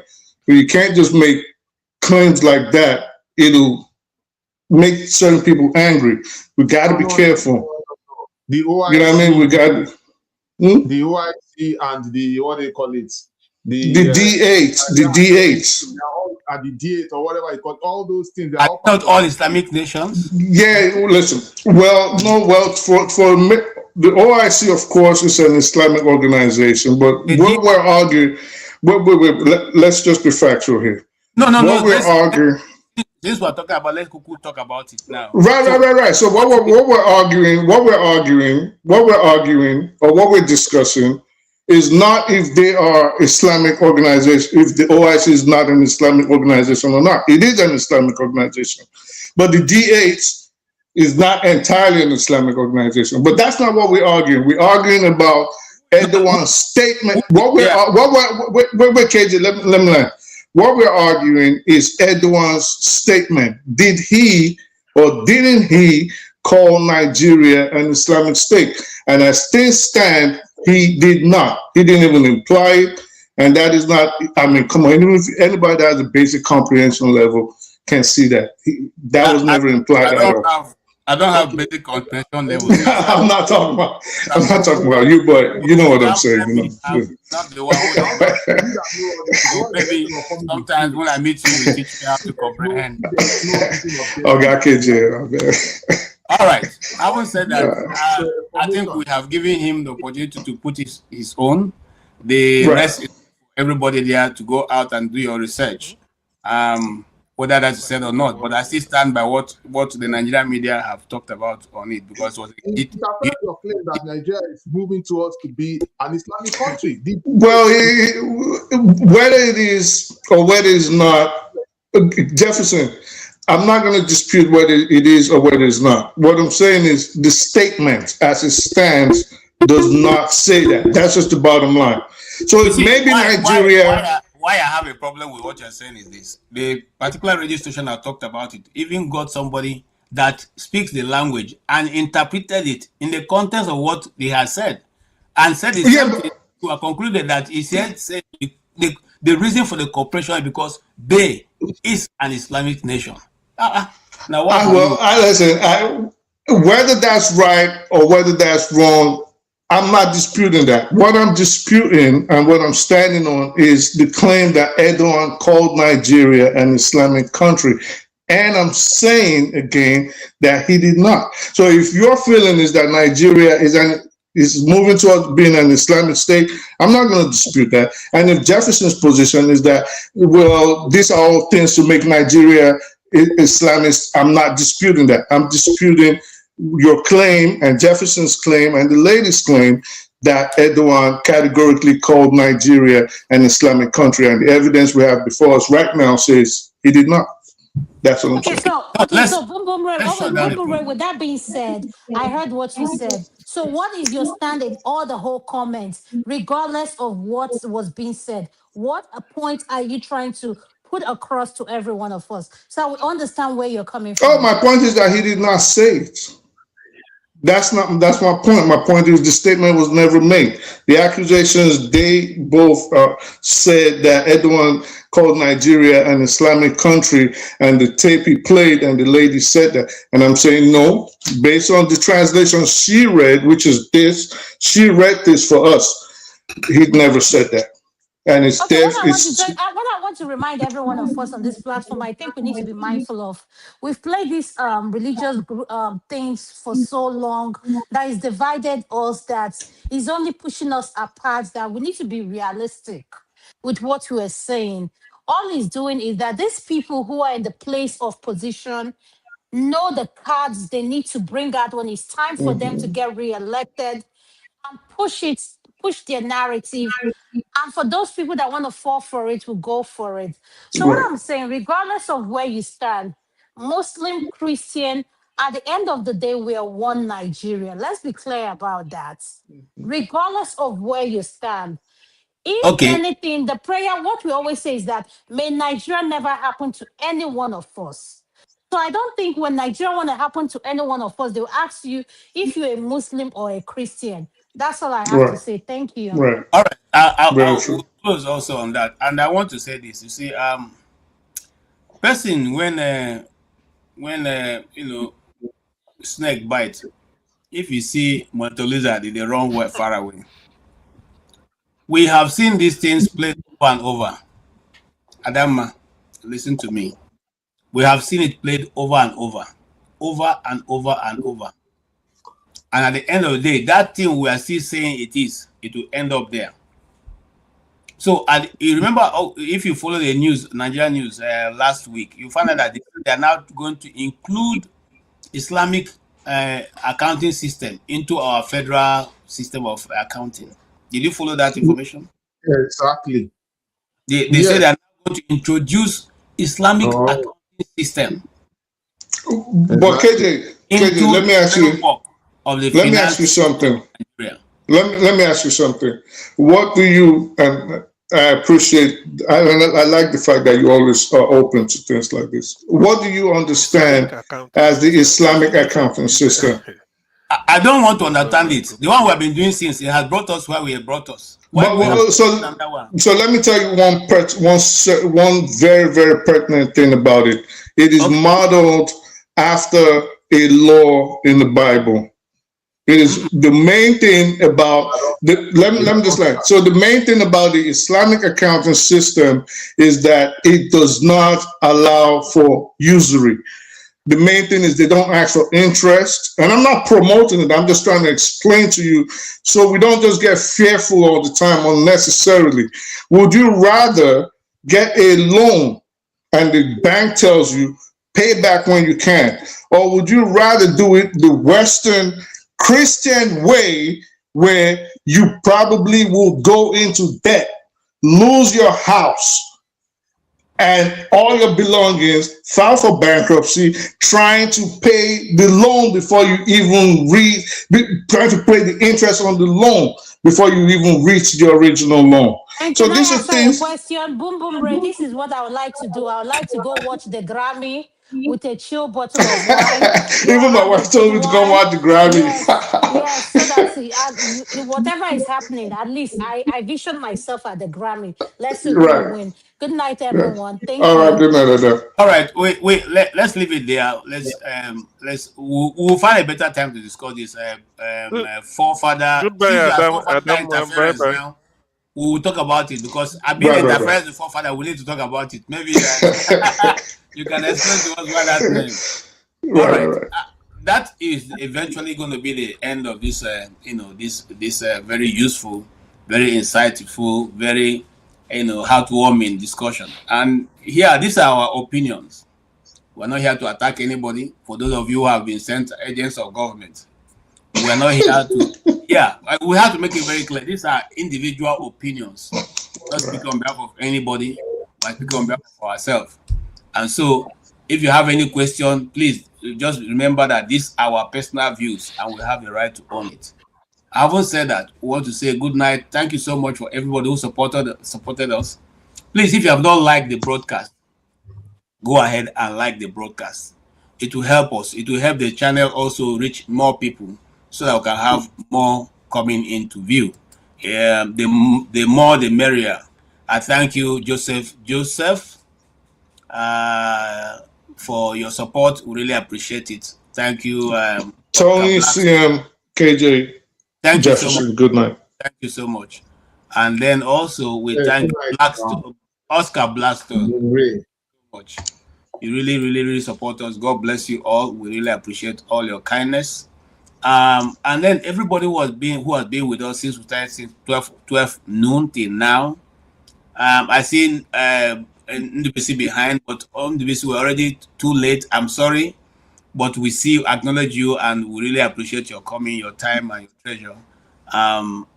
We already 1 hour 15 minutes, late for signing off. So I need to sign off so that Rudolph will allow me to host again. CM, thank you so much for being here. I know it's quite late in your time, but you still hang out. Thank you. Thank you, Jefferson, for being here and your all your comments and contribution. We need to Tony, discuss thank you. 100 billion to Biafrans. Let's discuss that one later. It's Okay. very Please text me what you want to discuss. We'll discuss it. Tony, thank you so much. Thank you for being here and all your contributions. We really appreciate it. You guys are the ones holding the channel up, because if we open the channel and we're the only ones talking, I'm sure that after a while we'll run out of ideas. But you guys have been wonderful. Boom Boom Ray, or otherwise Forefather Interference, and Dr. Adama and my sister Ife. Thank you so much for all your coming, and all those Ngo and the ones I cannot remember now. Thank you for all coming. Forefather, yes, was here too. Thank you. Everybody on the keyboard, we thank you. For those, that guy who said my tie is Fulani Cutlass. That I've not heard that before, but thank God I have a Fulani Cutlass tie. I thought it was a good time. So, it's a nice time. It's a nice time. Well, It's shining. he said it's a Fulani Cutlass tie. Just come and let's enjoy it together. Let's if it's the jabbing that is your own, it's okay, it's welcome. Thank you so much, Dr. Damages. I appreciate all of you. And on that note, I would say let's call it a good night. And I have this my uncle. I don't know whether, I hope they will one day call me for to order, but our uncle will send us out. So thank you all, and have a good night rest. 1,911,844,833 naira and 46. I'll take that again. 1,911,1,000,000,000 911 billion, 844 billion, 1 trillion. This money is too much for me.